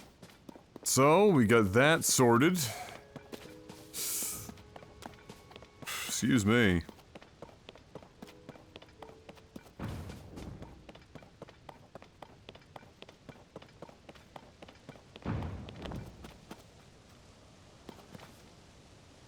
Oh, you know there's something stupid on that rock. Just one tree. There's definitely something dumb out there. So now we've got the Man Cannon 9000 over here. In which we get to, try and figure out what direction we want to full send it.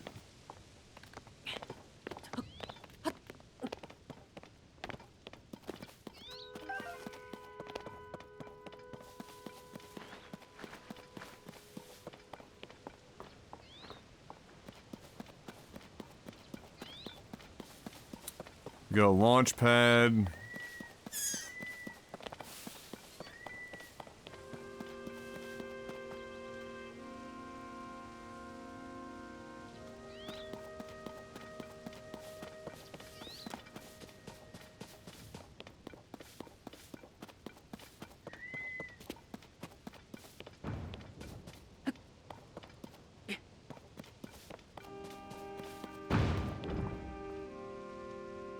There's gotta be a way to fucking stop that thing from going in and out.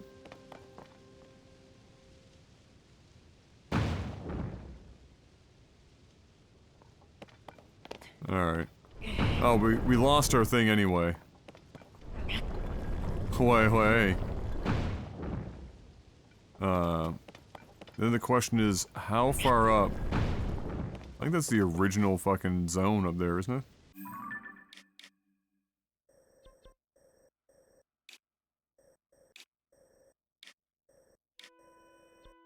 Yeah.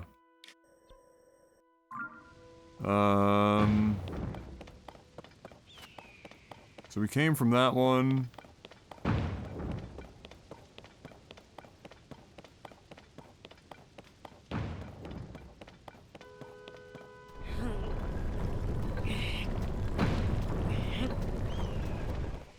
Looks like we're going for a full meme ahead.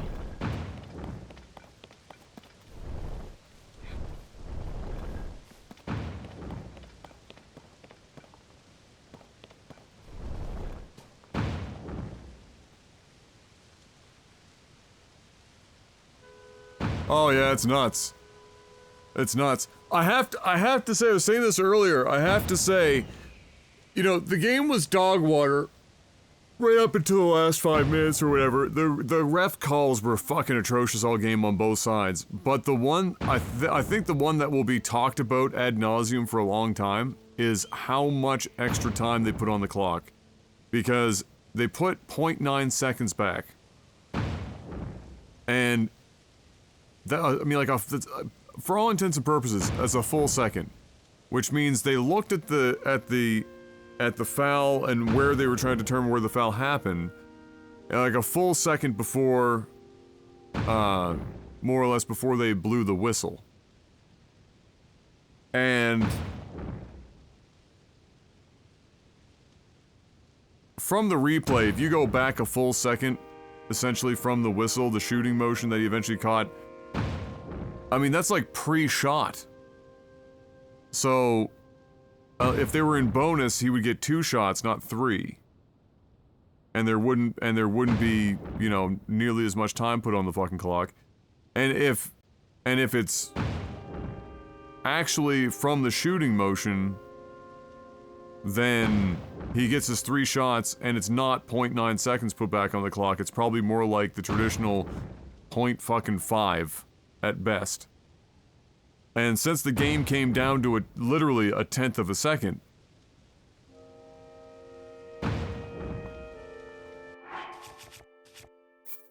Save before I kill myself here. It's gonna be a meme, I'm sure.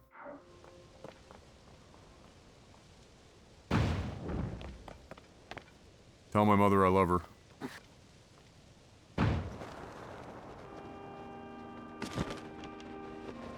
That didn't put me nearly as far out as I expected. Let me just fly over here and see what we got going on over here. What the fuck is that?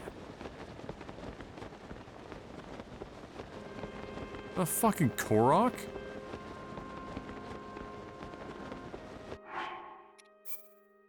You're joking.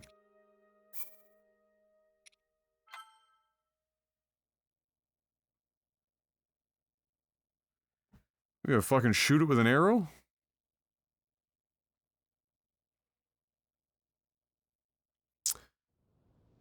Bum, bum, bum, bum, bum, ba-da. But the worst one of all the celebrations is Vincent, who in the picture at the, like, the 0.1 second mark, as Hairline White is putting it in. He's got his arms up in the air cheering and shit. That's just unfortunate.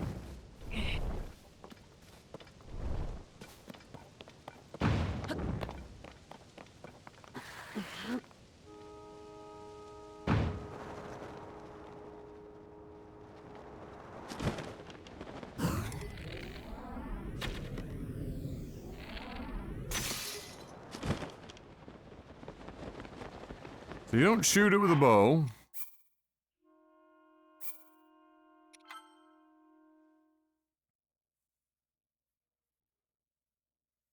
That's very true, Korean guy.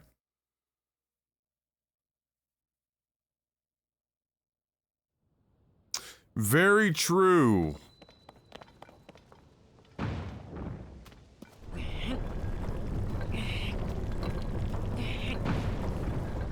But hey, Adam Silver got his fucking rocks off. No matter how controversial the game is, he gets his Game 7 on Memorial Day and a possibility of Boston being the first ever to fucking claw it back.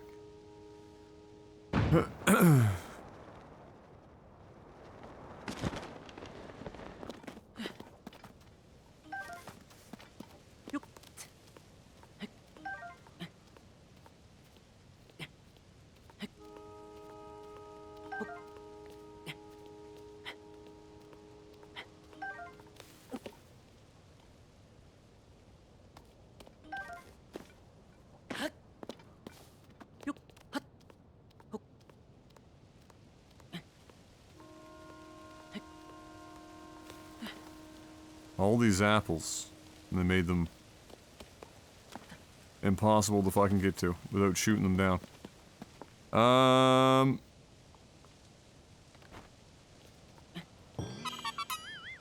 There you go. Bro, what in the fuck are you doing up here?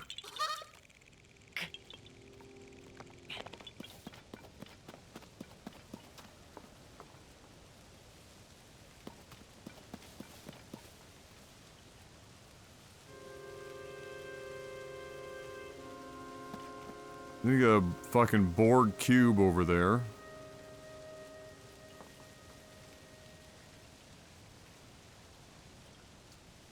I need it as like a text notification.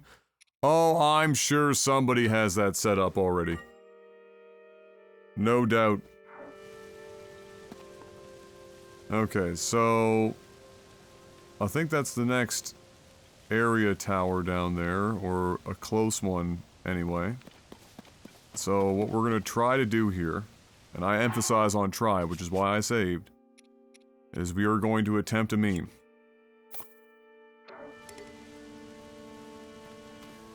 Let me try that again.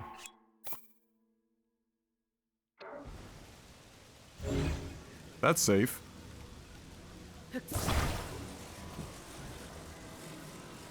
You just bring that back in a little bit.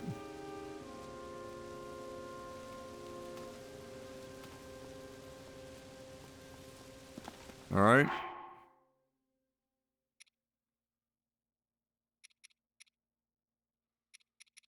Now.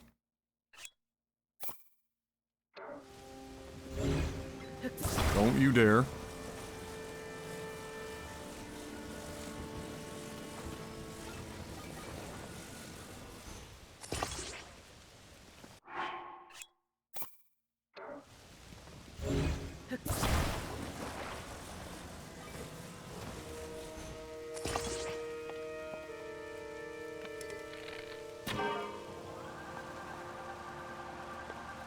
Oh, come on.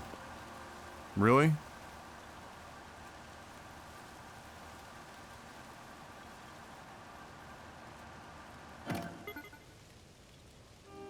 Too much friction.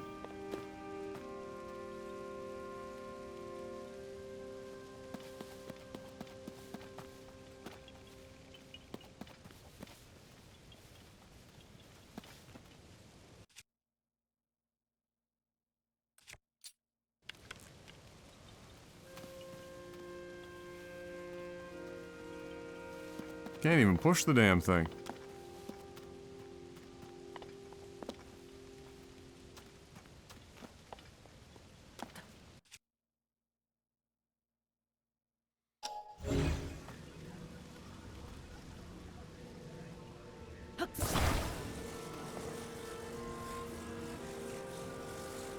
Alright, we're doing something very risky.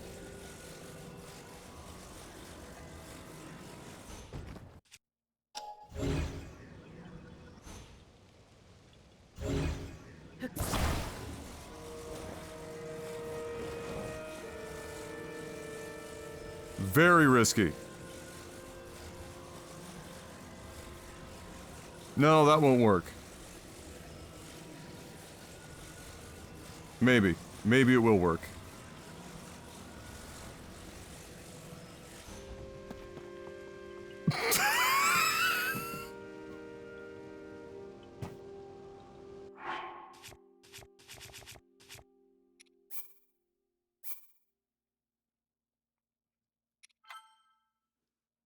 I needed it to tip over a little slower.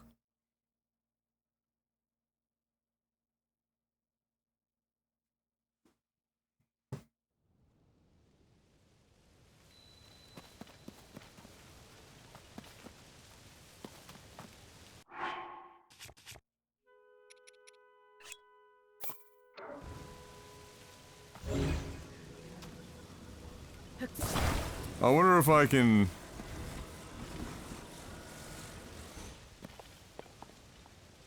Oh.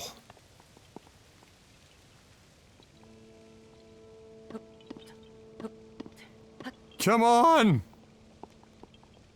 You great bastard!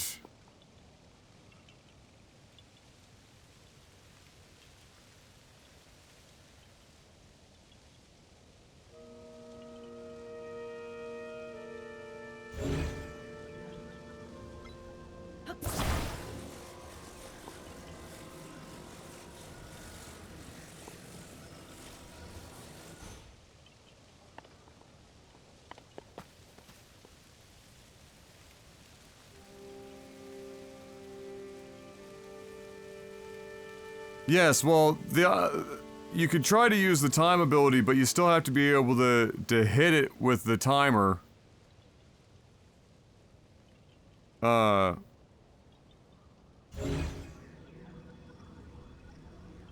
Like, I could put everything on it, pick it up in the air, try to catch it mid-air or some shit, and do it. I mean, there's a couple ways you could do it with the timer.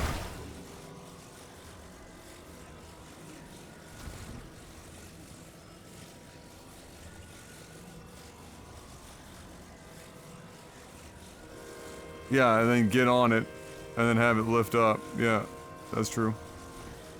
That's not nearly as entertaining as this, though. Fuck! It's alright. It's okay. Look at it go. Look at it go. It's doing it.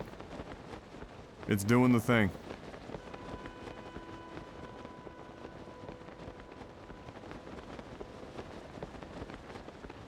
Look at it go. Come on, baby.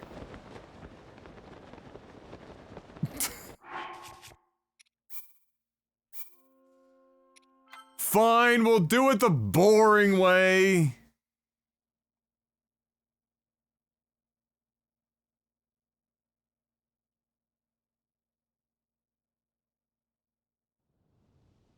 I was trying to do it as an action shot.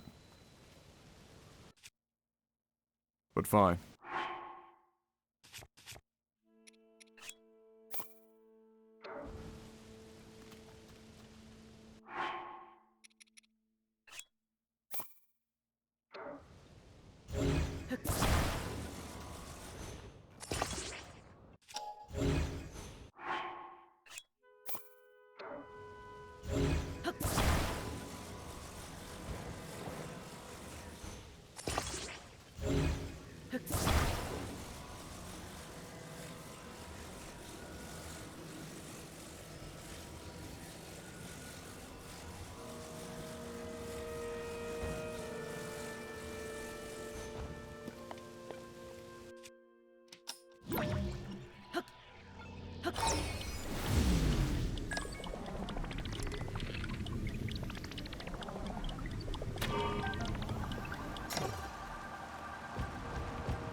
There goes my hero.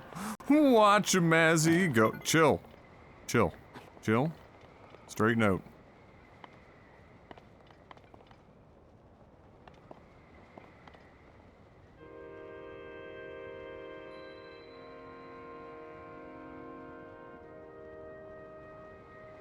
Easy.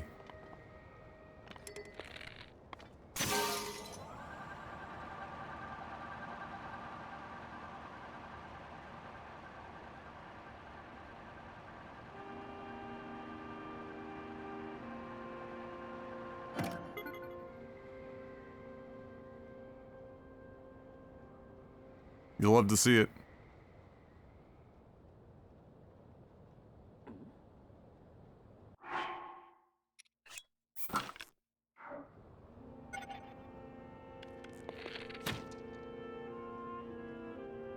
Oh, we have to wait till the whole thing is...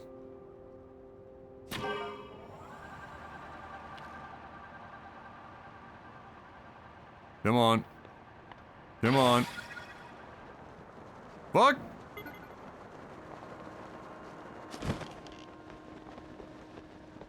Those fans are murking somebody down there 100%. 100%.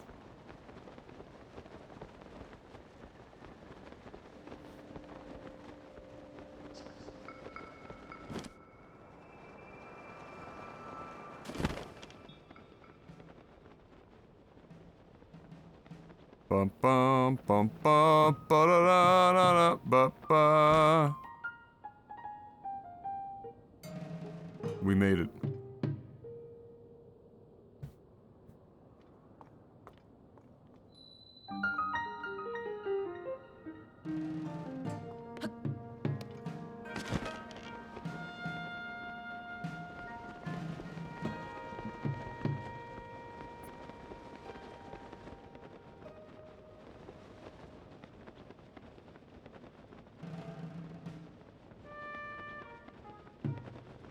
We're dropping in.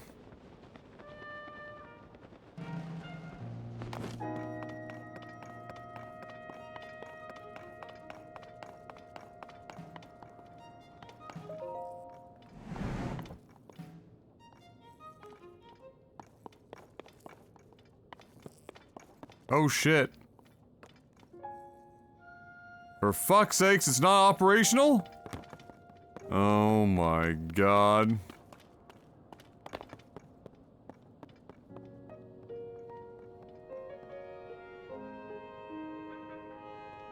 Alright, let's get this worker up here.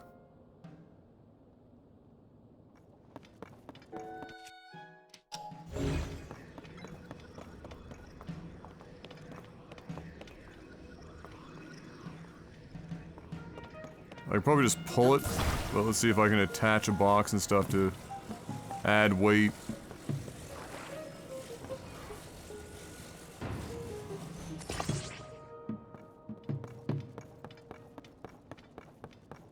This man needs the Atkins diet.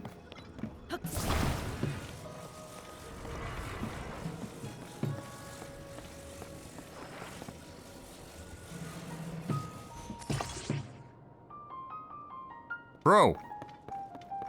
Lay off the cheeseburgers!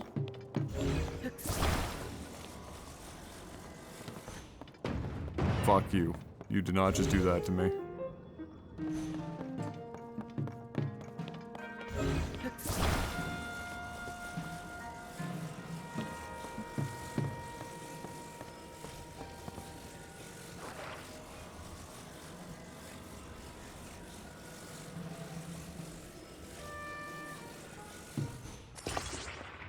There we go.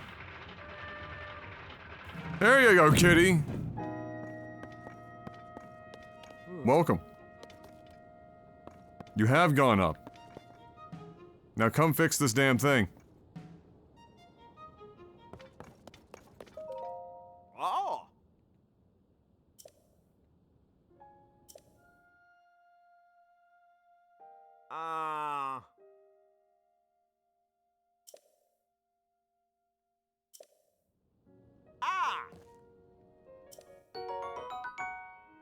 Thank God.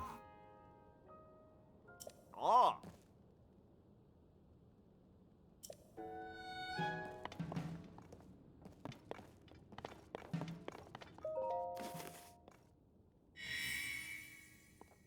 Whoa! Whoa! Hey, what's up, kid? Never gonna get used to these things. The game is,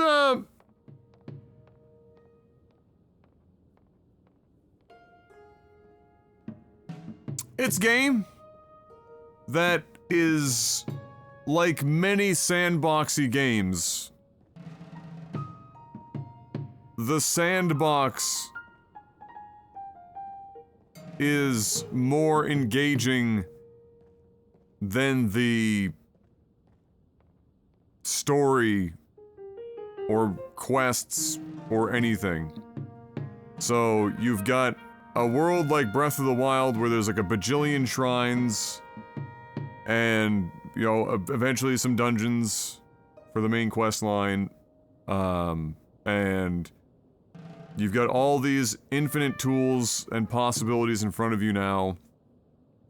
And so, like, all that stuff, like, all of the sandboxy stuff just completely overshadows the core story, engaging with the world beyond just treating everything like a meme puzzle.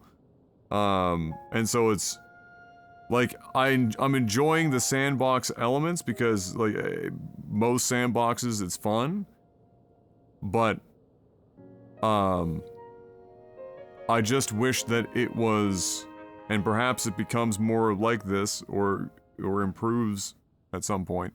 But I just wish that it was more well adapted to the world and the story and evolving, you know, side quest lines and things of that nature. Because right now it just feels like here's a big world, there's a bunch of puzzles in it that you can do, and then there is a story, but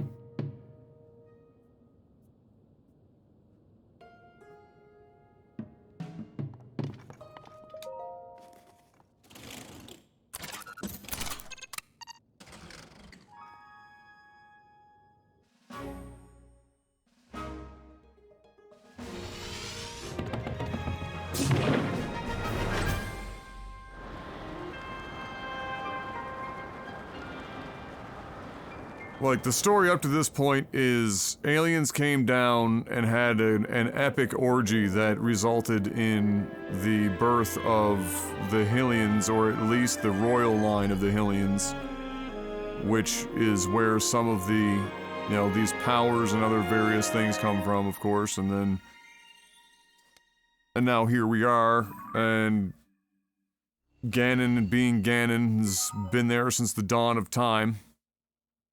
He's now become an eldritch horror.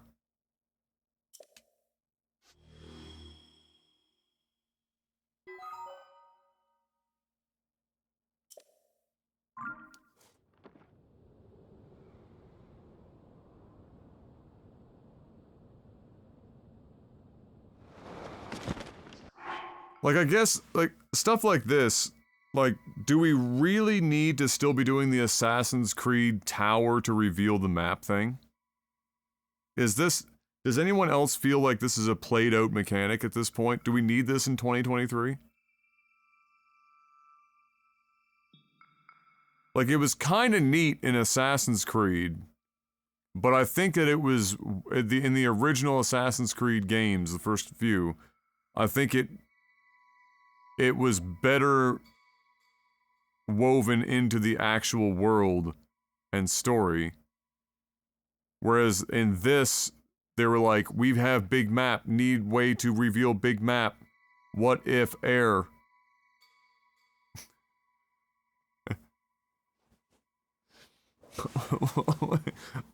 It's not, there's not like they do make an attempt to tie it in to a degree, but it's like, it's a pretty loose tie.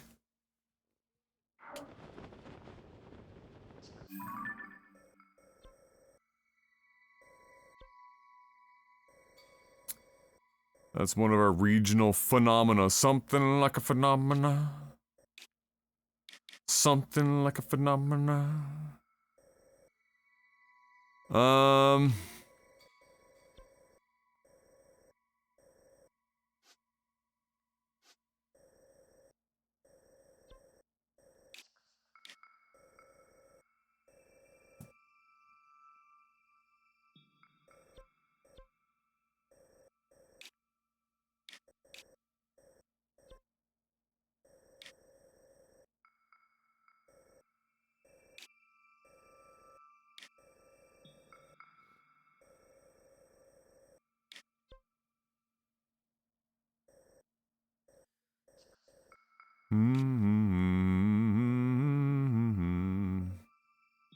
I think for me, I've been trying to think about what is it that about Zelda, the Legend of Zelda storylines and stuff that I find particularly great. And it's, the stories are almost all relatively simple because they're largely for kids, right?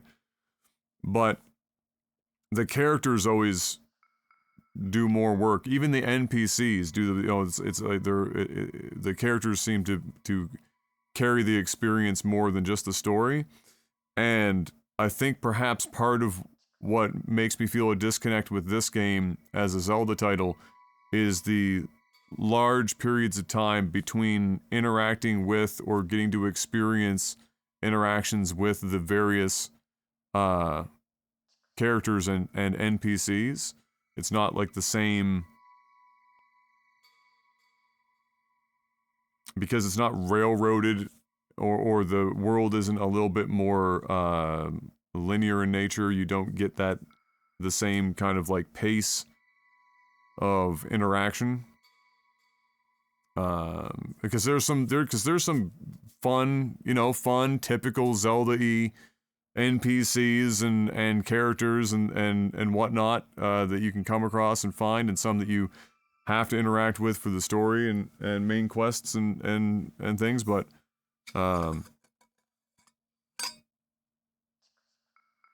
yeah, that might be part of why I don't feel as connected to it.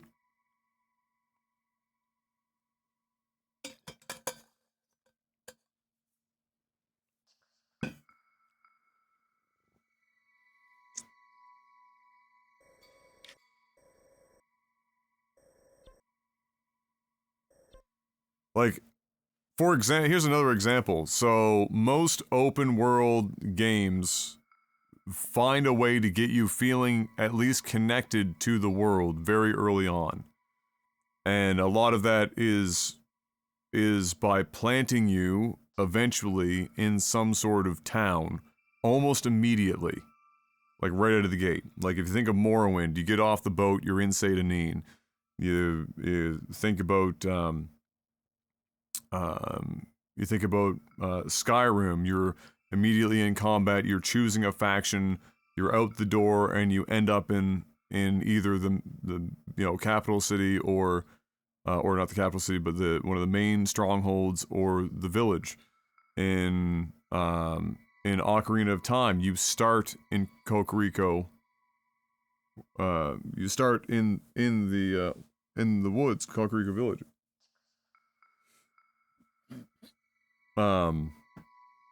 In Majora's Mask, you start in is it called Clock Town? I can't remember now. What up, Adam Combat?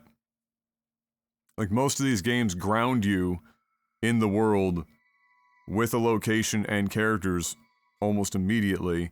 And in this, we get a loose walk along with Zelda, and then we're on our own in the sky.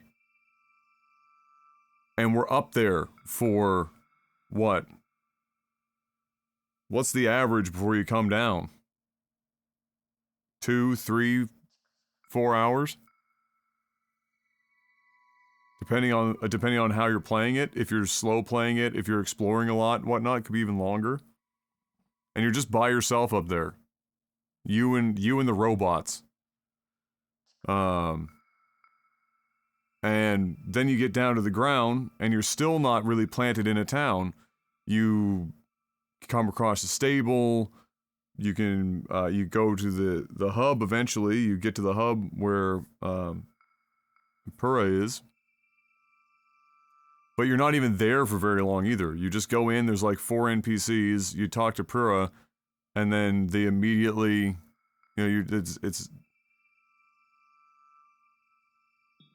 there's no hustle and bustle, there's no, it's just a hub, like there's nothing to fucking ground me in this world.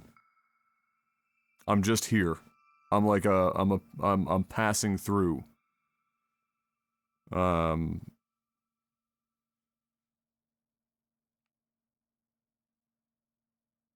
Yeah, so they could have done a much better job with that. Yeah, Mondstadt in 15 minutes. Yeah, they're all like anything that's like that because you can leave a player up to do whatever they want. But if you just leave them wide open and you don't ground them in a location and make them feel like they're part of the world, then for me, I don't know if this happens for other people or if you even think about it, probably don't even think about it. But like for me, what it does is what I was just describing is now I just treat the whole world like a sandbox. I don't actually treat it like a world that I'm actually a part of or playing a role in. I'm not grounded. I'm just it's a game. This is just a big sandbox.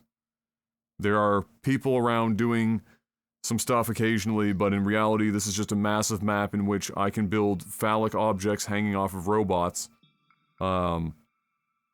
And until you really start seeking it out like crazy, and even then, because you didn't have it to begin with, it makes, takes you longer to get invested, unless you're somebody that, because you just really like The Legend of Zelda as a franchise property, all you need to do is see Zelda, see Link, and hear some music that loosely resembles something you heard in the last 20 years, and you're dialed in.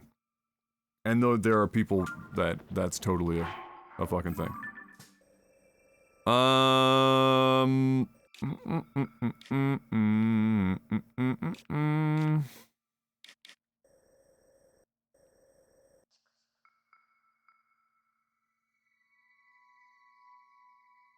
I get that feeling the game just becomes somewhere you can do things. Yeah. Yeah.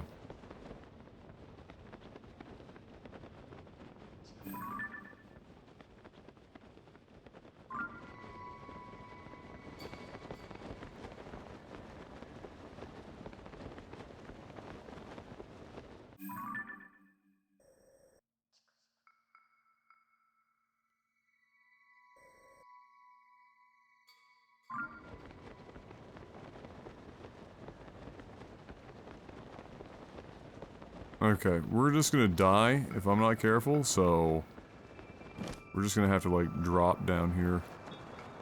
Maybe on the back of a dragon. What could possibly go wrong?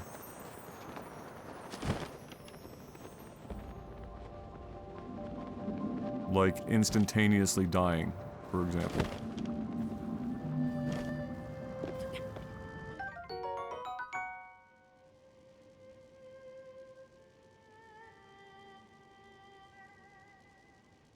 Gerudo Sandstorm.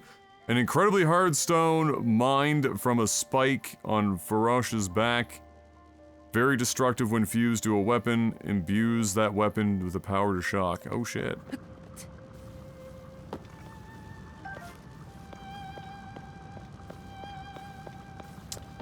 I'm not the biggest fan in the world of how Link wants to just grab onto fucking every single ledge.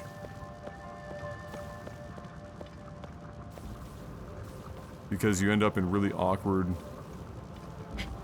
situations.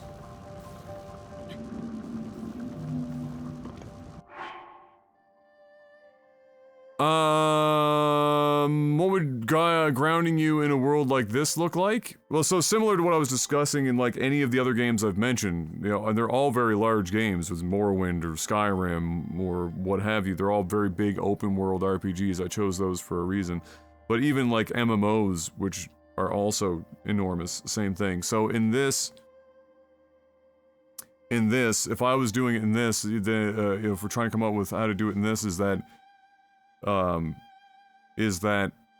perhaps before you and Zelda go down under the castle, you're starting with in the castle town, or you're starting something like beforehand. You get a preamble, a lead up, because the stuff that we're experiencing now is like, what do they call it? The post, where the fucking castle rose out of the ground. I can't remember what they call it. I mean, they have a name for it, but like conceptually, the idea would be you are, you get a little bit of a preamble lead up before you go underneath the castle to investigate. Maybe you are seeing the people that are getting sick from the miasma type shit. You're in a town. You gotta feel like you're a part of something before you get sent off and just spend all your time alone. Because if you just spend all your time alone and you're only talking to like a demigod and some robots and you're flying like 1,000,000 feet in the air, you know, with nobody, nothing, and then even when you land, you're still not technically in a village or seeing anything or anyone. It gets, the longer you wait, the harder it is to feel attached to whatever the world is, especially in a game that's so sandboxy, an open world like this. So if the start of the game had you more in like a communal setting and not just you and Zelda already under the castle, and she just says, hey, you know, people are getting sick, but it's not so bad in here.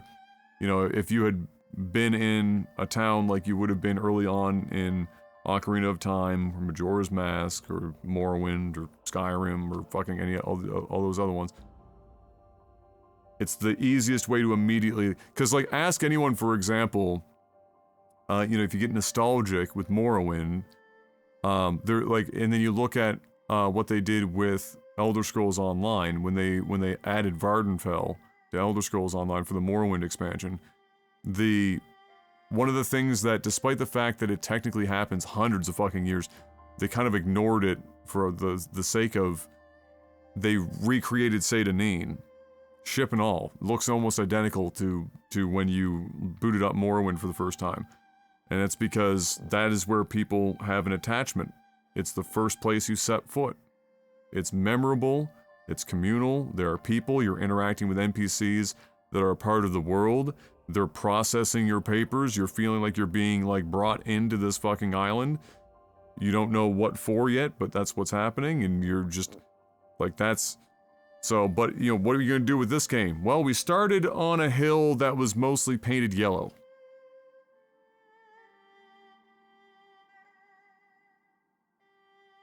Hello, babe. I'm streaming, but what's up? You on break? Ah, okay, babe. How's work?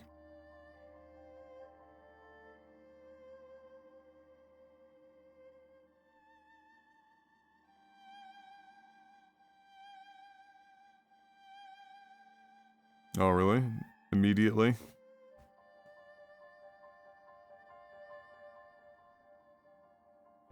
Oh, my lord. Well, you've had patients like that before.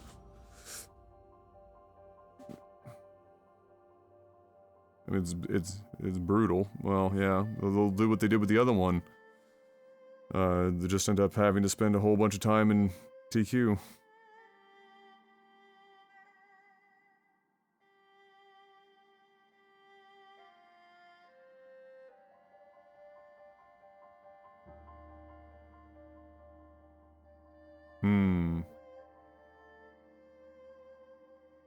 My lord. Okay. Oh, I'm just streaming, babe. I'm gonna eat lunch in a little bit. I know, lots of food to eat, I know. No, I'll eat it, don't worry. It's not gonna go anywhere. Love you, bye-bye.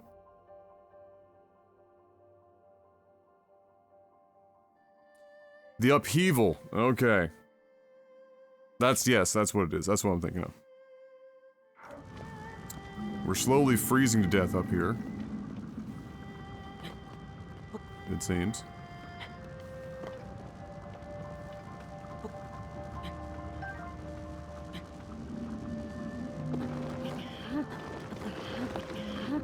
Jesus fucking Christ, really.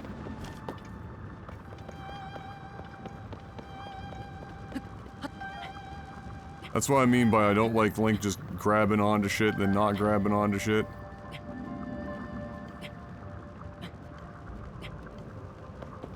Oh, we don't want to be giving the old Dragon God a little poke in the butthole until I've collected as much of this shit as I can. We gotta get our mine on. We don't spend a lot of time up here.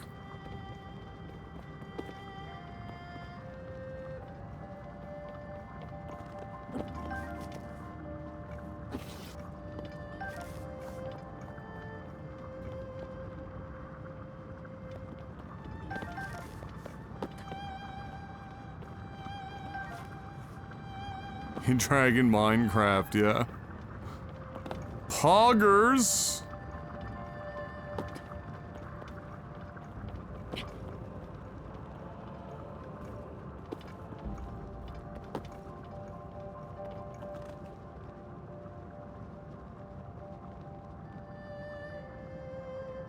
Doesn't look like much else up there.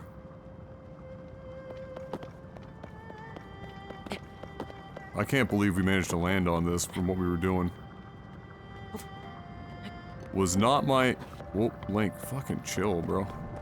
Was not my intention, but here we are.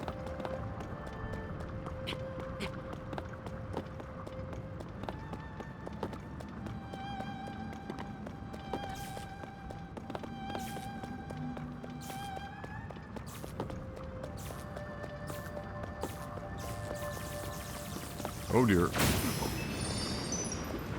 No, no, no, no, no, no, no, no, no, no, no. Thank God I had my fairy. What do I have on right now? Ah.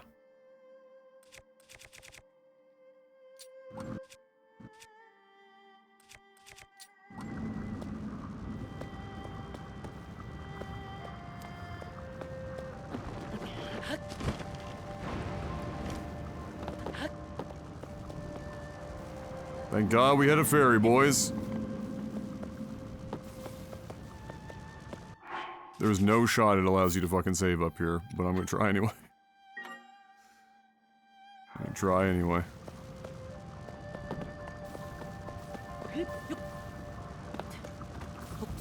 Where are you going, man? Jesus. Link's cooked. Honest to God. The man's on meth. Hello, sir. How are you?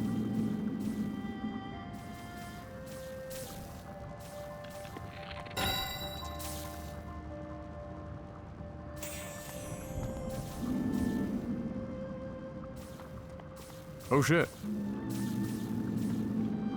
Away we go!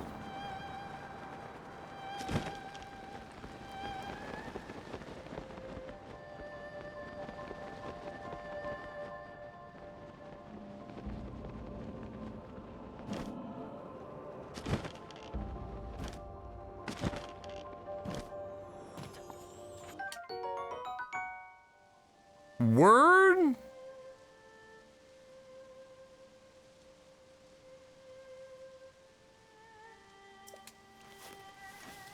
Now we're God. I'll make sure to hold on to that and remind myself to use it like 50, 60 hours from now. Well, I'm glad I can see what I'm doing here. Where in the fuck am I? Current location. Nowhere.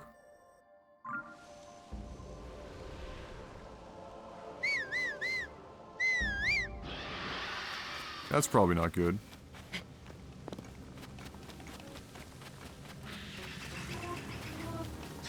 That's the opposite of good. That's probably not. You know what? Let's just...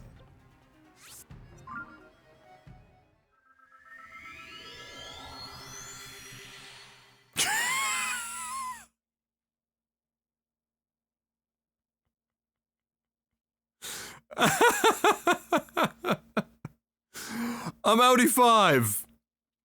See ya, bitch. Not today, Satan.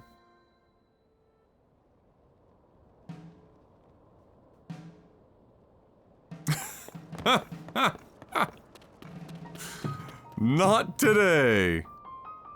Oh, a little painting.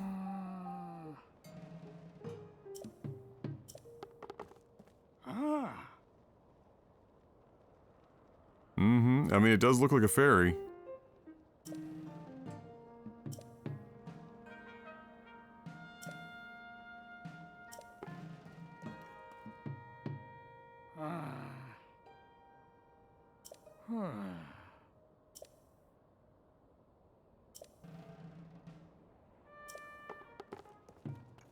Uh...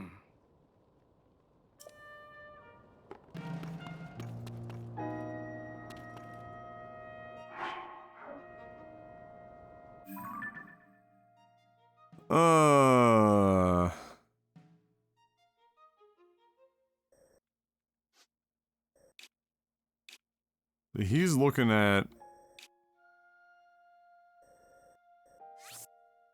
like this?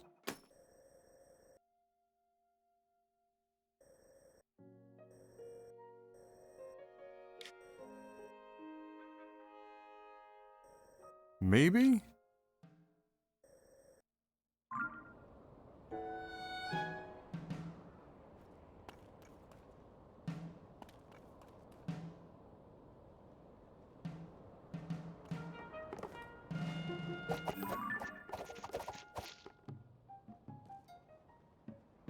No, that one.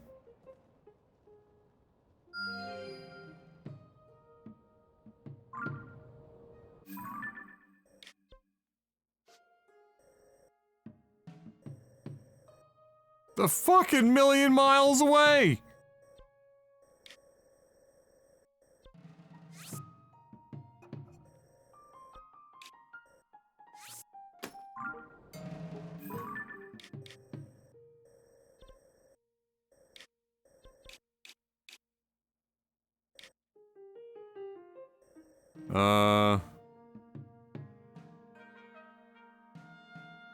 Alright, there's a non-zero chance we can find a way of getting there if we go back up here.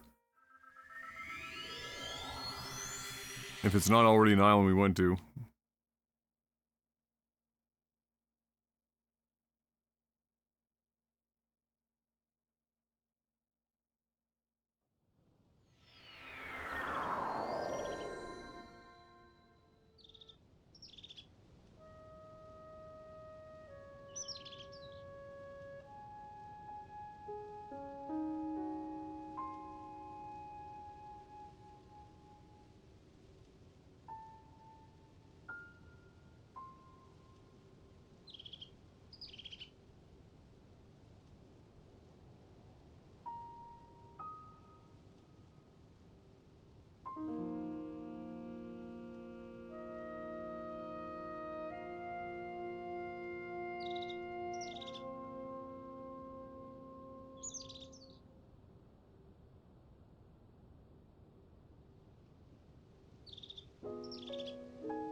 I love Link's hair in this game. Yeah, he's got like that, he's got like that 1998 butch lesbian hair.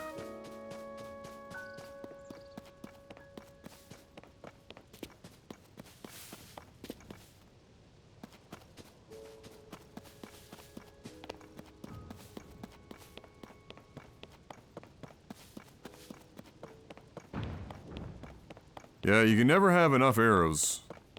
They seem to always be low. They got all this crafting, but you can't craft arrows.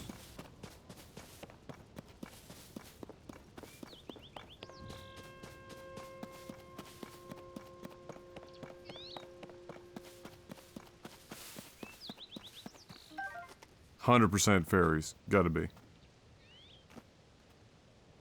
100% fairy. Alright.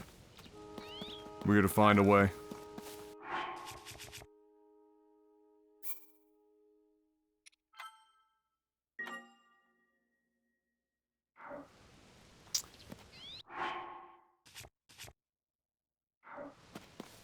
Do they have one laying around here? I don't think so. I don't think so.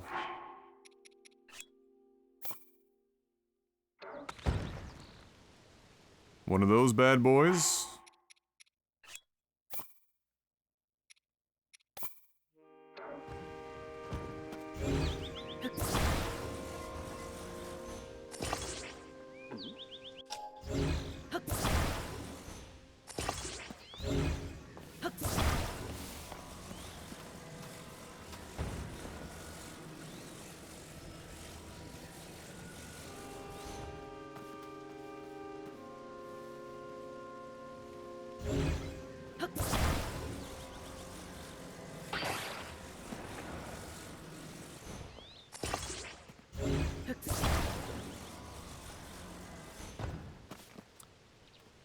Okay, so...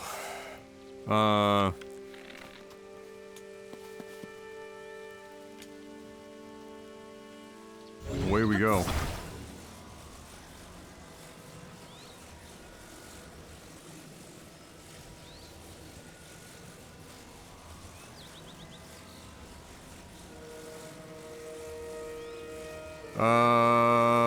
Oh, I turned the motion controls off because it was driving me fucking batshit crazy.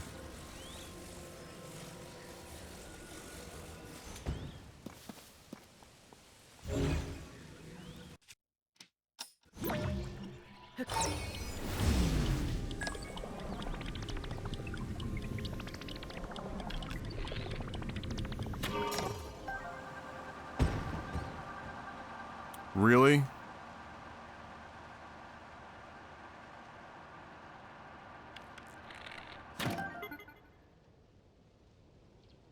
You dick.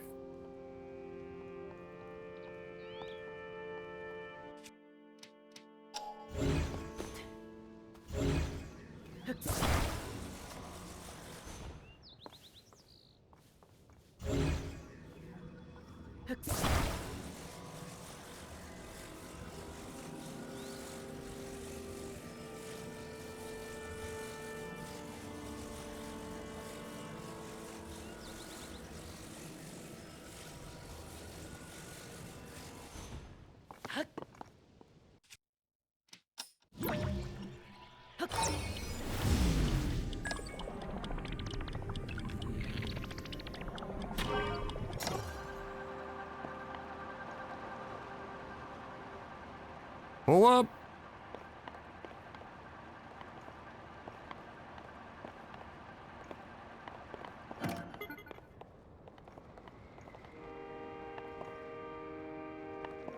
Oh, you're a fucking whore. Why are you just dropping out of the sky?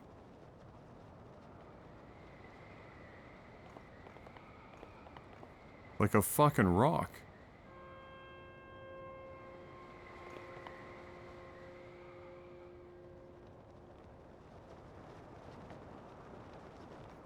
Bro, what in the fuck?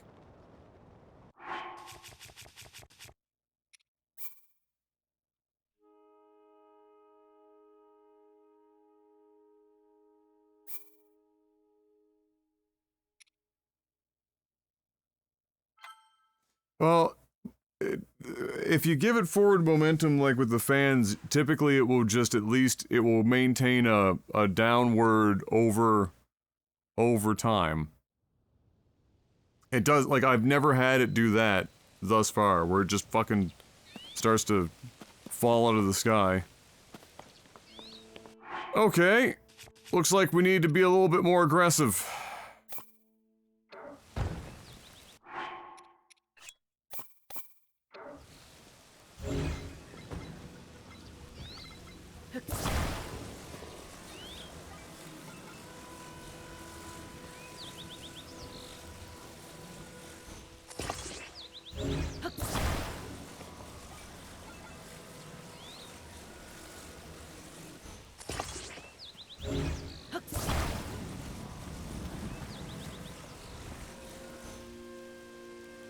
What could possibly go wrong?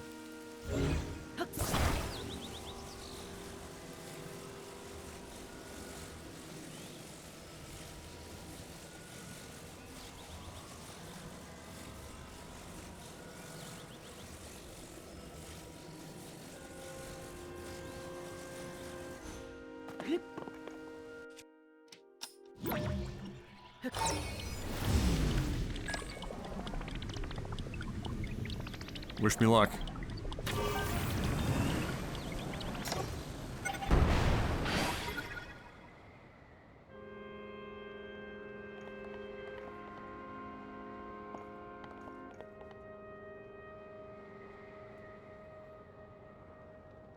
I forgot to disengage the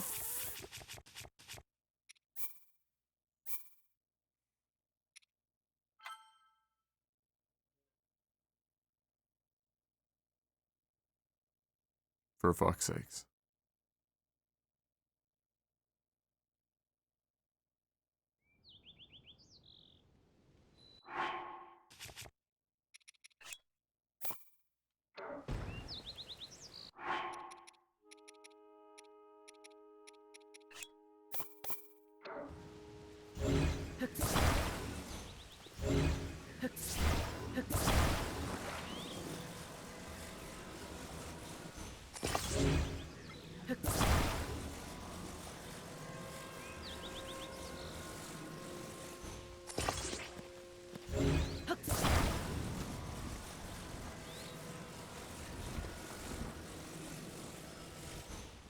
We're taking this to another level.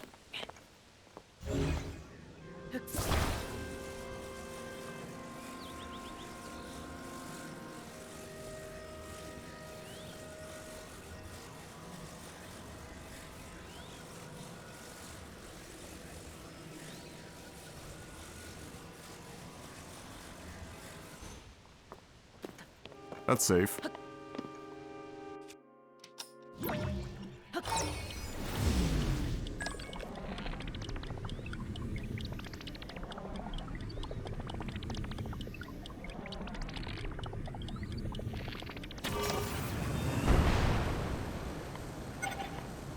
Oh, hell yeah, brother! Don't you fucking dare. You get over there.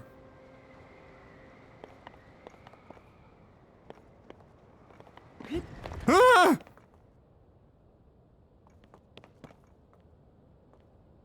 We made it. First try. Fuck. What a time to be illiterate.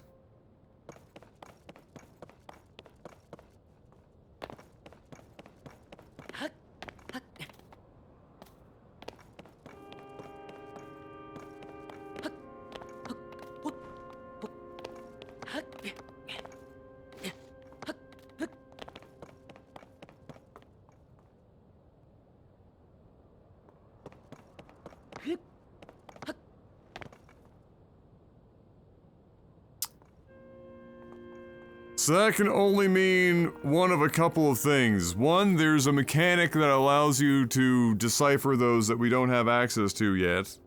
Or two, there is something I can do to it right now, but I just have to think about what exactly that would be.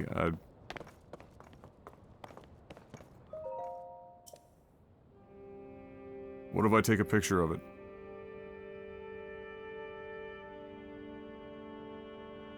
Well, not the game, but like... No, we don't have... No, no, none of that, no. Okay.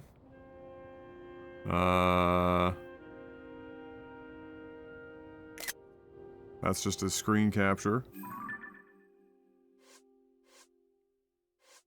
We don't have a fucking... There's still shit that we haven't...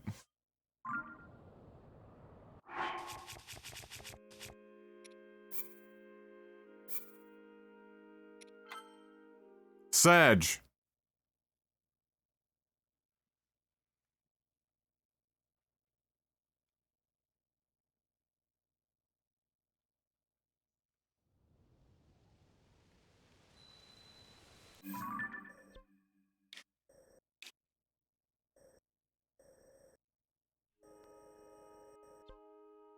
What a pain in the arse.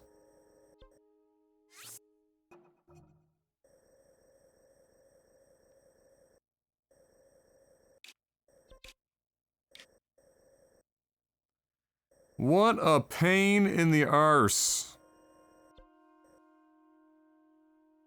Yeah, we don't have the camera installed yet. Unfortunately. Well. Fuck me.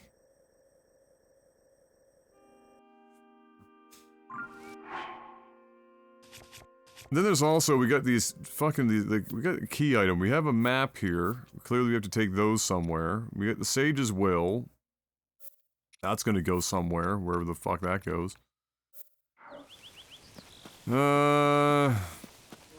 Today's just been a day of getting cucked by key items and not finding anything else. Thus far. But hey, we've unlocked some map shit. So there's that. Where do we want to head out?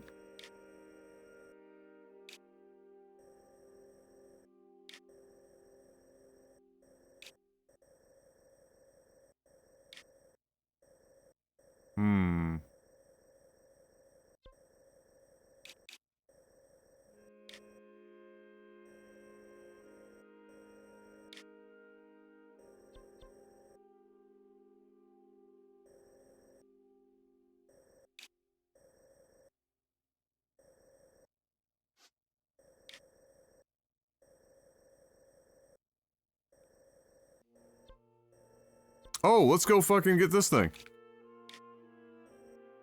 Right.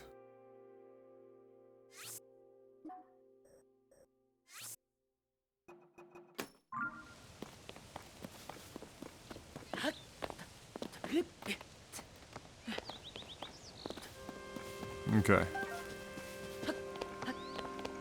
See if we can go find that chest.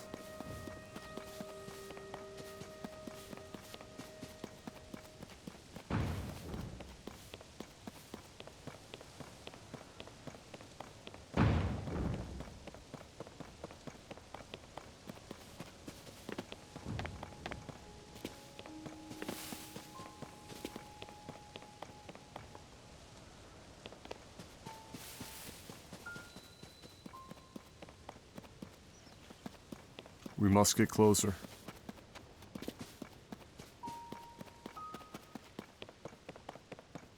Oh, word, this resets?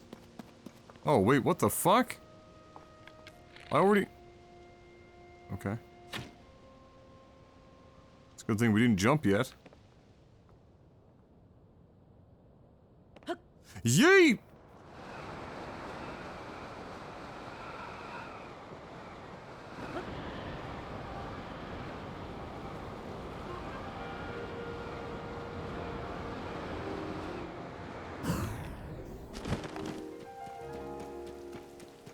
I meant to do all of that. The speedrun strat. You're welcome for the pro tip.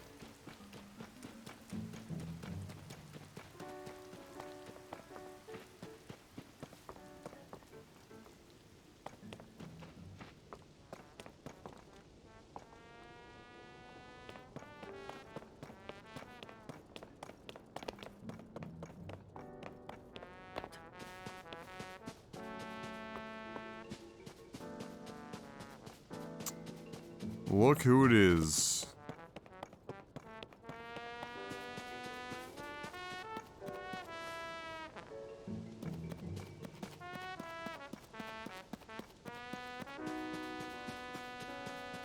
Why would I go to the Coliseum where there is guaranteed to be like a fucking silver Lionel or some bullshit?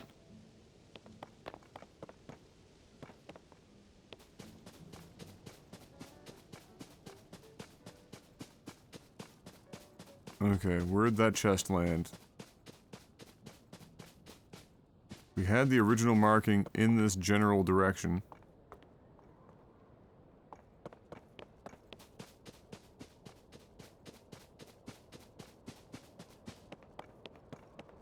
Every cloud has a silver Lionel.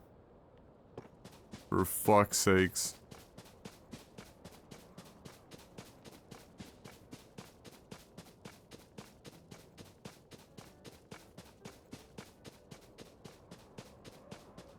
The first time, I'm kind of sad I didn't go down the first time, because the first time I shot it down, it landed, you could still see it, and it stuck, it just stayed there.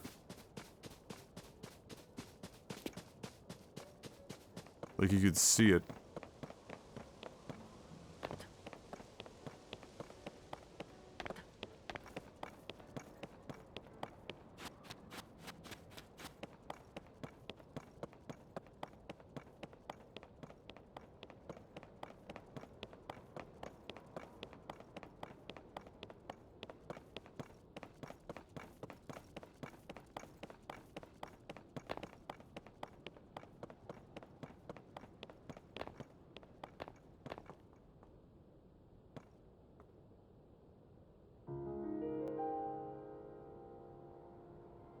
Hmm.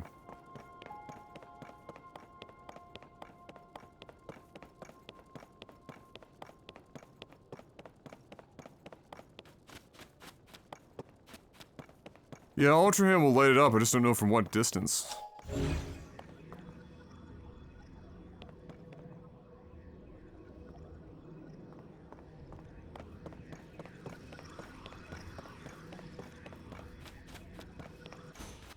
Like, maybe that was it down there? I don't know. Could just be a fucking rock.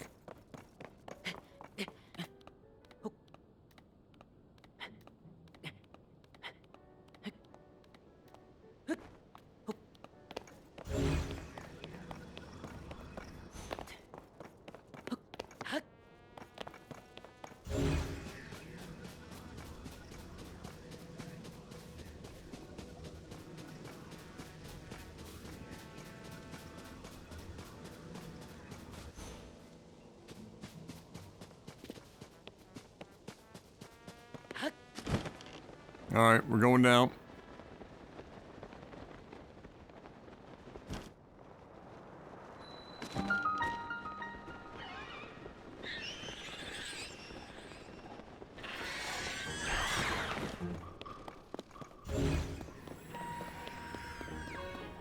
Yeah, it's just a fucking rock.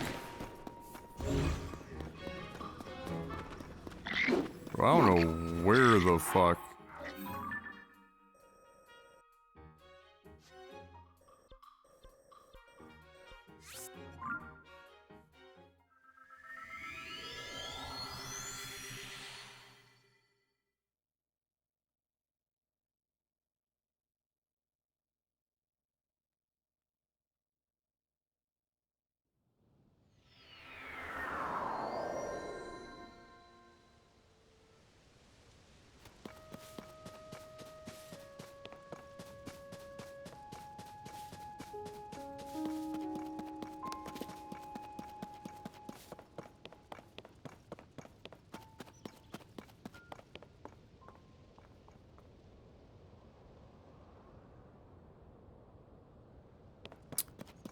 Alright. Well, it's entirely possible that they just want you to do this, which is way less fun.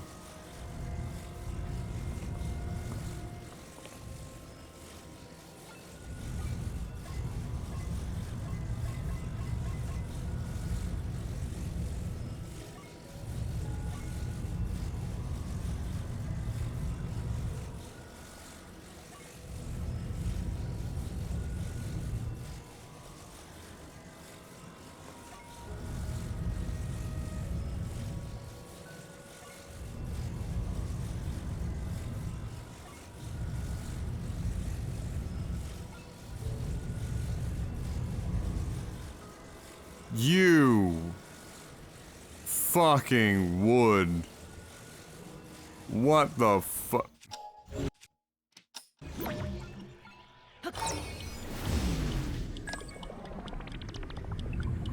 Well, remember the fucking... Oh, wow, the... Holy shit.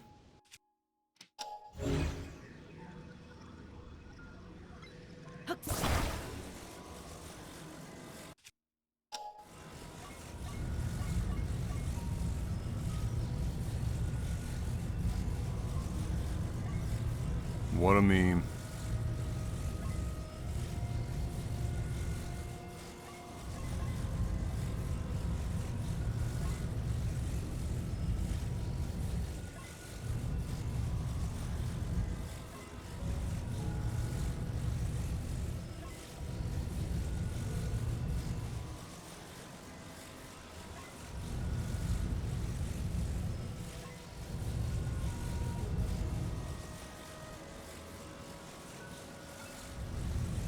Man, what the flying fuck? Okay, look. We'll move it over here first. But then if you do that...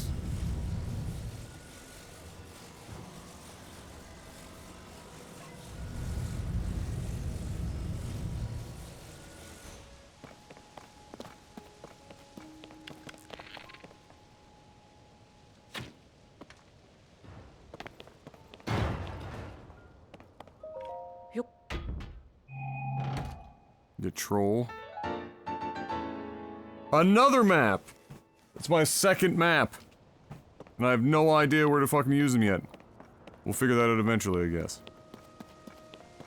I was thinking that if I shoot this, I was like, is this just gonna fall off again? Are we just gonna end up having to reset?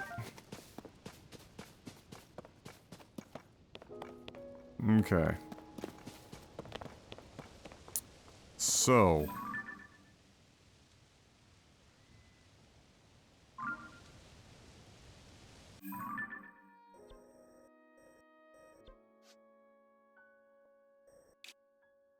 I'm guessing that's the tower out in the middle of the lake.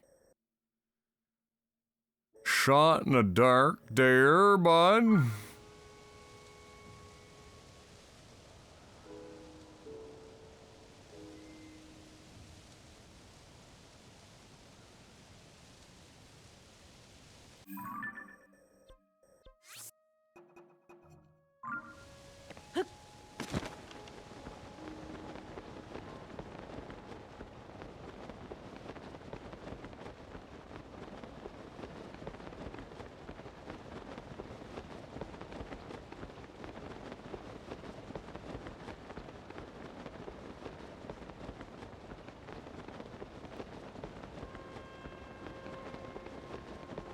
Maybe. Possibly. Oh god. Oh no, you're not gonna do it to me. I need just enough to pull out that glider in the 11th hour.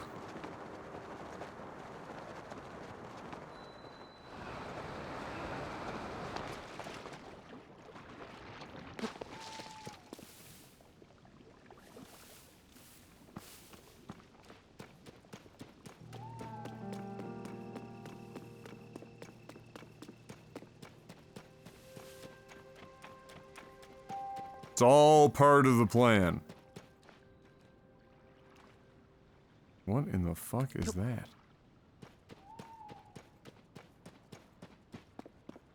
Something to stand on and powers some shit.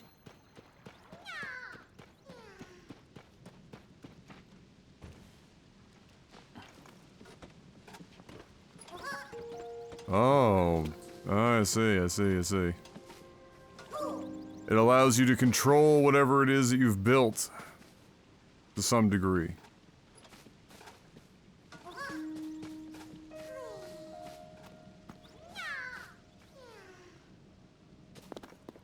Sorry, bro.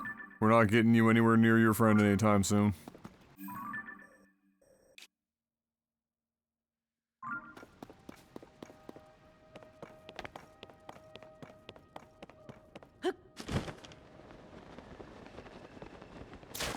We're in full-blown unlock parts of the map mode today. Which I don't know if anyone else is like this when you're in a game where they use this mechanic. You're like more or less ignoring most of what's happening with the goal of just being able to actually unlock the map.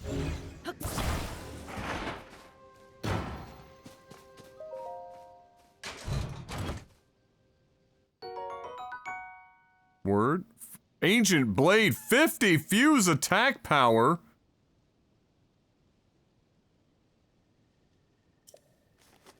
For those times that you want to hit like a truck with an arrow.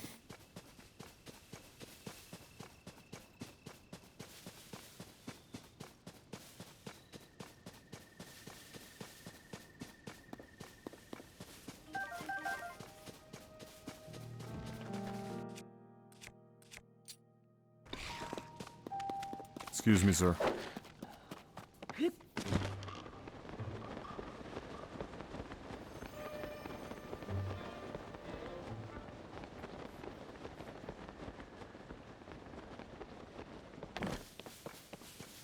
Excuse me, sir. I don't suppose I can get Eiffel 65 out here somewhere. No shot. Okay.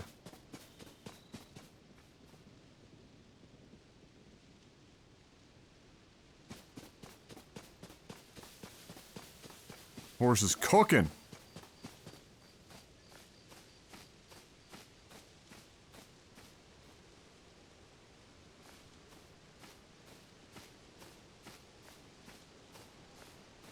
I don't know, what do we think? Any of them in there gonna be goated?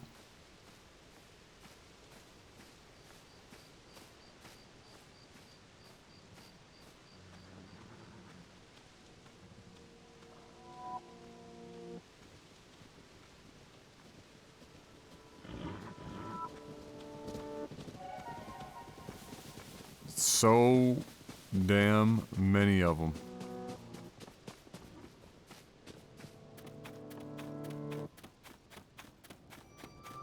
Zelda, I swear to God.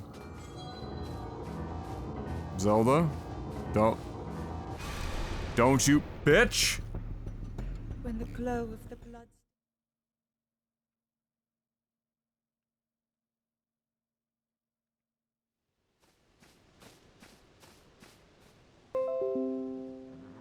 How does that always happen? Oh, right, because it's trying to get me to update that fucking program over and over again. Chill! He keeps seeing me and then trying to run back to the horses and then fucking freaking out.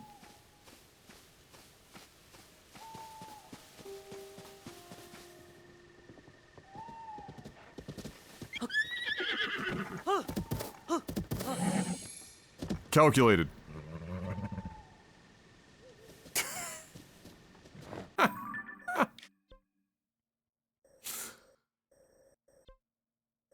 Absolutely calculated. Oh, we're about 1 trillion miles away.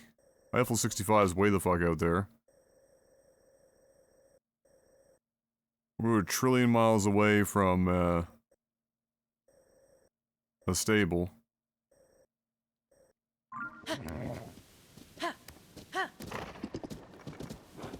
Oh, it's doo-doo! Oh, he's terrible! Have fun. Be free.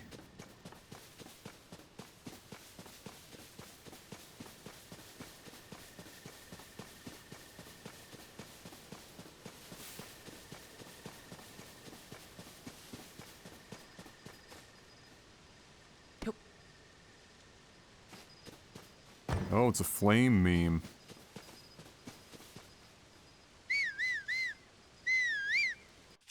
Yeah, Eiffel's still not hearing you.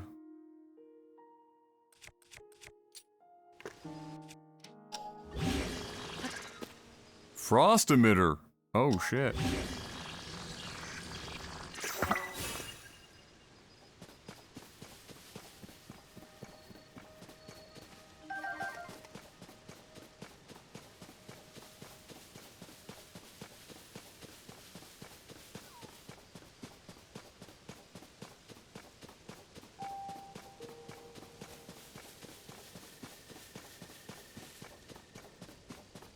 Fucking shooting star. Way over there.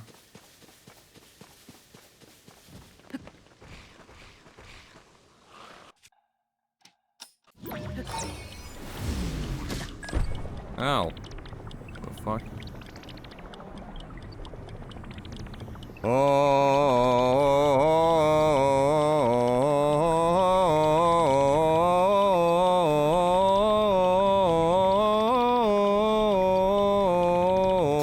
Alrighty then. Alright, where are we?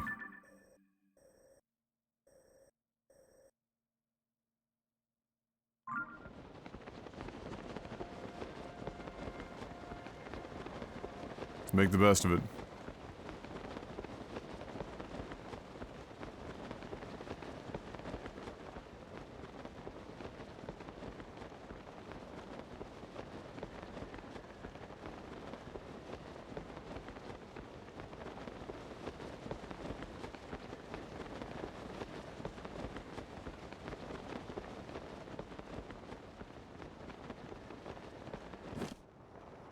Oh boy. This is fine. Ah!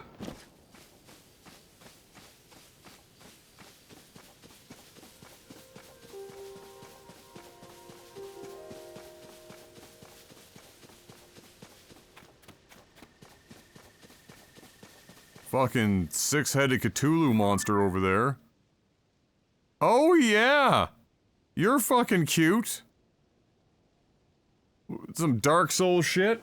Why don't we put a dragon on the bridge?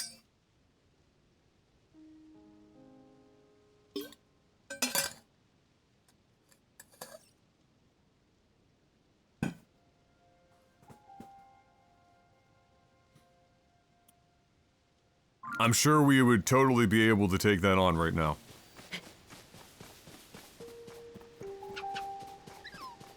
What could possibly go wrong?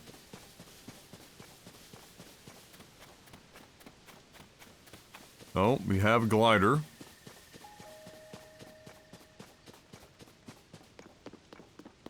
What else is up here?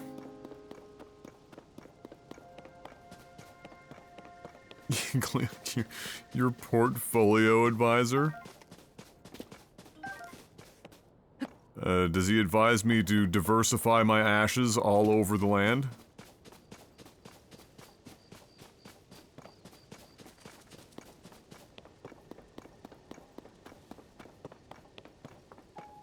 Nice little spot we got here. Oh, look who it is.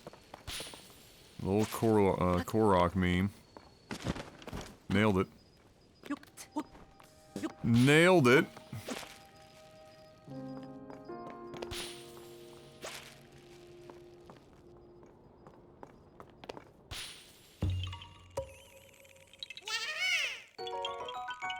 I mean, I found you, like, immediately, but you're making me chase you all over the place.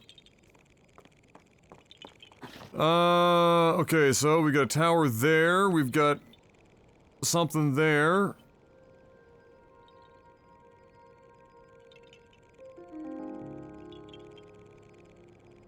Alright. Use the washroom, I will be right back.